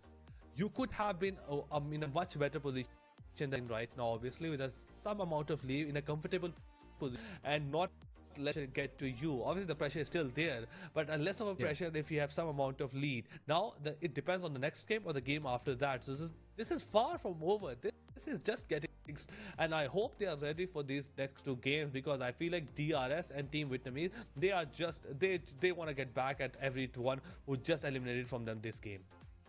Yeah, I think when you kind of bring in that comparison between who's got the most experience amongst the 3, I think that should be kind of a little bit of a tie between the Vietnamese team and the Nepalis. But with how the lobby is going on, that is the kind of how do you say, that random variable into the equation, because you do not know how the bottom tier teams are going to perform in this one, right? The ones that have realized that they, no matter what, with the 2 games remaining, no matter how good they're going to play, they're still not going to make the cut, right? So they kind of just kind of pose that little bit of that question. You cannot expect them to have a specific style of play anymore. They're gonna go all out. They might just drop over somebody, they might go quite aggressive. And not just them, right? With Mongolia performing so well in this game, I think they're also 100% sure that we're also going through. So you could see the kind of risk they're taking is more, right? Even more than the rewards, right? And this can also be the case when the next game happens in Miramar. Well, the Mongolians might just decide to drop maybe on players from Nepal or Brunei or whoever team they feel like they have scores to settle against, right? Even Thailand at this point, now I feel their endeavors of making it to Romania are looking quite blurry at this point. Especially, we haven't really seen that panache from their side. We haven't seen that intent to go out and win over there. Their trade potentials have been lacking. The rotations, the way they've been playing fights, you kind of feel that they're kind of very, they're in two minds before engaging or committing into a fight. You don't see them synchronized as you would expect them to be, as a result of which they are where they are right now. And obviously, I feel like these are the things that you break it down to. A couple of communication gaps, I feel like, are not a synergy that doesn't exist within the team, and that applies to other squads as well. And I feel like even Cambodia as well, sometimes I feel like they are on the same page, even from teams like these Chinese Taipei as well. I feel like there are instances where we could see that there was a major gap in their strategy, some for kind of like a fight that they shouldn't have taken, some kind of rotation that they shouldn't have made, or they should have made. I feel like it is easy to spot these flaws that existed within their plans. Other than that, I feel like obviously the game is super difficult right now. It is probably one of the toughest lobby they ever played.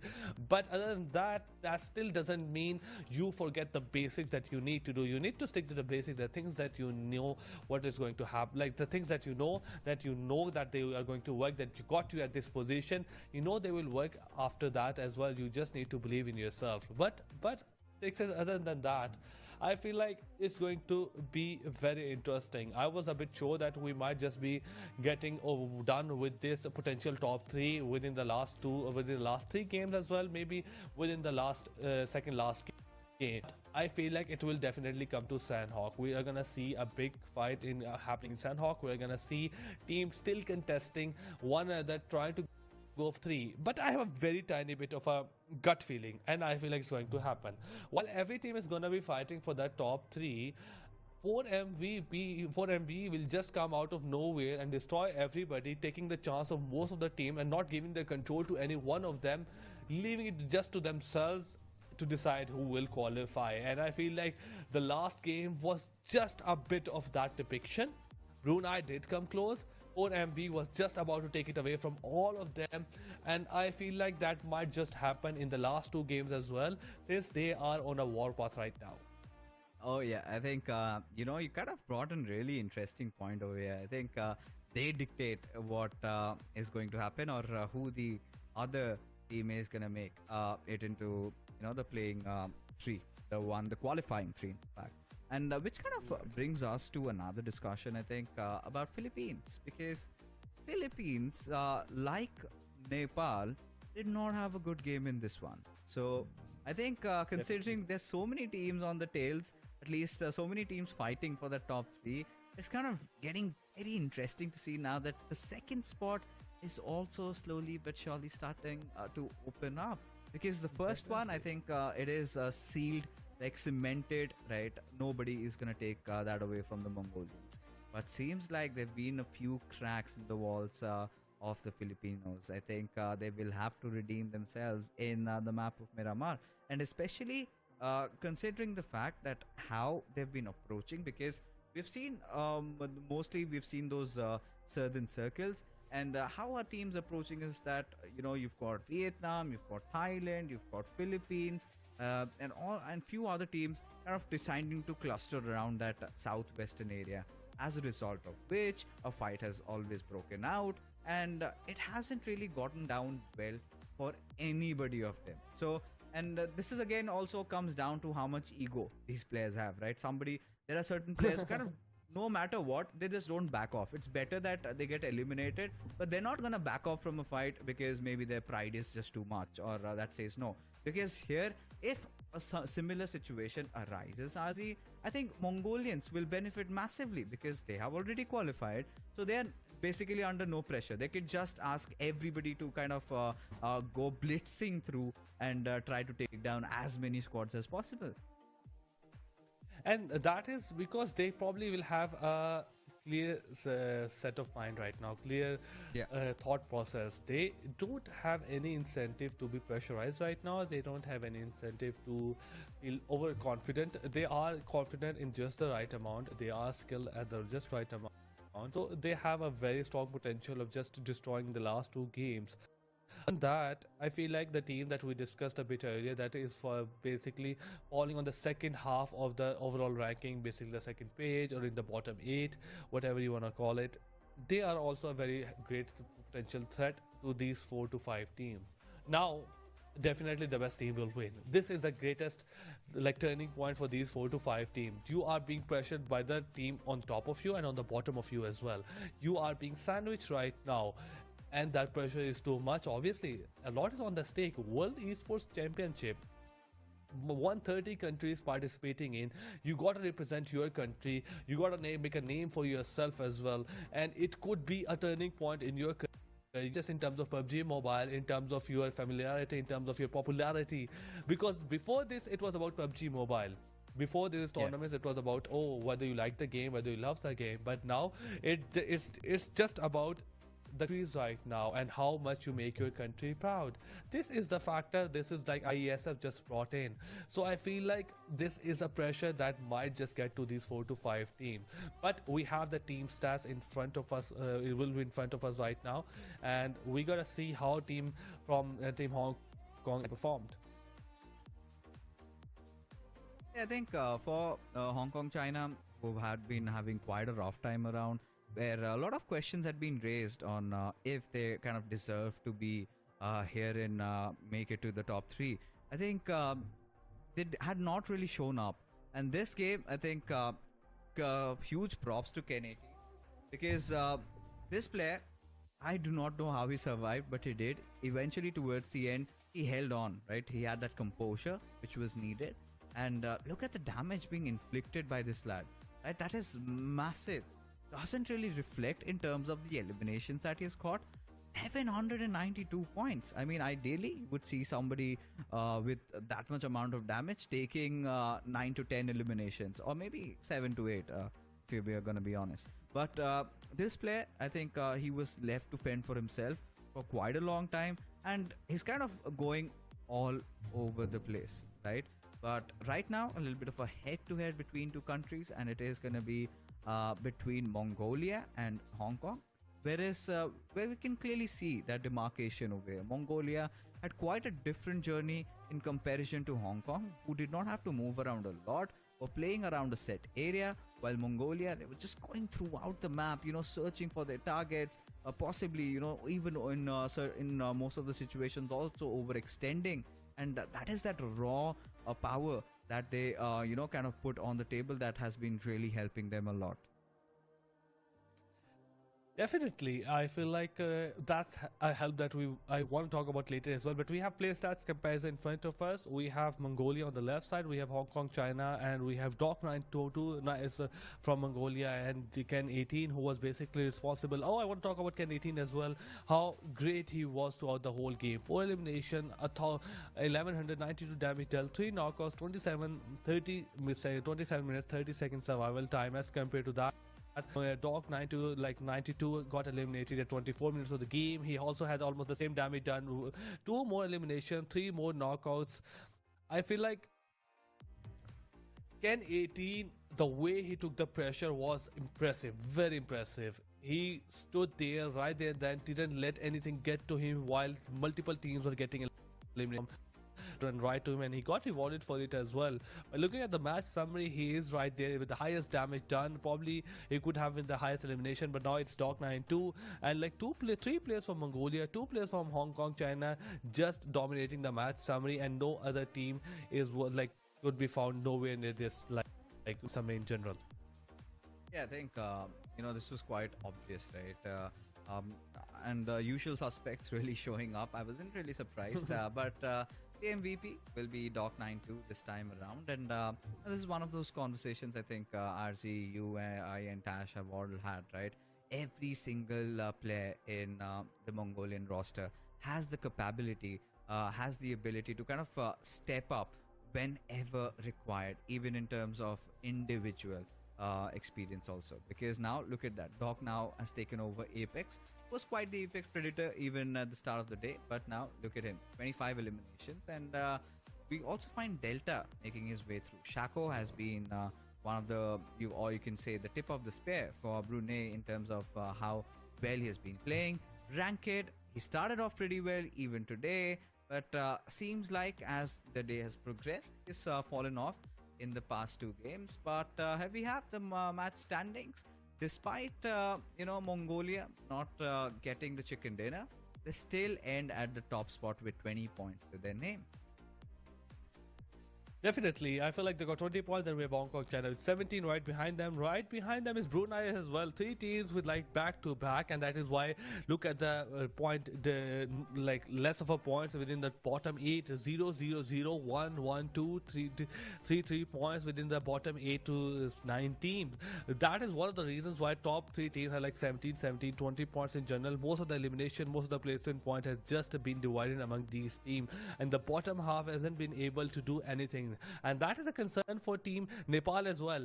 While the Philippines still got 11 points, Brunei got 17 points. They only got 2 points. This is probably going to hurt them in the second last game, or the second last game, or the last game as well in the overall ranking. But as we talk about the overall standing post match 10 day 2, we have Mongolia at number 1 with a very good amount of lead and a very, very good amount of skill that they want to make sure that they probably might want to touch at 150 points just to make sure that nobody comes near close to them. And behind them is Philippines after maybe like 35 points behind them. Now this is where things are looking really, really interesting, because Brunei, with such a nice performance, have taken quite a sizable amount of lead. Now for the Nepalis to fight back, I think they will have to get a top 3 finish in every single game from here on, and also ensure that Brunei go down early. Now Vietnam and I think we can say that Thailand, for these players, things are looking a little alright. I don't see their chances of making it to the lands is gonna come true. But yes, the final 2 games remaining, we were done with the wrangle. Hong Kong managed to get a chicken dinner, out of which Mongolia and Brunei managed to accrue quite a lot of points. But with Miramar up next, anything could possibly happen. Now it's so difficult to say what will happen, which teams will qualify, but to watch that and witness that, you will have to wait just a little bit longer, because right now what we're gonna do is head for a short little break. We'll be right back with all the action coming right your way.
what a performance so far, what a game it has been, and what a day it has been. It's World Esports Championship Asian Regional Qualifier by IESF. I have been joined by none other than Tash. Tash, what a wonderful game so far. Again, how do you feel about, like, generally, obviously, but what do you feel about the game so far and about the overall standings? Dude, it's like, you know, when someone decides that, you know what, this story is getting way too predictable, let's put it a plot twist. From day one till today, we're seeing a change in pace for a lot of teams, seeing teams at the bottom really start to wake up, and we're seeing some slow cooker teams finally hitting that boiling point. But the question now is whether or not the top three will still remain the top three that we saw from the beginning of the day. We saw Mongolia way in the front, and now, honestly, after their first two matches that they didn't do so well, I'm curious to know what exactly has been the problem. I mean, yeah, they're so far ahead compared to the rest. They finally woke up toward the end. But at the same time, what is going on with Nepal? I feel like there has always been one thing that has been missing from Nepal. While they have been consistent, they couldn't get the job done.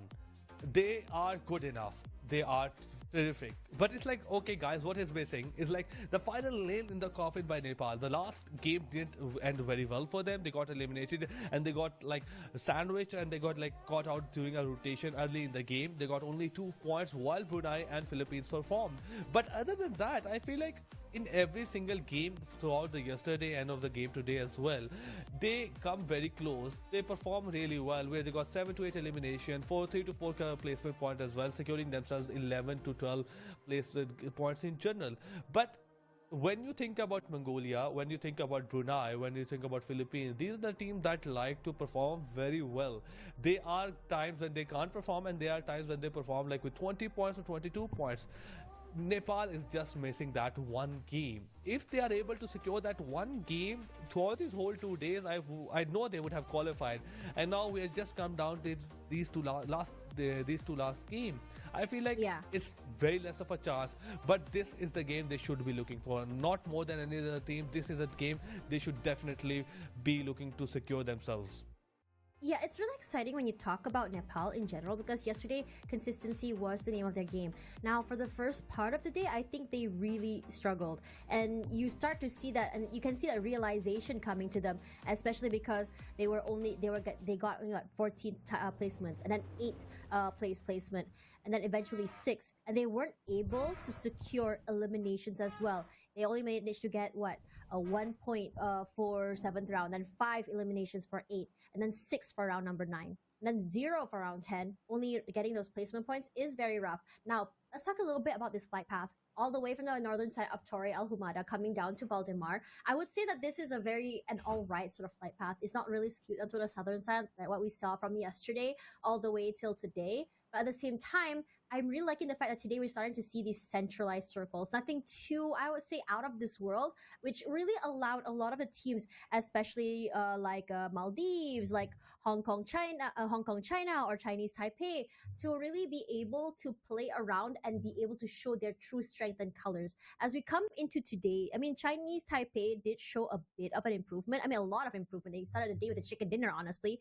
But then suddenly, when it came to round number 10, I'm not too sure what happened to them. And there's a lot of a question mark for me. And this includes Myanmar, because they are very strong.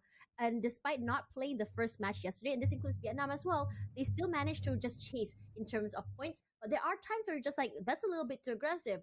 What on earth is going through their mind here? And why are they tunnel visioning like that? And I feel like even when the circle has taken a shift toward that side, where it's basically favoring those main islands, have not like a bit of extremities to them, this is a game that should be thriving. Only one of the games they performed. Other than that, I feel like they couldn't keep the momentum going. But looking at the circle right now, it is not too much of a very bad circle. It is heavily favoring El Pozo right now, making sure that DX is gonna be having a very good game and along with that team from like Team Thai, that is gonna be very happy with this circle, as they are just right now looting those crater fields. Team Hale on the south side as well, they don't got much contest. These are 3 teams that will have a bit of a fair and a peaceful gameplay. But any team that is towards the right side of the circle will face huge contention, as the major part of the cluster exists towards that side, and all the teams that will be looking to rotate, not all, the majority of the teams that will be looking to rotate will be entering from the east side of the circle. So that means we'll be seeing a lot of the fight towards those areas. Although DRS, they got their eyes set on Chinese Taipei, shots are being fired, damage has been dealt, but unfortunately for Delta, he couldn't get the job done, and now he has to wait without a knock coming in his way.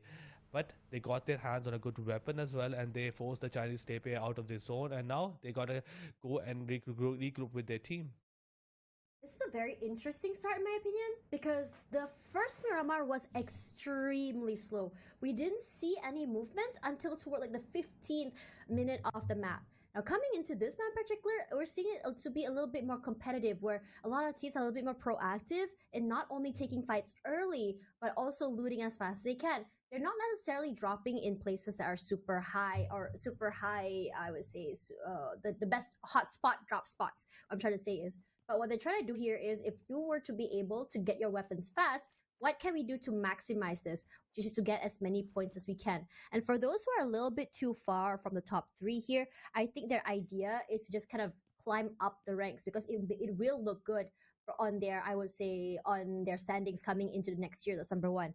But coming back into points again that I would really want to highlight here. I mean, Mongolia, what a statement play. I was just saying that what's going on today, they're not able to survive to the end. What happened to consistency? And then suddenly the 2 matches I'm not casting, they just shot up all the way to 1-2-4. And I'm just like, okay, question mark, what the heck happened here? Because if I remember properly, they started the day with 70 plus points, 73, I believe. Now, coming back to the rest, for Philippines, for Brunei, I mean, yeah, they do have a little bit of a lead over Nepal, given the fact that Nepal isn't too consistent today. But I wouldn't say it's a super big lead. It's enough. I mean, if Nepal does have one pop-off match where they're able to perhaps find Philippines or Brunei very, very early, or they're able to get a chicken dinner or even top 3 and still manage to get as many eliminations as they used to yesterday, they might be able to go back to 2nd or 3rd place. But in this situation, if they're not able to maintain their momentum that we saw yesterday, it will be a problem. And this is the same for Vietnam. I think that Vietnam, one of their biggest problems right now is consistency. Because when I saw them at the 32nd SEA Games, they were a team that I was definitely scared. They were like high pressure. They had a punch in terms of firepower. And I did start to see that yesterday. I saw moments where that situation popped off. But the problem with them is that that inconsistency, where they're just trying so hard to play that firepower, to play the heavily push game, that they get punished for it over and over again. And I think this is something that, I think a lot of teams are starting to note. Myanmar is not doing so bad today, and despite not playing one game yesterday, they started off the day at 10th place. They went to 8th, they went to 6th, and are dropping down to 7th since Thailand has finally found, I would say, their momentum. As we head toward the second part of the day. I mean, you're right. But one thing that has been the current situation right now, Thailand needs a back-to-back performances. Whatever caused them to be here right now, they are here. What can get them out? And what can get them to qualify? They're at 60 points. The other team that are qualifying is at 80 points. One good game will get you near them. Another good game will get you to qualify. So Thailand need to perform in this game and the next game, which is very, very difficult, because we have seen very, very few teams, maybe 1 or 2, that have given us a back-to-back performances of almost like 15 points in average. Other than that, then we have like Team Vietnamese. They are at 69 or 70 points. One good game and they are in the top 3. But other than that, I feel like that's also very difficult. If you can't perform in this one, you might not be able to perform in the next one. I will not put my hopes up for Sandhawk. As a player, you should never put your hopes up for Sandhawk as well. Things can go wrong. Too RNG, man. Yeah. Like, I can't. Like, things can go. Wait, did you see the match yesterday on Sandhawk? The final circle? I did. Oh what God, the heck I was did. that, right? Exactly. And so unpredictable. And more than that, Tash, it is somehow gets so savage in such a short span of time that you can't reevaluate and then you can't re-strategize as well in such a short span of time. Somehow you are doing all okay in 1 minute, and the next couple of seconds you are surrounded by 3 teams just pinning you down, not letting you move as well. So I feel like I will not rely on the last map. Other than that, I feel like I am looking forward to DRS, how they perform. Now they have set the Patron coming from all the way from east side. They have got themselves a comfortable position.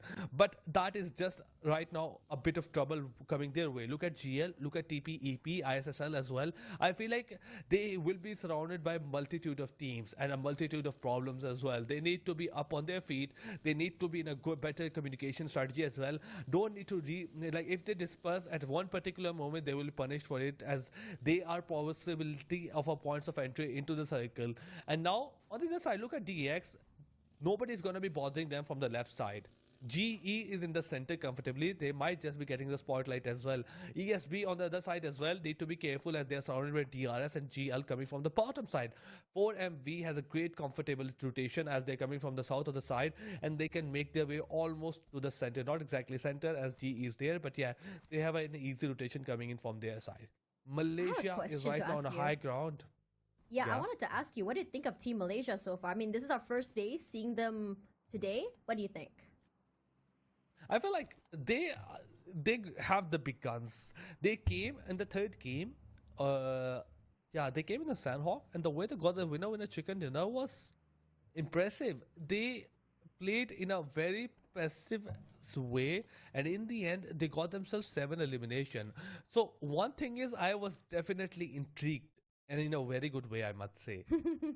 that I even captured them as very lucky or very good, and I still haven't gotten my answer.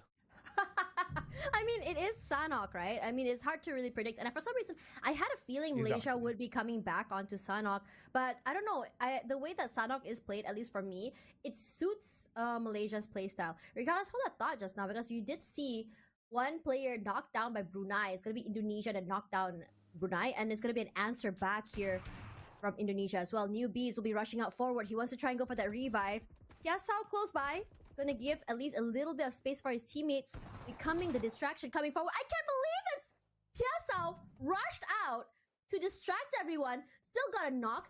I think he suspects a nade coming through here, so what he's gonna do is just try and just buy some time, clearing out those corners from inside the compound. Not sure if it actually hits them. No, it doesn't. I think it does damage them. Starboy still hasn't been picked up here. They're just side by side. They're on the outside. 2 Indonesian players now out and down and out. And Piasau, he has a molly. He's just trying to find the right area to drop it, but he has to be quick, and the nades come out, and Starboy is in trouble. He gets picked up, but again, Dabs goes down. The sprays behind the rock. What are you gonna do here? You can't rush out.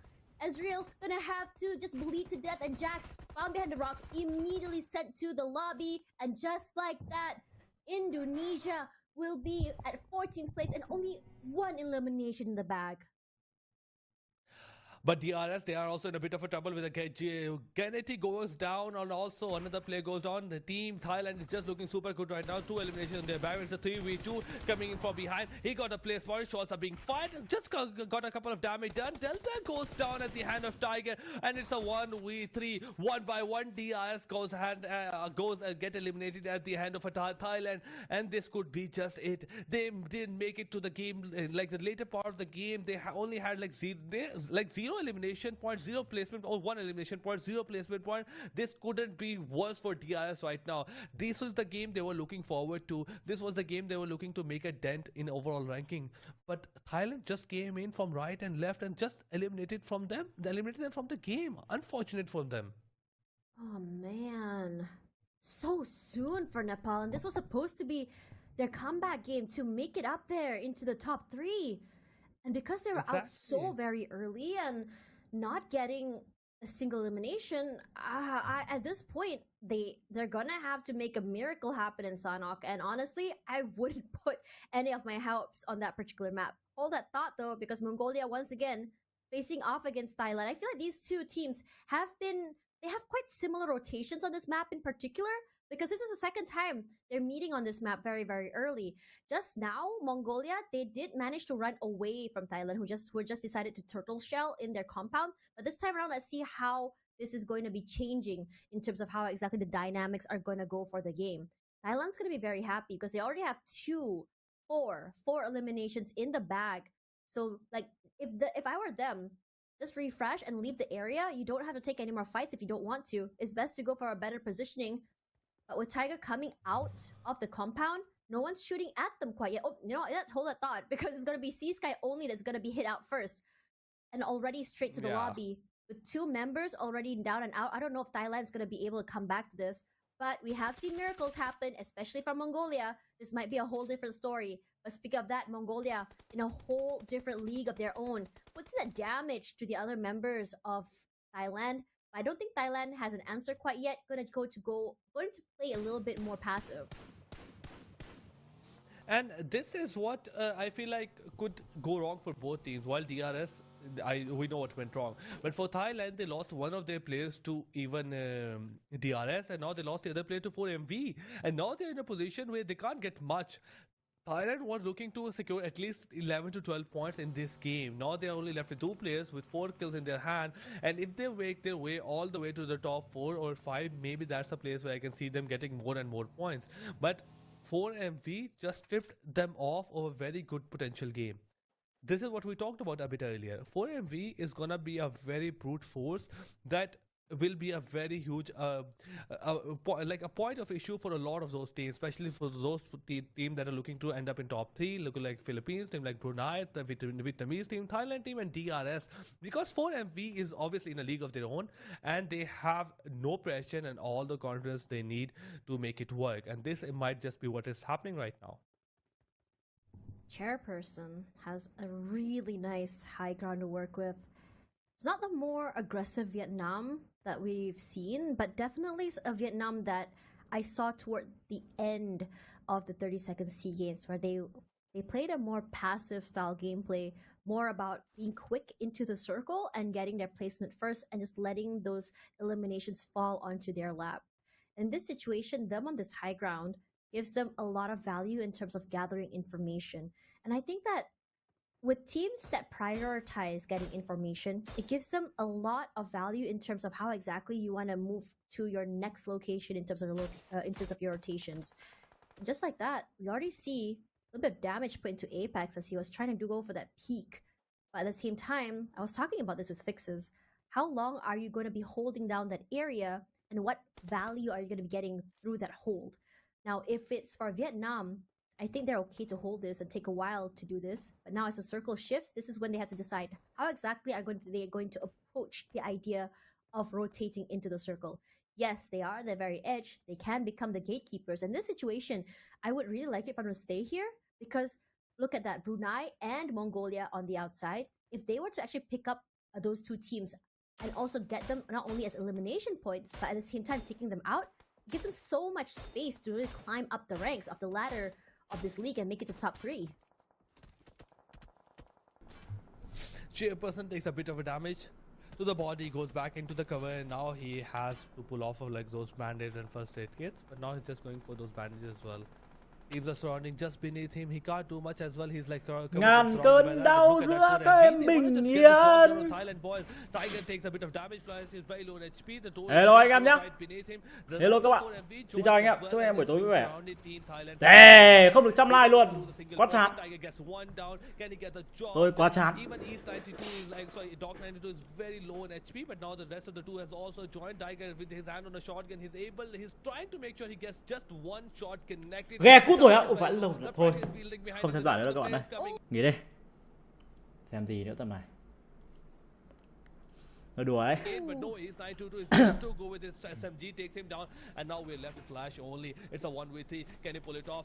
Phải chấm á. Mông cổ bắn khiếp à? Ok anh em nha. Tôi đã thức từ sáng nhé em mà. Cay quá. Ô, người đã cút đâu, web vừa hạ gục đi chua kìa. Oh man, what a pull off that was for Mongolia. Liked how they played that, honestly. Nãy đi ngủ luôn à? Tuấn đã không, mình có đi ngủ đâu anh em lại bảo tôi đi ngủ. Tôi đi ngủ tôi vô trách nhiệm quá. Tuấn đẹp dai cho anh hỏi đi anh Giai ơi. Anh cứ hỏi tự nhiên, thôi chết mẹ rồi thằng IT chết rồi. Thôi đi mẹ thêm cả thằng Giai nữa. Ôi IT con phơm của tôi hay, web hay này. as well as Maldives. Quét lại chết mẹ rồi. We Đéo ổn did see rồi. that Cambodia Myanmar còn thằng did Smile almost thôi. get out or get caught there. Joseph was on one side of the area Thế for that đéo nào cứ combat là crossfire, thua so it nhỉ. does work out so great in their favor. Now with 3 picks in their pocket, this is Anh the Tuấn more chửi to aggressive quá. Mongolia Mẹ that em we vừa hỏi expected mày to see. xem thằng nào chửi And nhiều thế. Malaysia, one Tôi đã player chửi được câu already nào? knocked À đây out. rồi, Smile Waiting, could be confirm at that đi. need. It's gonna Vi be coi a rồi. regular rosy moment as they're trying to find the Smile right hạ thêm cả angle or Parazin, strategy MK14. to put in that need. One need does Confirm đi put onto Parazin. one of the players of Mongolia. Đấy còn một. Not too sure what happened then as Gekos still holding the line. It's a little bit of a corner he can work with. I think he did spot them out. Shots out here as Tai Được quá Chi Smile à? does not get flipped at all by those shots. He's staying very much alive. But eventually, one of the players do go down. Knocked down and out here. Myanmar The đang other cứu members người. of Malaysia. Đấy This còn is the hai. problem with how Malaysia is playing. Is not close enough for them to even crossfire or Đừng chết. even just swing Myanmar out cứu được together. 3 thằng đi. Now, Ôi this rồi very lại còn thêm thằng nasty quét nữa, angle. thể tôi Chip lại is cái ông not này. giving or doing any favors to the Malaysian team. Hay, em coi lại nằm sao lại thế nhở? Smile confirm đi coi các bạn ơi. That grenadier kill. Oh my god, just not the best situation for Malaysia to be in. They're starting to look in an up and up fashion, but with against Mongolia, it's almost so Chairperson hard. cứ bắn xong lại nấp And nhỉ? this is exactly what we predicted a bit earlier as well. They are a force not to be reckoned with. They are on a war path right now. Quét 12 này, kills in the last Smile game. này, Already chết thằng 7 Aichi. elimination in this one as well, and we are still Lại chết at the đến. mid part of the game. The game is far from over. 29 players are Ui still rồi alive. dai, ít 25 máu quá, other than còn một them. quả nết And nữa. now I feel like they might just end up at the game with 14 or 15 elimination and a possibility of a chicken dinner. Right? They eliminated. Tối nay có two sự view huge hoành tái giants có in nhá the anh em nhá. game. But not just that, the use of the utility is impeccable. The way they use that Molotov and the grenade, I feel Cái like trận they này get mình the làm ngồi job mình làm done bảng without á. using the bullet from their guns, and that is what they make that is what makes them one of the best teams out there. They rely on the utility. I haven't seen anybody use as much utility as them or in such an efficient way. But look at Chairperson, he is in a very difficult position Zabit! right now. 70 Có Zabit ở đây. from the circle, on top of a Ảo cliff, thế nhở? just only person left from Vietnamese team, and with 3 players right beneath him. What is the outcome? What is the solution to get out of here? But other than that, Cambodia firing all the way on the other side towards Hong Kong, and a couple of more shots to the body, and they might just get knocked down. And exactly, it's going to happen. Rabbit goes down, but he's just not going to stop at the Rabbit. He's going to make sure that he might just get one more. But unfortunately for him, and fortunately for Hong Kong, they're in the safely in the Ngàn cơn đau giữa đêm bình yên. Yeah. Didn't really have the greatest starts today. It was alright, but not the best. Regardless, Sky Nin. What's in the damage to the Hong Kong China players? But unfortunately, didn't manage to get that knock. He's still also marking the Maldives player at the same time. Honestly, a very aggressive play here. As now the other members for Vietnam, chairperson From last Vietnam, person left anh alive. Caster tuần tái from Coming Vietnam. through here, creative driving. We see it all over Southeast Asia. Nothing to worry Mày biết about. Hồng Kông nào vậy? As Mới the xuất khẩu other lao động, members mới of mới Cambodia xuất ngoại anh now em ạ. just start Hồi to xong go mấy a little bit more thằng aggressive. Myanmar lao The xuống. team who's winning here, it's gonna be the Philippines. Chết They mẹ love mày đi. taking the last possible moment. Master Còn một thằng Smile nữa. starting to get strong by just running Ui, bắn over MK14. the players of China. Hay, leo vào xe luôn. Ui, ui mẹ, Smile này leo vào xe xong đeo bắn được à? Tề múa thì lắm. Cay thế nhở? West Carry also goes down. What a turn of events because Myanmar is out, Cambodia is also out. Sao lại ngáo thế được giả rời? These are some of the top performing teams. Các bạn nhìn thấy quả đấy nó đảo vào xe không? Nó đảo kiểu vào xe để nó đảo sang bên kia kìa. I would love to see if Sri Lanka can surprise us with the chicken dinner. 8 kills and the only team. The second team with 4 players alive. Other than that is ISSL with only 1 elimination point. Other than that, Vietnam have lost players. Chinese Taipei, Brunei, Philippines, and even Hong Kong, China, and Maldives. They have lost their players. But look at that DTF right next to HKTG, HKG. Đi từ tuần tái tôi có mua lắm đéo đâu các bạn, tôi mua. Very low in HP. He doesn't have a first aid kit or a bandage. I don't know what. Ngàn cơn đau giữa đêm bình yên. Like he is health up and I Múa can vào cực cực à? understand Ok, why sẽ he lại bảo doesn't thế. have anything in his backpack, not a single thing that can help him in his getting his health up. And there's 2 first aid kits on the other side of like on the DTF, but I feel like his team mate might not have much as well. Cái gì đấy? Tay chậm thì chịu rồi, cảm ơn Lu nhá. Cảm ơn em Lu Zai. đã giải hạn 10.000 đồng. Tay chậm thì chịu oi. Tôi chịu thật. Tôi thua nó luôn mà. Cho tôi vào bắn còn hay hơn. from the circle. The player coming from the other side gets spotted. Shots are being fired, but unfortunately, not his shotgun was on point this day. He misses 2 of his shot and got punished for it, and now he gets eliminated from the game. I don't think he was actually expecting someone to be up there. Regardless, Rankit still on a rampage. Hasn't slowed down at all. If you remember yesterday, he was the team's top performer alongside Monboy Pai. Mẹ con ruồi. Our attention onto the Ruồi như Mongolian anti team sao các here. bạn? They are on the aggressive immediately. The Nay có train không Tuấn đẹp sai à? Có anh nghe. Tí nữa train rồi. At the same time. But not too far away is also Brunei. These teams have to take this fight in order to push into the circle if they want to be able to survive for a long time. Now he's just trying to run for his life. Unfortunately, he was a little bit too far away from his teammates, and Doc9992 will be happy with not only the refresh of loot, but also with another point. 9 in the bag from Mongolia, and I have to say, probably the frustration of starting the day very slow. It's just really showing in their gameplay. They started off to say, okay, we started off very slow today. Mấy thằng này có phải người đâu các bạn. How they're able to really pull themselves together in such a short amount of time, given the fact that they were still playing the games in the middle of the. Mấy thằng Mông Cổ không phải người anh em nhé. Less than 5 minutes long, but they were still able to really take the time to reflect on their mistakes, and it shows truly. Wow, 195 view. Chúng ta sẽ lên 200 view sau 2 phút nữa. Tôi đội ơn anh em đã ủng hộ tôi nhé. Cảm ơn anh em rất là nhiều. But also get those picks. Xuan nearly gets picked out here by Totter, but I think that there is at least going to be an answer from his teammates Peng. Mông Cổ ao trình à? J-Person still surviving despite the fact he was in an impossible situation on top of the cliff, surrounded by 3 players just beneath him. I don't know how he got himself out of that very sticky situation. But looking at that, Sri Lanka team is comfortably in the cover, shooting all the way across to the other part of the circle, trying to land some shots on Philippines team. They have their eyes set on the Chinese Taipei as well, trying to scout out much more players. They have an idea for players just right Ngàn cơn đau giữa đêm bình yên. To get his foot in the circle. He's I think 20 or 30 meters away, but unfortunately 202 view, thật tuyệt. 20 or 30 meters is a very không, 202 view là cao nhất. Còn hiện tại đang là 195, 199 rồi. Cả nhà đẩy view giúp em ạ. Giải này tiền to không anh à? Giải này tiền cũng bình thường thôi. Không to lắm. Apex 922, I really hope he doesn't blend like peak, and as soon as he just showed up 500.000 USD là tính ra chục tỷ các bạn. Thế mà bọn người đéo đi được. And look at that J-Person, as we're talking about his survivability status, it just got down to. Hết trận này là trận 11, còn một trận nữa là trận 12 đúng không? Ramon still putting in a lot of pressure into Taipei, Chinese Taipei. It's really hard for them to really move anywhere, because even the Philippines, regardless of them being able to pressure Chinese Taipei, the Philippines are being pressured by Mongolia. 199 view rồi, chúng ta sẽ lên được 200 view. Một view nữa thôi.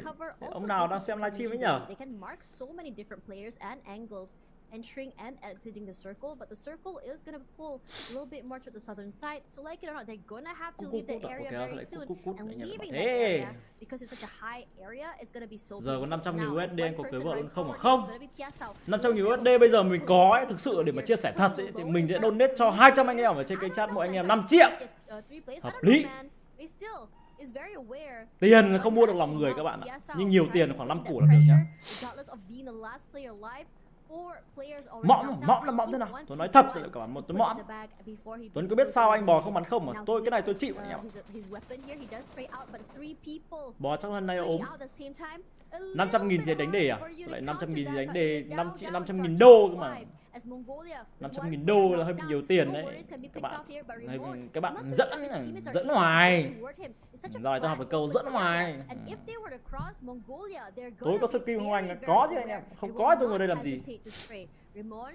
Slowly pushing out of the area, and now as the other members of Chinese Taipei look around, they're trying to figure out how exactly they can actually not only start this fight but take control of the area. As I spoke that, Doc922 finds Totter, Lucifer as well, down and out. Not the best situation for Chinese Taipei for Sri Lanka to be in, as Mongolia is just gatekeeping them from the circle and getting those picks. I mean, the only two teams who had the potential of like getting the chicken dinner, one of them just went down. Sri Lanka team lost. Đọc danh sách của tối nay đi á, tí nữa tôi đọc sẽ lại ngân hà vô giá. Tôi mới để cái con hà nó ở đây có mấy hôm mà quên được có 2 hôm để trong kênh mà các bạn lại bảo ngân hà vô giá. Mông Cổ vô địch thế giới các bạn ơi. Máy ra Mông Cổ vô địch thế giới nha các bạn. Jefferson là ghế anh ơi. Anh Quỳnh ơi, Jefferson là ghế nhá anh nhá. Anh người ghế là anh mới ở bên DX. Bạn khác gì bàn rank đâu à. Bạn cảm giác nhàn lắm anh các bạn.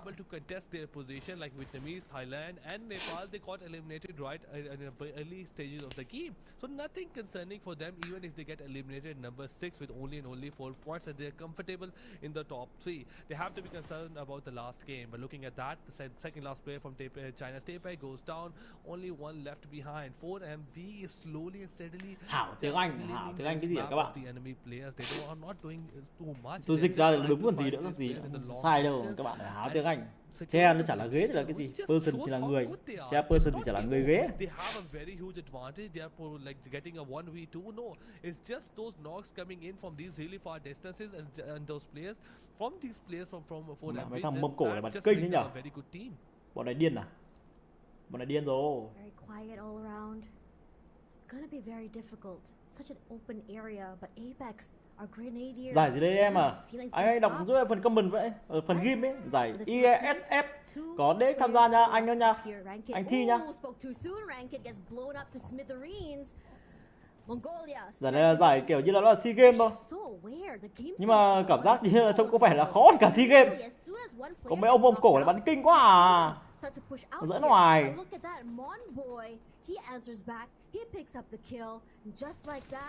Mongolia has to answer. Dot putting in as much pressure as he can. Running out of HP, and eventually they have to let go. Third place for the Philippines, and this is something that's just so good for Mongolia because they want to show that they're still so much up there with 16 eliminations in the back. Anh đến đạ mày luôn, Tuấn đạ người ghế luôn cho cẩn thận mà. Ô kìa. Rồi em đùa anh đấy, là F1 nha anh nhá. Ghe của Tuấn khắc tinh của DX ấy nhỉ, mấy lần thấy clear à thế à? Ghe của tôi mấy thằng gái bắn có chả bằng tôi các bạn. No throwables, no smokes. All he can do is just try to tank it. If he's able to isolate the fights, great. He's holding down these areas.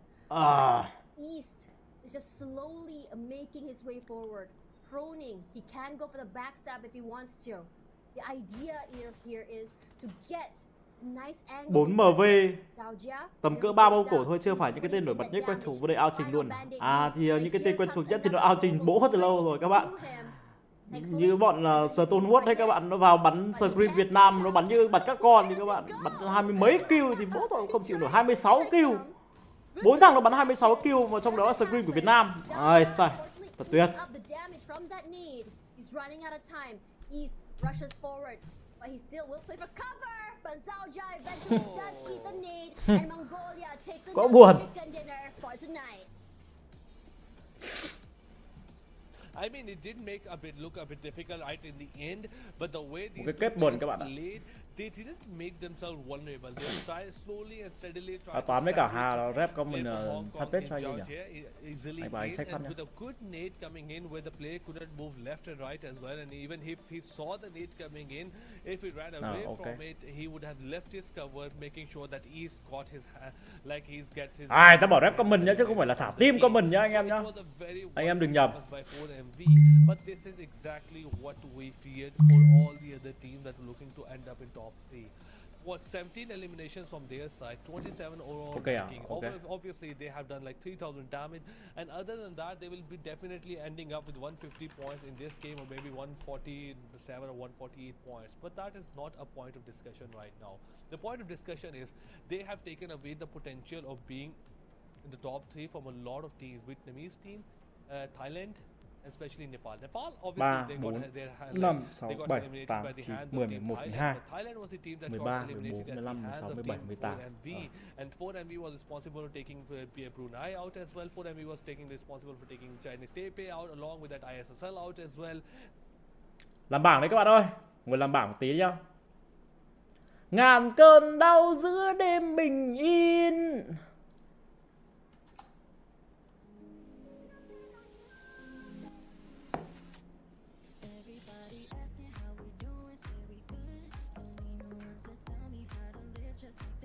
Di sự rời qua DX. Không hay bằng à? Thì rời rồi mà anh em. À, rồi xét team tối nay nhé các bạn nhá.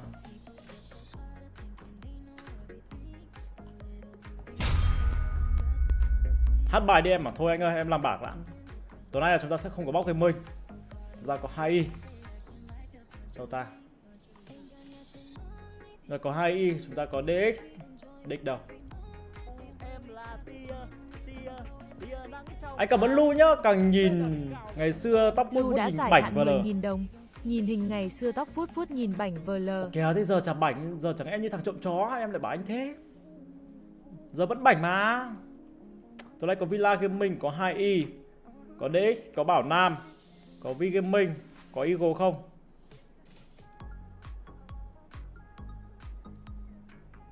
Không có Eagle Sport. Có Vizim không?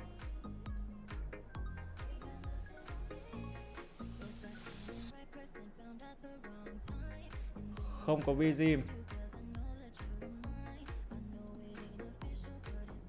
Có Roy không? Có Roy. Có Genius không? Chắc chắn là có rồi.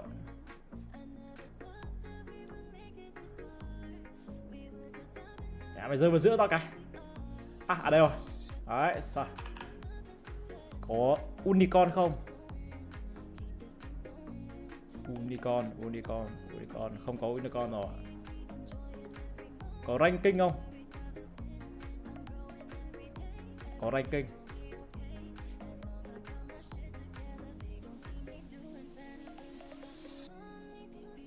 Có Vagabond này chắc chắn là có rồi này. Team Plus là có này. Battle. Có Battle Royale. Nếu như không thẳng thì chúng ta sẽ để thẳng. Nếu như không thẳng dọc thì chúng ta sẽ kê thẳng dọc. Sai, đấy, không thẳng dọc thì chúng ta sẽ kê thẳng dọc tiếp. Không thẳng dọc thì chúng ta sẽ kê thẳng dọc tiếp các bạn.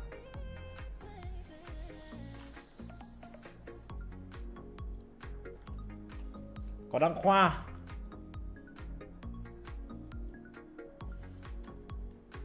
Có Đăng Khoa, DQ set. DQ set không có rồi, tạm thời là thiếu mất 3 team. Thiếu rồi,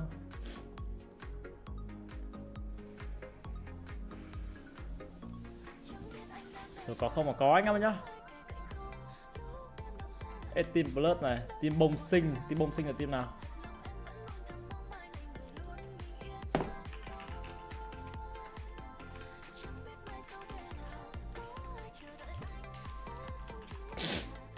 Vừa đăng ký kênh của em cảm ơn anh Vũ Nguyễn nhá, cảm ơn anh Giai. Tôi có Scream không? Có chứ anh em, tôi đang làm bảng đấy mà. Bóc lương 5 củ đấy, chắc hơn 10 củ Jin qua là đúng rồi ạ. Kìa.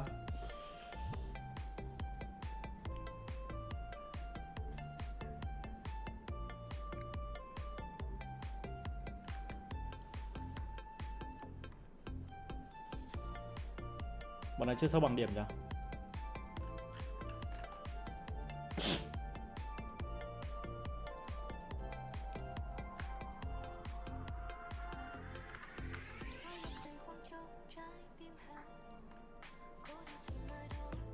Bảng chưa xong các bạn ơi, bảng còn 2 team nữa cơ.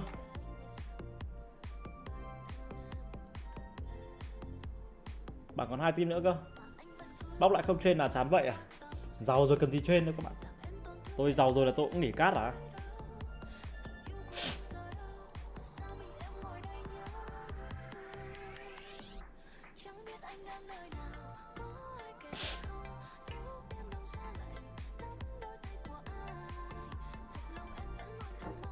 Bóc 10 triệu nhé. Con trai mình Trường Jin ở đó. Ui. Thế là chú Văn Toàn là bố của anh Trường Jin ạ. Hay có Lương Không Tuấn à? Có nhà tài trợ không? Không nhá. Hay giàu rồi cần gì nhà tài trợ. Hay đi làm lương tháng là 50 củ đến 100 củ thì cần gì phải nhà tài trợ. À cháu chào chú Toàn nhé. Cháu là em của anh Trường. Em kết nghĩa. Anh Trường mà có nhiều tiền quá không tiêu hết chú bảo cháu nhá.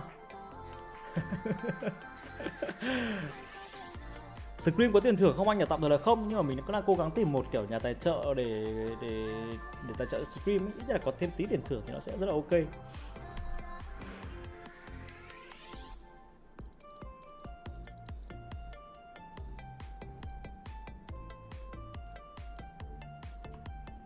Bố Trường có phải Toàn đâu, ok không? Lại thấy. Ô anh cảm ơn Lu nhá. Lu đã giải hạn 10.000 đồng. Thế chắc y nên donate ít lại cho anh Tuấn Cast mãi nhở. Thôi đừng làm thế. Làm thế là chết tôi đấy.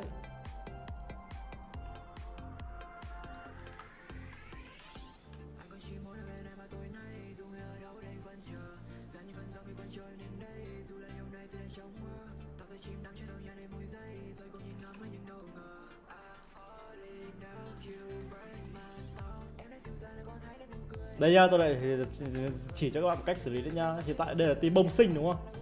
Team bông sinh này thì đang là một cái logo màu trắng, mà trắng thì rất là chìm với cái nền này. Nhưng mà cái nền vẫn team bông sinh để là màu hồng nên chúng ta quyết định để sang màu hồng các bạn nhé.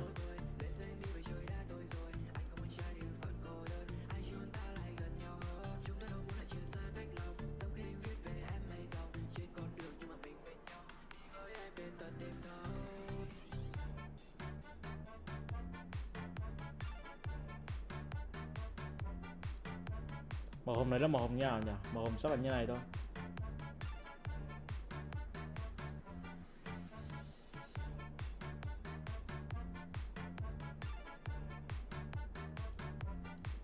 Hợp lý luôn này. Tuần Tài Đét chào các bạn viewer. Ok, sao phải Tuần Tài Đét nhỉ?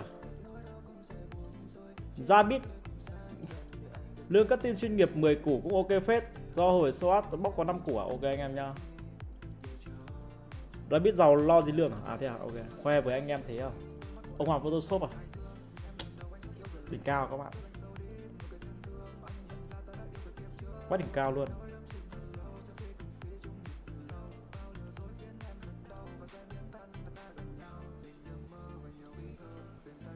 Thôi, tạm thời là không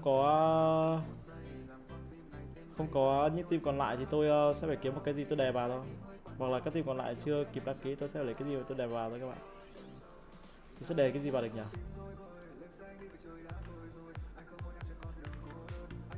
Chưa biết đè gì các bạn ạ. Tức là trong một trường hợp là tất cả các ô đều trống thì chúng ta sẽ phải đè một cái gì đó vào các bạn.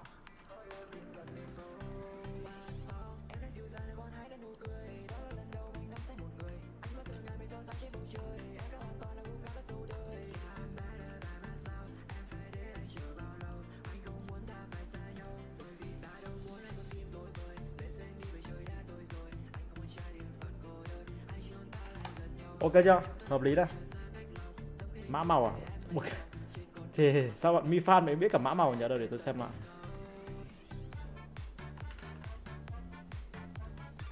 Đây nha, tôi theo màu của bạn Mi Fan này.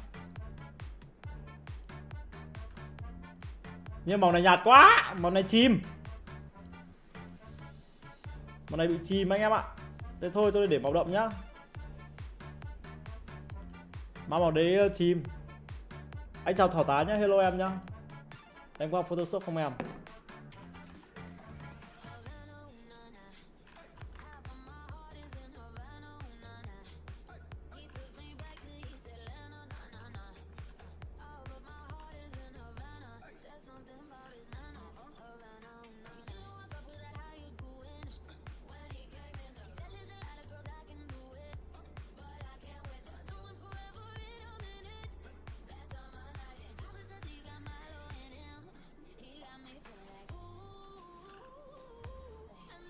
Máy tồn tại tuần hình ngân hà, mấy cái hình để anh áp vào trong đấy. Mong hay được vote bên MW à? Ok, chủ nhận luôn là sao? Chú nhận luôn à? Trường Di có yêu cho chú giới thiệu cho con chú bạn ngân hà đến từ kênh Tuần Tài. À ok anh em nhé.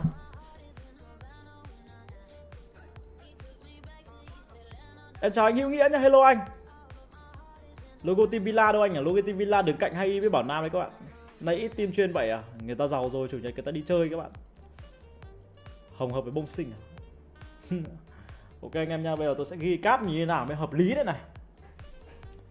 Cáp ghi như nào mới hợp lý thế này các bạn này. Thực sự là rất khó khăn khi mà tôi ghi cáp. Anh em cho tôi một cái cáp đi. Chủ đề sẽ là gì? Chủ đề sẽ là Scream. Nhưng Scream thì chưa đủ. Scream chỉ là chủ đề dẫn dắt thôi. Thế là chủ đề gây sốc ban đầu đi sẽ là như thế nào? Mấy tháng không có giải thì caster có lương không anh à? Caster không nha các bạn nhé. Bao giờ có giải caster có lương các bạn.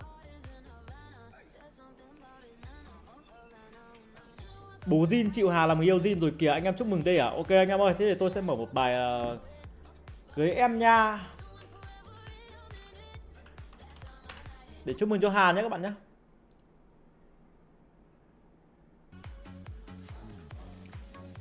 Chúc mừng Hà nhá.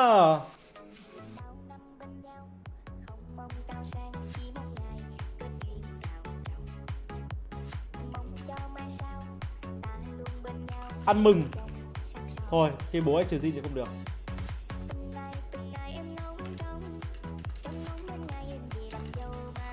Cáp là gì ta?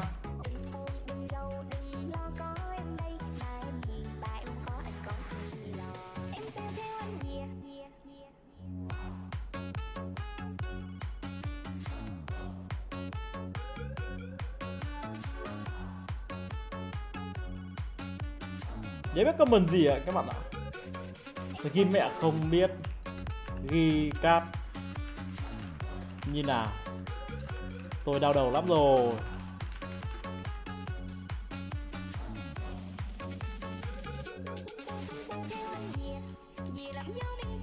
Chúc anh em buổi tối vui vẻ, cuối tuần vui vẻ.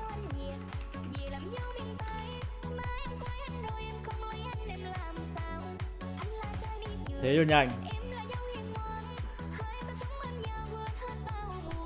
Tuần Tài đã nhắc đến bạn trong stream mà. Thôi tôi đăng luôn rồi các bạn ơi. Tôi bí quá rồi ghi thế luôn nhanh các bạn. Anh em đi qua nghĩ hộ.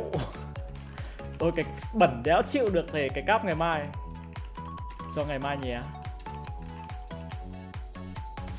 Thơm gió cái. Chăm sự. Nhờ anh em. Nhà anh em, nhờ anh em.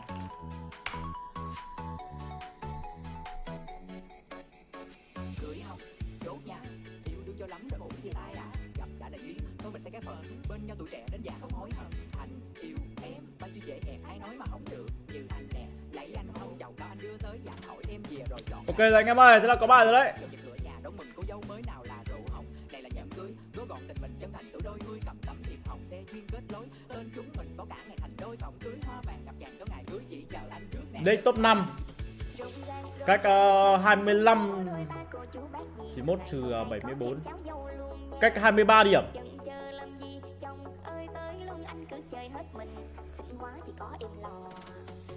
Myanmar 58. Ôi bố chịu rồi. Bố anh Trường thật đó, xem thử đợt live Facebook à? Ok anh em nhá. Thế mới bảo bán kem trộn hay đăng vậy à? Ok anh em. Tuần Tái đổ nợ gần đi bộ đội, cần anh em vào xem stream lần cuối. Ok. Mấy thằng bán đất hay bán đăng vậy à? Tuần Tái khi nào lấy vợ anh à? Thôi anh chịu ấy, làm sao anh biết là khi nào lấy vợ em thế nào nhỉ?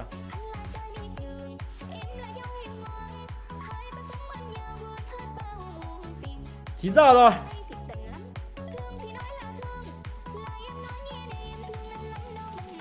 Em thương anh non đất bình ơi.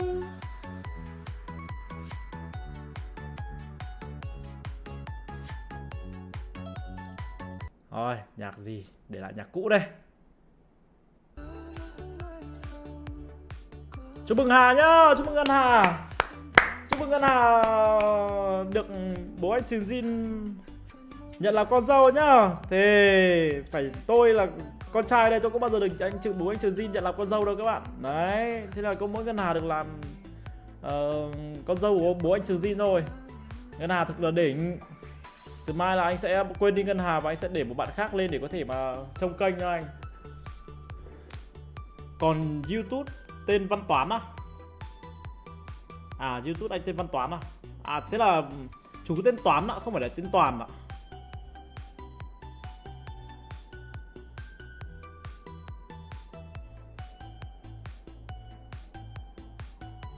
Lick PP là Dương Bùi.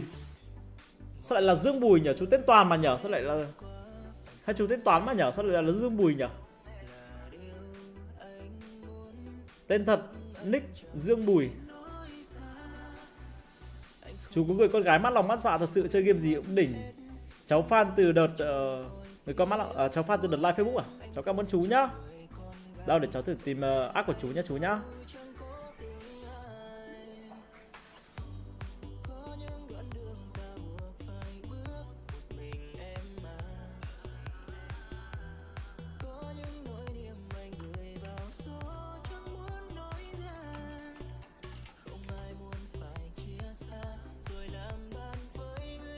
Chú là chú đến từ Tuyên Quang đúng không chú?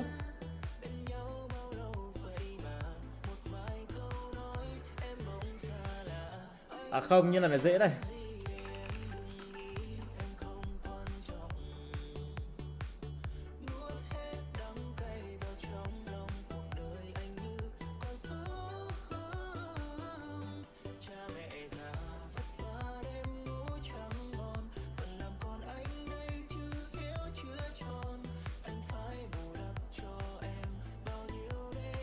Phải Tuyên Quang à? Ok chú nhất, chú đợi cháu tí để cháu đang tìm này. Cháu chưa thấy đâu cả. Chắc là chú sẽ thả tim cho con của chú đúng không? Cháu tìm này. Cháu sẽ giới thiệu chú luôn. Là bạn Ngọc Hà, quên bạn Ngân Hà kênh cháu là bạn cũng rất thích anh Trường nhưng mà lại không có cơ hội được nói chuyện với anh Trường chú ạ. Khó rồi, kèo này khó rồi chú ạ. Chết, cháu lại không tìm thấy.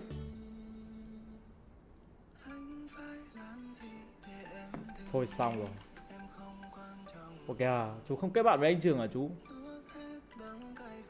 Chú lại không kết bạn với anh Trường rồi. À không, đây là bạn chung. Bây giờ cháu sẽ tìm thử những bài khác nhé. Bài này chắc là chú không comment này, nên chú sẽ comment những bài kiểu như này. À đây rồi, chú đây rồi. Đây phải chú không ạ? Đây rồi, cháu tìm thấy chú rồi. Tìm like kìa, đây rồi. Phải rồi. Thế thì phải rồi. Phải bố của anh Trường Jin rồi các bạn ơi. Chúc mừng Ngân Hà nhá. Chúc mừng Ngân Hà. Đỉnh cao, Ngân Hà thật tuyệt. Đây là cháu giới thiệu với chú là bạn là Ngân Hà là bạn ở Hải Phòng này chú này. Hải Phòng với Tuyên Quang là chỉ cách nhau một chuyến xe mà thôi này. Đấy. Đây chú ạ. Em Hà ở kênh cháu thì em Hà là em Hà rất ngoan chú. Em Hà rất ngoan và em Hà thì thực sự là cũng đây chú nhìn ảnh cũng biết là em Hà chỉ đăng ảnh đi học với cả là anh đăng những cái hình ảnh nó rất là kín đáo và rất là học sinh như thế này thôi chú ạ. Đấy thế có gì là chú tạo điều kiện giúp cháu với chị chú bảo anh Trường giúp cháu là chú phải bảo anh Trường là chú thấy ở kênh của thằng em Tuấn Tái là cũng có một bạn tên là Ngân Hà cũng rất thích Trường. Đấy thì có gì Trường xem xét như thế nào là gặp mặt và nói chuyện chú nhá. Đấy Ngân Hà chỉ thế thôi chú ạ. Ngân Hà rất là ngoan, Ngân Hà không chia sẻ, không ba bủng các thứ, không hút hít gì cả. Tôi vừa lướt vào cái status nhưng mà không sao chú ạ. Đấy chỉ là những cái ở thời trẻ thôi. Đây chú, đấy. Yêu bản thân, làm nữ thần của chính bản thân mình. Một người yêu rất yêu bản thân và rất yêu gia đình của mình chú ạ. Đấy, bạn Ngân Hà cũng có một lòng yêu nước nữa. Đấy, bạn Ngân Hà thì cũng đi ngày xưa là nhà cũng vất vả, thế là đi cấy ruộng các thứ là đem rơm về đốt các bạn nhá. Chú nhá, chú. Đấy, cũng chỉ đăng ảnh toàn trai đẹp thôi. Mặc dù chưa chia sẻ cái ảnh nào của anh Trường nhưng mà cháu thấy là Ngân Hà là ok. Sao lại Ngân Hà hả xóa ngay cái tốt này cho anh nhá. Cái tốt này từ 2016 chú ạ. 2016, thế nên là đây là quá khứ của Hà rồi chú ạ. Đây là quá khứ của Hà rồi, từ 2016 đến bây giờ là cũng phải là khoảng 7 năm rồi chú. Thế nên là coi như là chú bỏ qua cho Hà nhá chú. Đấy nhá chú nhá. Để cho tạo điều kiện hết sức là cho Hà được là làm quen với cả anh Trường. Mong chú là cũng xúc tiến.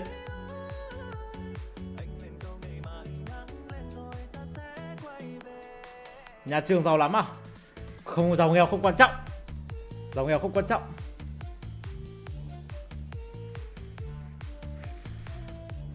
Giờ dữ dội hơn à? Đấy, hay lắm. Hà là khả năng cao là sắp có người yêu rồi này. Nhà chú đủ ăn thôi, không giàu đủ đâu cháu. Chỉ cần thế thôi chú ạ. Đây mai thì hai vợ chồng về, hai vợ chồng làm ăn chứ còn giàu nghèo thì có giải quyết gì đâu. Quan trọng là mình phải giàu tình cảm các thứ ấy chứ các chú. Mà Hà thì lại là một người rất là giàu tình cảm và yêu thương mọi người xung quanh. Cho nên là nếu như mà có hữu duyên mà về được nhà chú hay là về được với cả anh Trường thì cháu nghĩ là Hà cũng sẽ chăm lo gia đình nhà chồng là cực kỳ chu toàn chú ạ. Dâu hiền rể thảo. Đấy chẳng mấy khi chú nhá. Thế chú cho cháu xin một subscribe đi. Cho cháu xin một cái subscribe với cả là cho cháu xin một like đi chú ơi.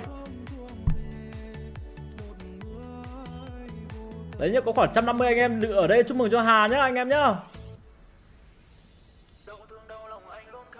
Ok, sao lại hỏi chấm? Tôi xin thêm một cái subscribe thôi mà. Sao lại các bạn lại hỏi chấm thế? Chú ấy, chú cũng ủng hộ mà chú cũng theo dõi kênh tôi lâu rồi.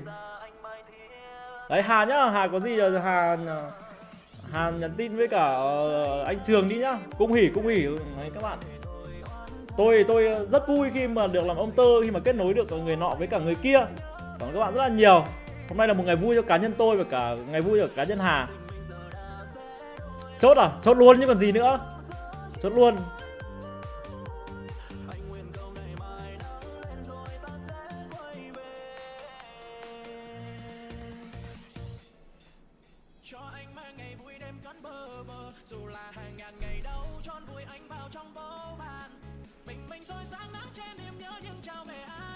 Ngày vui cho cả anh em kênh chat ở Trần Thế thì sao các bạn? Ngày quá vui luôn.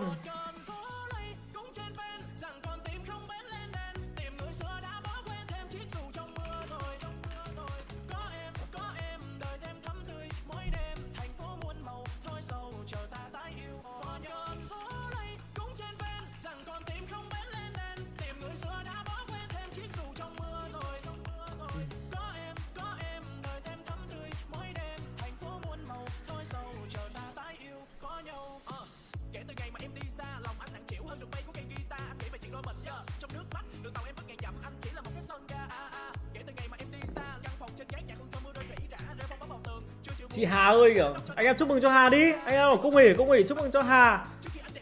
Các bạn ơi. Quay đi quẩn lại cuối cùng mục đích cuối vẫn là sub và like. Ok thì chả thế thì sao các bạn? Chả sub và like thì sao? Hà là thực sự là nhất Hà đấy nhá. Anh Trường là anh Trường vừa đạt huy chương xong. Tôi muốn làm người yêu anh Trường cũng không được các bạn. Gia đình cấm cản. Gia đình hai bên cấm cản. Xã hội ngăn cấm.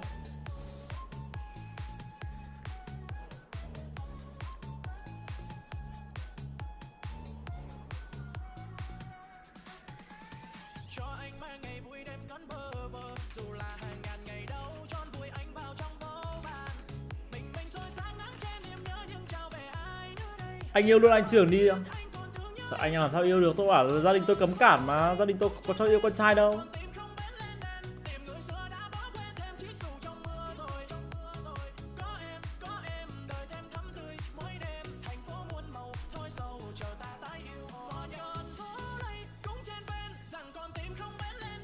Vậy là Tuấn dùng hình ảnh của Hà vào sub và like có chia lợi nhuận không ạ? Ok, tôi lại có tiếng thơm với các bạn. Tôi lại có tiếng thơm.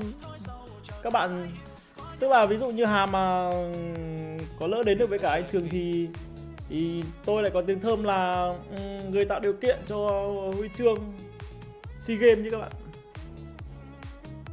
Trường Jin là chả Trường Jin thì sao các bạn? Bố anh Trường vừa vào đây hỏi Hà mà.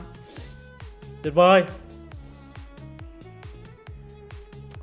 Còn anh em nào nữa không nhỉ? Còn anh em nào muốn tắc duyên không nhỉ?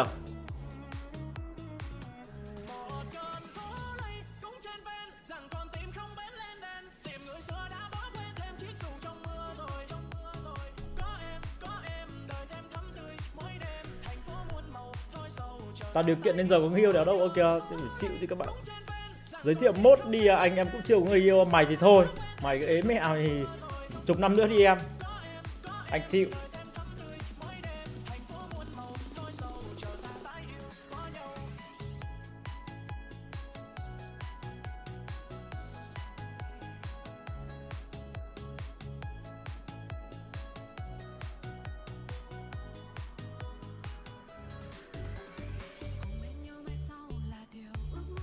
Mẹ hồi trẻ trâu mình toàn đăng ảnh gì không biết à.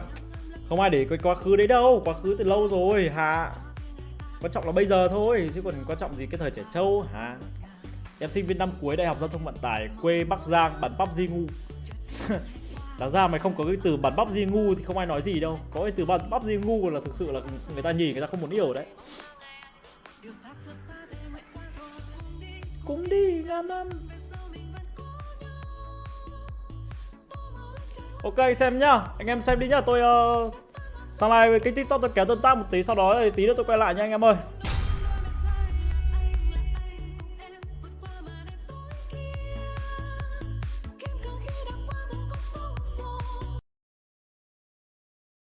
The top 3 spots to go to the main event and which teams will Anh em xem giải nhá, xong tí tôi quay lại anh em ạ. As the flight path from Lakawi all the way up to Alpha, the question now is where the circle is gonna go. It doesn't really matter in terms of drop spots here. What matters is where the circle will go, how exactly you approach the circle, and how exactly or how aggressive are you going to be taking these fights. Because we know that Mongolia can go aggressive if they want to. They can be the change, the teams that just knock everyone out left and right, but it will be heartbreaking for the second and third place teams.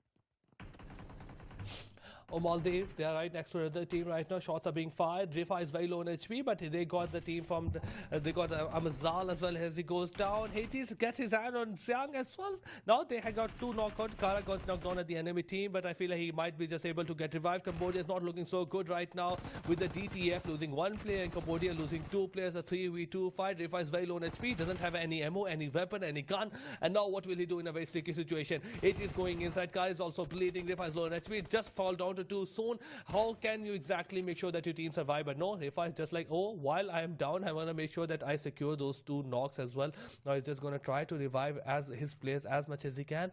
But with 1 player coming outside, Joseph, he has his hand on a shotgun. Can he make sure that he gets those 4 elimination without losing himself? It's a 1v1, but with 3 players bleeding in front of him. He gets the 1, gets the 2nd. That will absolutely make sure that he gets a 3rd and 4th as well. And Team Cambodia will be the victorious one in this fight. And now the other team has to bite the dust. Or bitten the dust. Regardless, look at how aggressive this map is already. Everyone is just rushing ahead, getting as many picks as they can. From the get-go, everyone was just going in and just trying to get as many eliminations as possible, knocking everyone out left and right, making sure that getting toward the last part of the circle will be a whole easier way to come through. And I think that for Sri Lanka, I mean, I feel like I wish that we can talk about them more because they weren't able to get the spotlight, but as we come out toward the end of day 2, we start to see a little glimmer of life from them. And this makes me so curious to see that how exactly they want to approach this.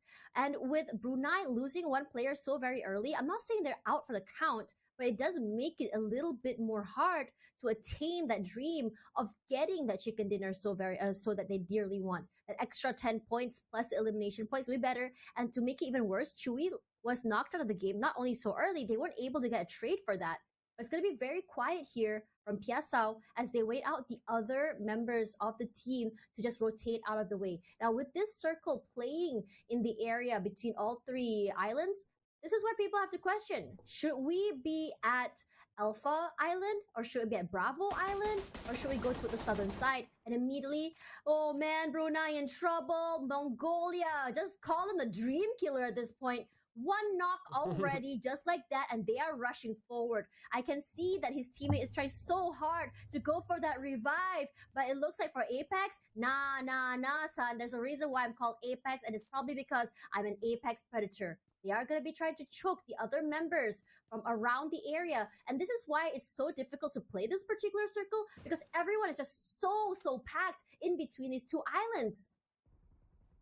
and basically 3 islands as well, where you can't now decide how exactly it's going to end up. But I feel like we might just see that small island circle as well that Dash really loves. She absolutely was talking about this circle pre-game as well, that she wants this circle again. Want to see these teams absolutely clueless on what to do and how to behave. But yeah, Hong Kong China also lost one of their players without securing a single kill. GE Smile got knocked down, but I feel like he'll be revived right there and then. And look at that, the teams are just moving towards the center, as they're not exactly choosing a single island right now. They are just trying to make sure that they are ready for any outcome. On the other side, 4MV loses their second player. He got eliminated from the game. He'll gets their first elimination of the game. GE retaliates again against Hong Kong, and they secure the second kill. Hong Kong not looking so good in this map of Sanhok, and their last 2 games were terrific. Unfortunately for this, their start was abysmal, I feel like. But yeah, those 2 players got eliminated. 2 players only left. Zero kills in their backpack, and now they are just moving towards GE. I don't know what is in their mind right now. Ken 18 is going to be a difficult job just to take on GE all up right now. Yeah, I think that what's really scary about Myanmar is definitely how they are not only very, I would say, high firepower, but it's almost like they play so recklessly. And that makes them even more scary when they are just like very all in these type of fights. But Hong Kong can at least breathe a little bit easy that their aggression will be punished as number 1. They're so susceptible for third parties on this particular map.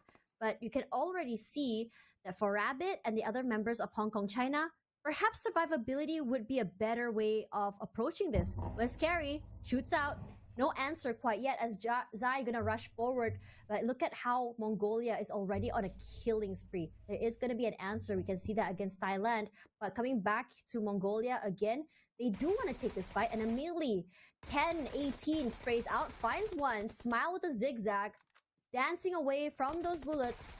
It's so hard for him to really finish when he's just trying to throw that nade forward.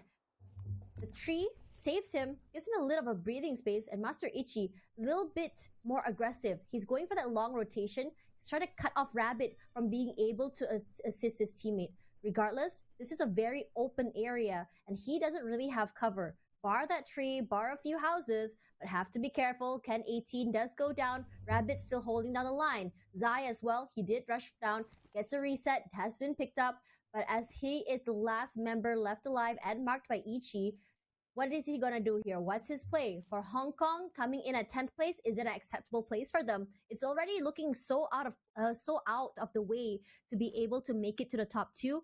But again, for Hong Kong, they really want to make it up forward, just to maybe go up to 8th place, 9th place if they can. They want to try their best. And if Rabbit is able to get one pick out of this, I think it's going to go down very happy. But other than that, one thing that is concerning is right now that teams like Thailand, they have got like 4 kills. That is great. Oh yeah. But Nepal, they still have 0 elimination in their backpack. Even if they're getting a chicken dinner with 1 or 2 or 3 or 4 eliminations, that might just not be enough. But look at that, GE just rushing in, trying to make sure.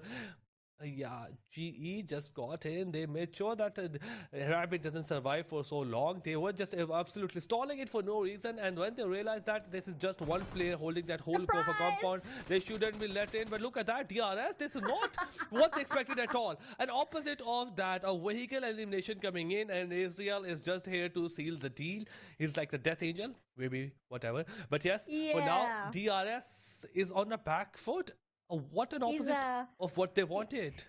He's the Grim Reaper. Style points for rushing him over and just coming out of the car and just spraying him with bullets, because I love seeing that. Very, very GTA-esque. Regardless, coming back to the game, Indonesia starting off really strong. You can see all these teams already stuck in the blue zone. Very, very hard to rotate, especially that body of water. Dabs will be the first one going down. DRS not going down without a fight. Some throwables will be prepped at least. The question now is whether or not Delta would actually be committing. Ezreal coming in from the other side. He can't go for the backstab if he wants to. Throws out the nade. Nice trajectory. No one is there. Cleared out. His teammates are close by. It's going to be very hard to at least get 1 point coming forward. Even with the DBS, if his teammate is around, if he doesn't clip him, he doesn't clip that teammate and gets out clean, it's not going to be the best situation. Another molly just to really zone them out of the way. So they're just flushed to the other side of the building. And Starboy forced to heal. His teammates are close by. They are separated at the very least. There is a vehicle. Lu đã giải hạn 10.000 đồng. Ước được ngân hạ SFB. I don't know if he should just be kind of like betting on this because it gives away his positioning. If he's running out of resources, and the area where he has moved to is just so open. He's eating up the damage from the blue zone. If you remember, the blue zone in Sanhok has been increased in terms of damage. So he's taking up a lot of damage. Door broken is a situation for his teammate to actually cross. Starboy nearly goes down. Thankfully, manages to clip him. He does go down. Now, the other members of Nepal, Killer. He was actually knocked out so early, and I was wondering, what would they do when Killer, their big impact player in the team, goes down, and Killer manages to get that grenade pop onto a player, gets a knock. I'm not sure if he's able to actually secure that kill quite yet, but he's gonna run forward, he's gonna spray out, gonna be happy, one more point in the bag, and Killer keeps the dream alive. But how much longer can he go? He's running out of resources, but he does have one smoke, one molly to work with, and 2 grenades. So if he's able to properly throw this, get it to hit, and get it to pop at the right timing, this might work out in his favor because there's only 2 Indonesian players to work with until the end of the day. And even if they wanted to play the healing game for a little while as they kind of like wait this out, they don't have a lot of resources to work with. And Ezreal will be the one to start things off, rushing out forward. He does hear those footsteps. You can see that the other member of DRS is trying to heal up, trying to get as many of those drops as possible. Killer, final nade here, cooked up. Fortunately, he wasn't able to pop his first. Doesn't come down, but surprise, surprise! Starboy with the DBS. Goodbye and good night, Nepal. Only Gyante to worry about. Oh, and with that, the Starboy falls to the play zone. He also took a lot of damage to the body. Unfortunately for DRS and for GL, this is going to be a 1v1. Ezreal is just not going to be the death of Angel of Death this time. He's just going to be a very nice Angel trying to revive his teammate, going a bit back. And the teammate from the player from Nepal, he just want to make sure that he doesn't give all the time from T to GL to revive his player. He's going to get a bit aggressive. Ezreal just trying to make sure that he revive his player. But look at that. Ezreal has no first aid kit. He's low in HP as well. So this is just it for both of these teammates. Even in that case, if one of them won, I'm quite sure that they will be eliminated by the play zone. Coming from the right side, he's going for that drop shot. Stop is very low on HP. Is gone down with the play zone, and that just might be it for Ezreal as well. Might be. I think he got one first aid kit from the hand of his teammate. But now we are down to a 1v1 with both very low on HP, blue zone damaging, and I feel like both of them had just eaten both of them, like each of the teams out as well. Coming in from the left side, coming a drop shot from Ezreal. He has taken DRS out of the game, but Indonesia, this might just be it for you as well, as there is no first aid kit left for you to play and to come back into the circle. Thailand looking so good right now though. Already 6 eliminations in the bag. 3 very much left alive, and C-Sky only. He doesn't seem like he's gonna stop.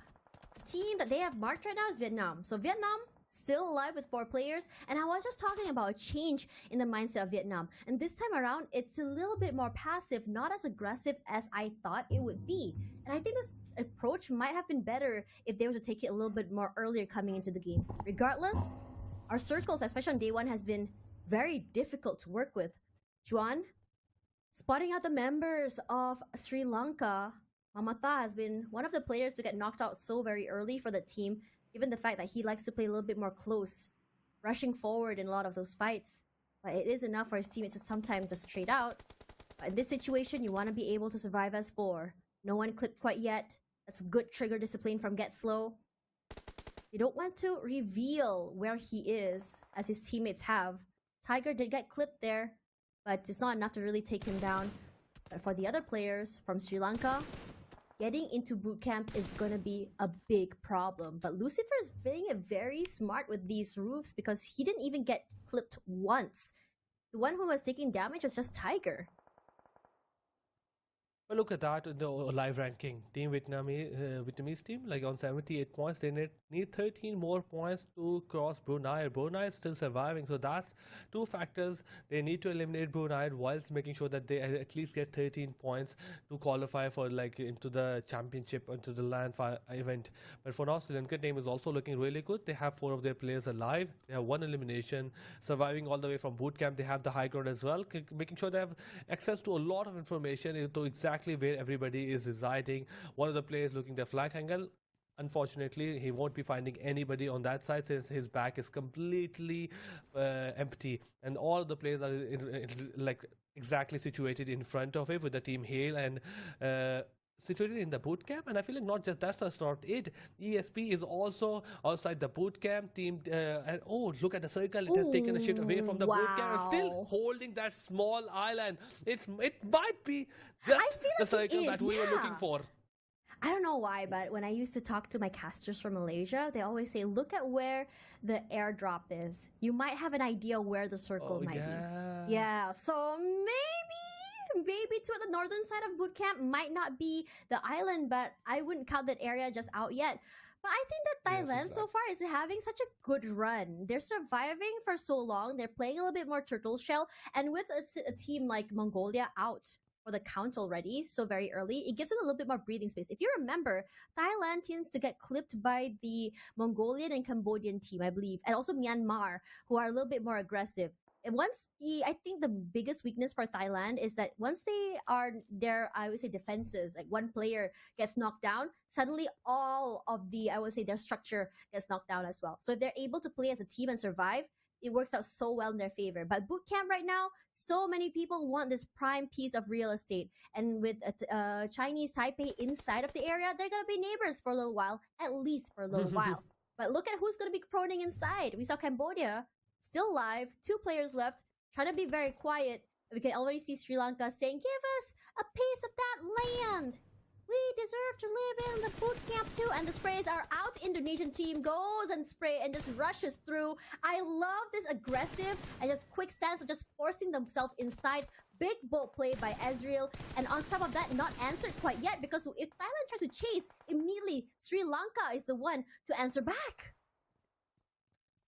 Exactly. But look at that, Israel very low on HP. I still have to question myself, how did he make his way all the way from that blue zone into the circle, still surviving despite the fact that he was the last player. How did he get inside there and not take any damage? On a buggy, hello? And, that I feel like after that we're gonna be downloading this. Like, I want to see exactly his purpose or POV. I want to see exactly what did he do to make sure that he survived till this point. But look at that, Thailand also lost one of their players. Vietnamese is the Vietnamese team, Sri Lankan team are the 2 or 3 teams that are with 4 players surviving. But Mon Boy Pai, spotted by Parajin, goes down, and Israel also gets spotted. That nade might just seal the deal, and obviously it was a wonderful nade. It was the right timely nade, and with the right aim as well, take GL out of the game. Unfortunately, his long run has come to a very sad finish. But look at that, ISSL also trying to hold that farthest edge of the circle, not pushing their way in, not trying to get too much across the game as well. But that circle has also taken a shift, and I feel like that small island is not being engulfed in the stage number 5. Okay, that's a sigh of relief for everyone. But we saw Parajin on pick already. I mean, I don't want to jinx it for the players, you know? Especially since Mongolia are out. I think Mongolia, they're going to have an easy night. They're going to say, you know what, we're already in. So might as well just let the teams just fight it out toward the end. Regardless, for the Philippines, they're fighting for their lives. One player down and out, and so is Brunei. This isn't the outcome I was expecting for Philippines and Brunei, honestly. I was kind of expecting a more aggressive sort of play, a lot more, I would say, more decisive in terms of taking up space and where they wanted to go. But again, this is Sanhok. It's really hard to make decisions so very early in terms of trying to figure out how your rotations are going to go. And now, with Cambodia coming forward, they're trying to encroach the area where Brunei is. And Brunei, they got to hold on. Yes, coming to the fact that they are in the top 10 spot, they do at least have some placement points. If they're able to get into top 5, that will really launch them forward. Parajin will be the one who finds Joseph. Joseph will be safe. I thought they might go head-to-head with the players from Brunei. That's not going to be happening quite yet. Chinese Taipei, they're playing it very safe, hiding in this corner. They do hear the footsteps of Sea Sky only. Clears it out. The Molly just to not allow them to be in that area. He pushes out. Wait! Look in front of you! Oh my gosh, Juan. He's holding down the area with the DBS. His teammate is very close by. But Juan, like it or not, he has to hold it because he's playing a DBS. He has to make sure he doesn't get spotted. I think he spotted Sea Sky's head. There we go. Oh. Unfortunately, clips a little bit, but it does give away where he is. And now we're down to the top 5 as Brunei down and out for the count. Brunei can only just pray and hope that they still manage to make it onto the top 3 as Get Slow does find one more pick forward here. Sea Sky only. He's not done yet. He wants those picks and he wants Chinese Taipei out of that area. Get Slow rushes out. Peng taking a lot of damage, but not just Sea Sky only. He's gonna make sure that he does those pills down, a little bit of a shield just to keep him alive for a little bit longer. Juana's teammates doing such a good job just holding down the line, but they need to get out of this area. Number one, the circle is moving away from boot camp, but their exits are being covered by the two members of Thailand. It's so very hard to figure out where exactly they're gonna go. Tiger from the top side, trying to go for the jump shot forward. Immediately, Chinese Taipei was not able to answer at all. Grenadier gets slow with that nade. Immediately, Thailand looking so very good. But look at Demigod and the Philippines. This might be their Hail Mary moment. The only team, no, not the only team. I mean, ISSL was also surviving the 4 players. They also on the far edge of the circle. Both of these two teams, they have to leave their cover to make sure they get inside the circle. It's going to be a very risky job. One of the players from ISSL has already started making their way in. Jimmy taking a bit of a risk, going all the way in the open to get into the circle with a huge cliff in front of him. Philippines, they have to come out of that cliff as well. They have to use that vehicle or a buggy, whatever they have to get into the circle. And now they just might be just jumping into the water. Shots being fired from the other side, and Lucifer finally gets it connected. Demigod goes down, and Drankit has to make sure leaving him behind. But unfortunately for that, this is not over for Philippines. Monboy also goes down, and now we're just left with only 2 players for Team Philippines. And ISSL, they are in a really great position. They are looking at everything easily. They have a clear line of sight as well. Monboy Poi is also bleeding. Rankid is just taking damage from the blue zone. He has to get up. He has to leave his cover. He has to present himself in front of Sri Lankan team, and they are just waiting for those easy kills. That is just walking towards them, and there it is. Both of them got eliminated in the game, and now that is just 3 teams left behind, with the only Sri Lankan team having 4 players. Oh man, Sri Lanka! I was just talking about them today. This might be their golden goose opportunity. 4 players left alive, 2 eliminations in the bag. Aggressive doesn't mean good sometimes, and Sri Lanka, they know this. Seasky only has 1 area covered. As for Vietnam, even though they're in the middle of the circle, they're playing outside of this terrain, and it's not working on their favor as the circle pulls downwards towards Sri Lanka. On top of that, Sri Lanka with prime location.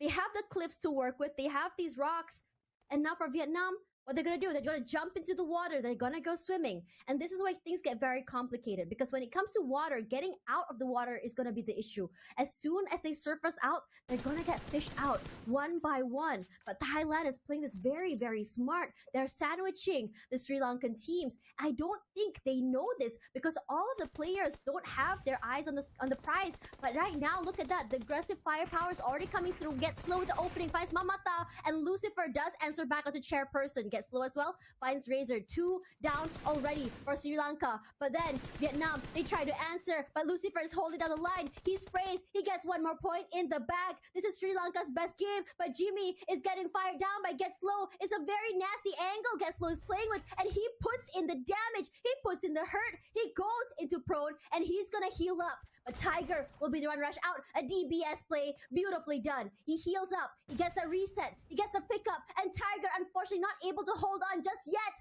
But now it's gonna be Vietnam that's left alive. Sri Lanka out, down and out. Vikoi wants to go and pick up chairperson, but I don't think it's gonna be happening, because Tiger is still feeding that information to his teammates. Seasky only gets that reset, but Tiger rushes out forward. Vikoi throws out that nade. Tiger comes out, plays a little bit more aggressive. He doesn't care about being taken up as another point, because right now, Get Slow has to play this smart. He wants to go for that pick with the DBS. His teammate is there. They have to be safe here. Don't allow themselves to get picked off, and a jump shot to the face, and Thailand ends tonight with a winner chicken dinner. What a statement play to show that the slow cooker team is now on top.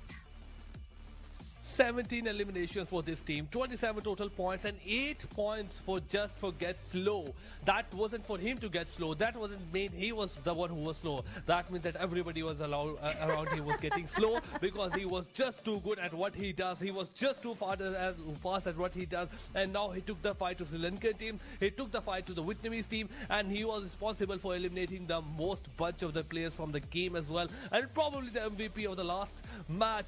Might they have made it all the way to the qualification. That is still going to be a big question. We still have to see overall rankings, what is exactly the standing, but all in all, what a wonderful performance by Get Slow and by Team Thailand in general.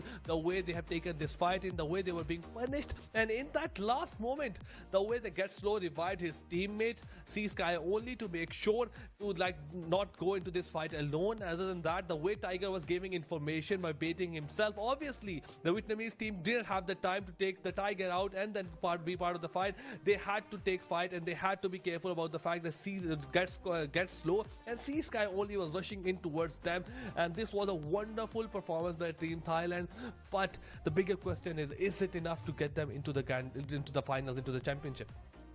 I think that for Thailand, that was very phenomenal on how exactly they took those fights. They were aggressive beginning to end, but not the kind of aggression that they are actually rushing into a compound. What they did was just take a compound, they took that fight, eliminated the team. Once they eliminated them, hold inside, play turtle the entire time, and just waited and see where the circle was going to push. Yes, there were moments that they lost their player a little bit too early, one of their players, but by the time they lost one, they had already gotten 6 picks in the bag. And I think in this situation, I talk about them being a slow cooker team, it really shows that in moments of pressure, they really thrive, because you saw toward the last circle just now, they didn't have the circle advantage, but they were honestly smart. They understood how long they had before the circle pushes up toward them. They understood that that Vietnam will be the team to get stuck outside first. So the pressure put in by Sri Lanka, they said it's fine. Let them do that. Let us slowly make our way to Sri Lanka. Let them be sandwiched before slowly moving forward. And I think Vietnam's biggest mistake was jumping into the water. And I understand why though. I mean,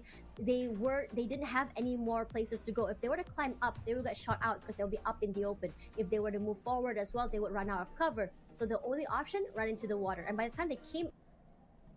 Anh cảm ơn Ngọc Hà nhé, cảm ơn Hà thả anh một bông hoa, cảm ơn em.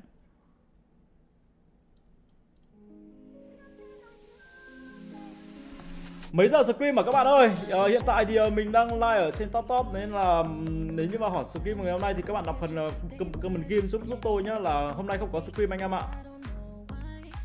Ủa, mở tiếng nghe thì người ta nói toàn tiếng Anh làm sao mà các bạn nghe thấy được. Bây giờ quan trọng là mình ngồi xem bảng điểm thôi, là xem bảng điểm nó như thế nào các bạn ơi. Còn nói chung là trong top 3 rất là tiếc cho DX trận vừa rồi thì DX lại không thể vào được trong không thể top 1 được trước đội thủ Thái Lan. Thế nên là gần như là thôi toa các bạn ơi. Còn ở trong top 3 hay không thì phải đợi xem kết quả như nào đã các bạn nhé.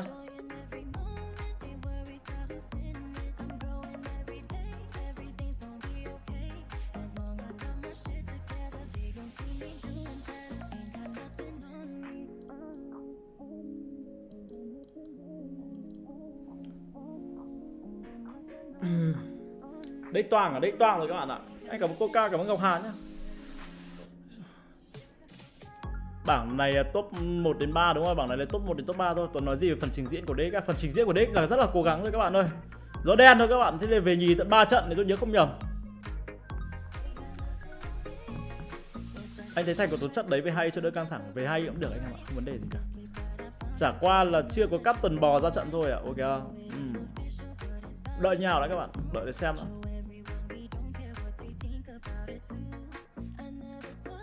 Chưa bao giờ tôi like cả hai nền tảng như thế này.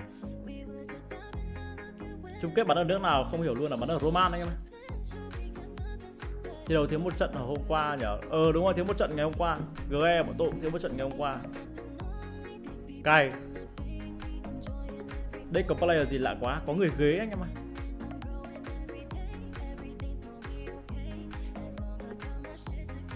Hôm nay không có stream đâu nhá anh em nhá. Tôi thông báo lại với cả gần 200 anh em là như thế, hơn 100 anh em. 150.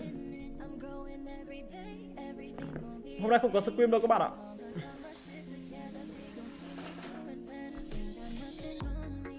Chia bảng để bắn nữa. Chia bảng để bắn các bạn ạ.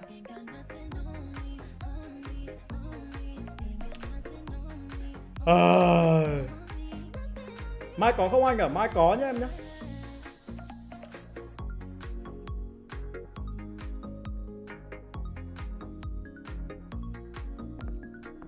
Hello Trang Sinh nhá. Cảm ơn Trang Sinh đã bấm thích phiên làm chim của mình. Sao lại nhớ anh nhớ cũ nhờ? Khó hiểu nhờ. Tôi đang đợi bảng xếp hạng nên chưa thấy bảng xếp hạng đâu. Thế để ngủ sớm được rồi à? chắc gì các bạn đã ngủ được sớm. Tôi thông báo với cả 500 anh em ở bên kênh yêu từ bé là tí nữa tôi sẽ bắn ở trên kênh top với các bạn nhé. Vòng loại bắn mấy ngày hết ngày rồi các bạn ơi, bắn 12 trận thôi, hết ngày hôm nay rồi. Cảm ơn Queenie đã cảm ơn Queenie đã tặng mình 2 bông hoa nhé các bạn.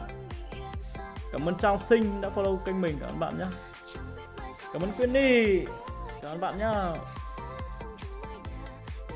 Ôi Coca vừa tặng anh cái gì ấy nhỉ? Anh không nhìn thấy Coca ơi, chết rồi, Coca on top luôn rồi. Mic à? Cảm ơn Kenny Phạm. Hello bạn. Cảm ơn Queenie lại tặng hoa hồng ạ.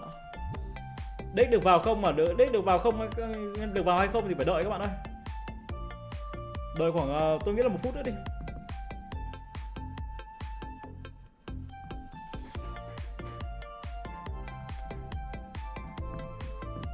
Cảm ơn Trao Sinh đã thích livestream mình nhé, cảm ơn bạn. Hello Thanh 1900 1990, cảm ơn bạn. Hello anh. Ô, anh cảm ơn Coca nhé, Coca hôm nào cũng leo top luôn. Mắt đẹp á? Mắt tôi nhiều người bảo mắt buồn đấy, không phải mắt đẹp đâu. Trang ạ, mắt mình nhiều người bảo mắt buồn đấy, không phải mắt đẹp. Nay có like giải kia không anh? Ở đây không anh em ơi. 4 phút nữa. Giải này nhiều bảng chỉ số lắm mà mình chỉ cần xem cái bảng tổng thôi. Cảm ơn Ghẻ nhé, cảm ơn bạn. Các bạn tặng mình tận 2 bông hoa. Ô, cảm ơn Queenie tặng mình 1 trái tim nhé các bạn. Hello Dịu, hello. Để anh em cứ bấm thả tim mãi thôi. Nay không có screen đâu anh em ơi. Anh em ạ, nay không có screen đâu nhá.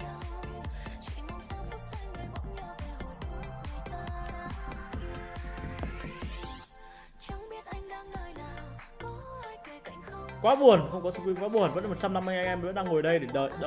Còn ở bên này khoảng 50 anh em. Cảm ơn Kẻ cho gửi em một hoa hồng, cảm ơn bạn.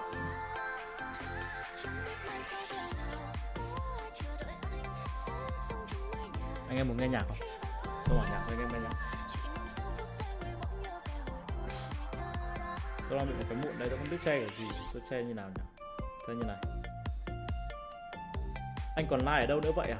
Mình đang treo ở trên kênh yêu từ bé. Mình treo từ chiều rồi. Mình like từ chiều, like từ 4 giờ chiều đến giờ nghỉ rồi các bạn này.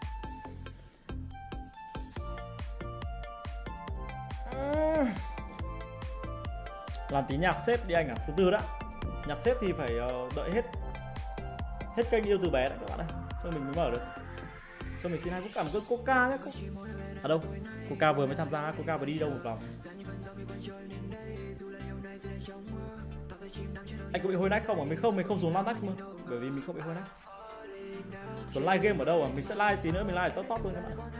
Chào anh chào Hiền Ngố nhá. Anh cảm ơn Coca suốt ngày tặng tin thôi Coca.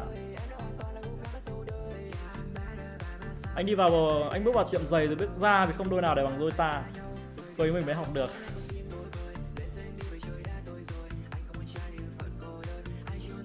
Hello anh Tuấn, anh chào Ngọc Lan nhé, hello em. Ủa sao thi đấu thiếu vậy? Thiếu trận đấu đầu tiên bởi vì rằng là trận đấu đầu tiên bởi vì là ấy anh em ơi, vì là gửi ID sai. Cảm ơn Ngọc Hà nhé, cảm ơn Ngọc Hà gửi cho mình một que kem.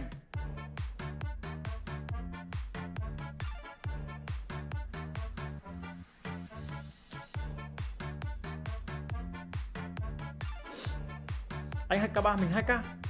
Mình 2k anh em ơi. 2k3 mình để cho fake đó các bạn. Nhớ tơ map cũ quá, anh cũng nhớ tơ map cũ.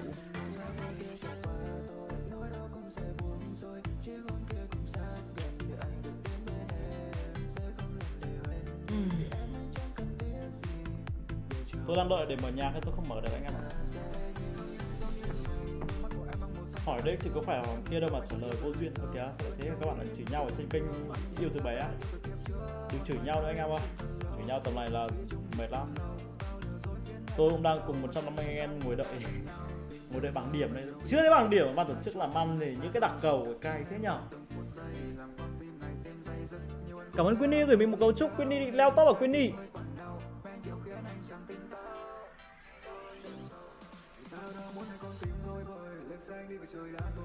Hai mà customer nói nhiều, nói nhiều hơn cả mình các bạn.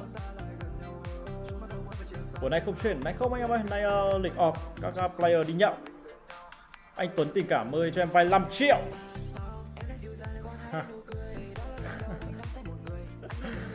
Anh rất thích những người tên Tuấn. Những người đấy là những người cực kỳ là vui tính. Em dẫn ngoài Tuấn Sinh à? Em dẫn ngoài.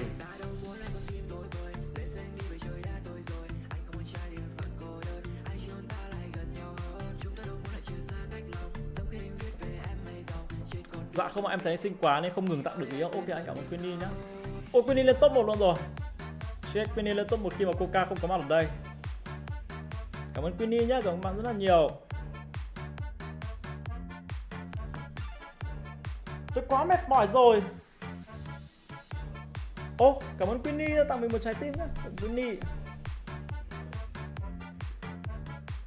Queenie sẽ đứng ở vị trí top 2 khi Coca luôn đứng đầu. Luôn đầu hàng luôn.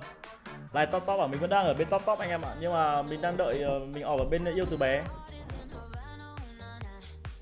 Thì tôi đợi cái bảng điểm rất là lâu. Cực kỳ bực. Ô, cảm ơn Coca tặng anh một game pass nhá. Ô, mọi người đua nhau à? Còn anh cơm trưa mình ăn rồi anh em ạ. Mình ăn rồi, chưa tìm được cái gì ngon hơn để ăn thôi.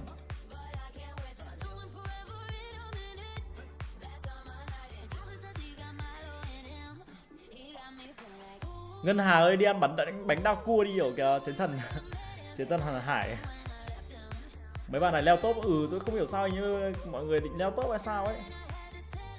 Chờ bảng điểm lâu quá, anh chờ nó cũng lâu.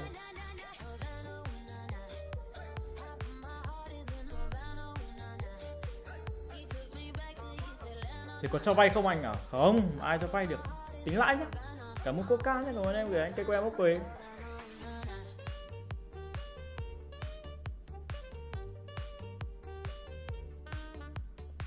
Cảm ơn Coca tặng anh tận 2 bông hồng, cảm ơn em.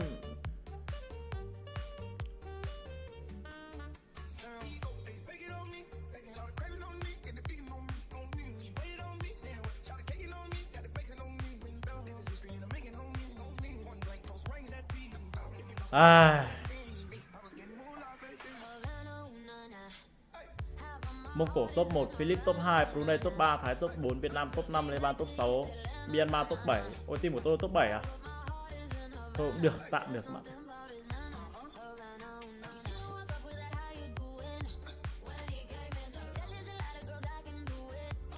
Tôi đang đợi bảng xếp hạng.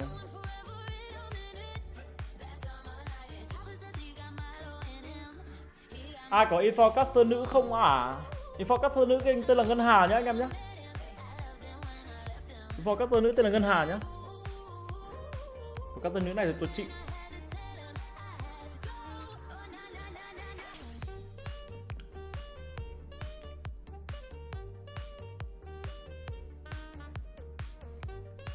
Chắc được bắn tiếp đấy á. Tôi chịu thôi anh em ơi. Caster nữ tiếng Anh à? Caster nữ tiếng Anh tôi chịu rồi. Caster nữ tiếng Anh thì chịu anh em ạ. Fan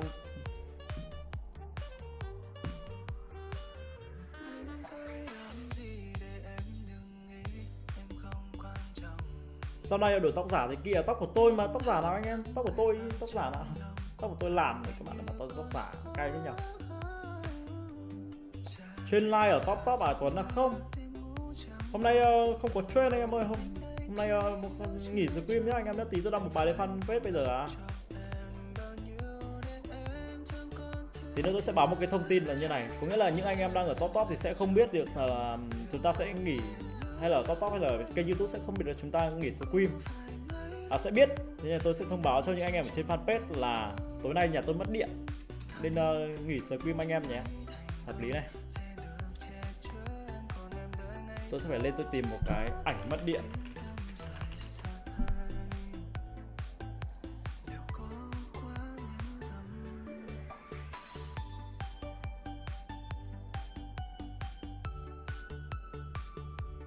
Không bị trộm nữa à? Bị trộm hôm trước dùng rồi, hôm nay dùng mất điện thôi anh em ạ. Hôm nay dùng ảnh mất điện, từ từ để xem.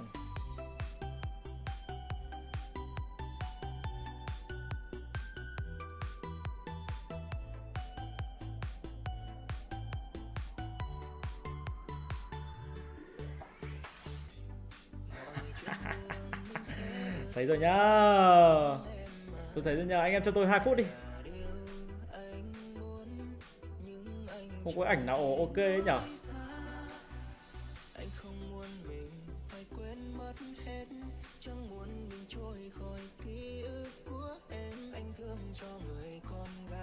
Ảnh thợ điện ok không?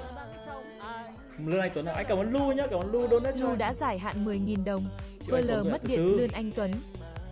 Thì các bạn đợi tôi tí để tôi tìm cái ảnh mất điện hài hước. Ảnh mất điện. Hình ảnh mất điện.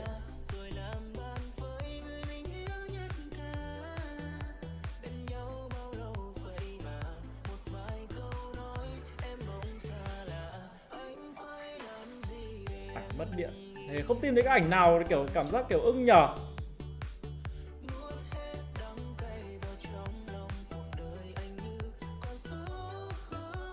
Tìm cái ảnh nào ưng tí đây anh em. Cho em vay 5 triệu đi, em buồn quá, từ từ đã. Từ tí cho vay. Thôi Việt Nam top 5 các bạn ơi. Top 7 Myanmar. Quá buồn.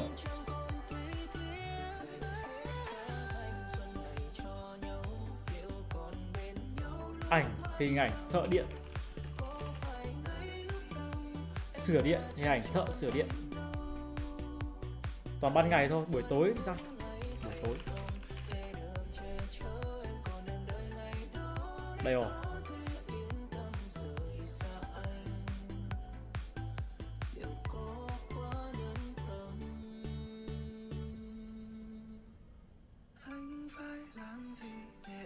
Cảm ơn Giang Ami nhé, cảm ơn bạn. Đăng lên fanpage cái. Thôi tôi thấy cái này là chắc là ok nhất rồi này. Bịp đéo chịu được. Công nào mà đang xem ở kênh Top Top này cả anh yêu từ bé thì anh em đừng bảo gì nhá. Anh em giả vờ lơ đi nhá, bảo mất điện thật nhá. Chào anh em. Hôm nay tôi bực quá anh em ạ. Tôi bực quá anh em ạ. Xóm tôi nhiều nhà mở điều hòa. Cảm ơn Quindy. Điều hòa cháy bố cả cột điện rồi. Tình hình. Cảm ơn Ngọc Hà gái hoa hồng nha, sửa là sáng mai mới xong. Đấy, lý do xong rồi này. Vậy nên tối nay off stream nhé anh em nhé.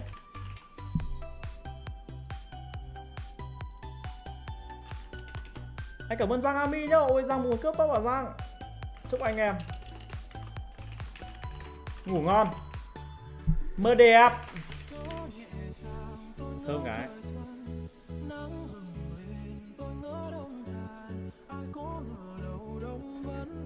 Hợp lý. Cảm ơn Ngọc Hà gửi cho anh 2 loa nhá. Cảm ơn Hà. Rồi các bạn ơi,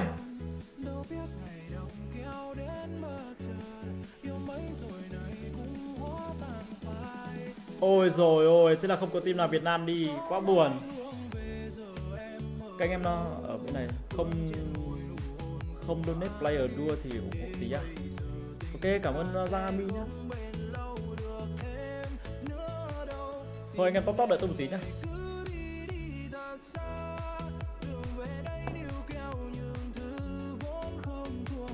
Cảm ơn Giang Ami, cảm ơn em. Các bạn ơi, tình hình là như thế này.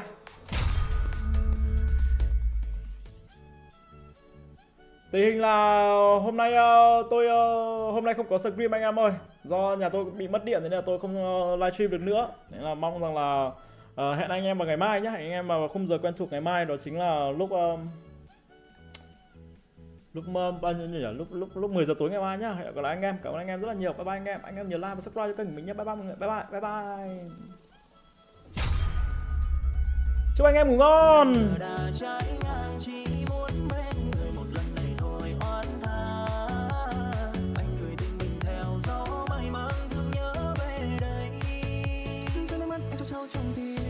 Chuyện tình mình giờ đã rẽ đôi, làm sao tránh được sợ trái lối.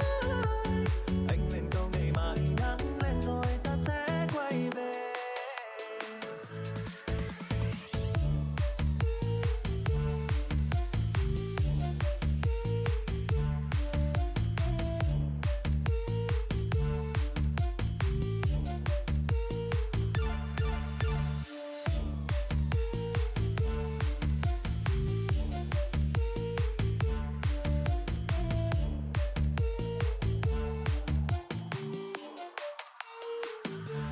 gió mang hương về, giờ em ở đâu?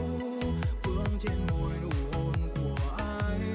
Để bây giờ tình ta sẽ không bền lâu được thêm nữa đâu. Xin em hãy cứ đi đi thật xa, đường về đây níu kéo những thứ vốn không thuộc về một người vô tâm. Đâu thương đâu lòng anh luôn khác nhau, yêu một người thật lòng làm sao có thể quên mau. Dù tình ta nay cũng đã lìa xa, anh mãi thiết tha. Dù tình mình giờ đã cháy ngang, chỉ muốn bên người một lần để thôi oán than. Anh người tình mình theo gió mây mang thứ nhớ về đây.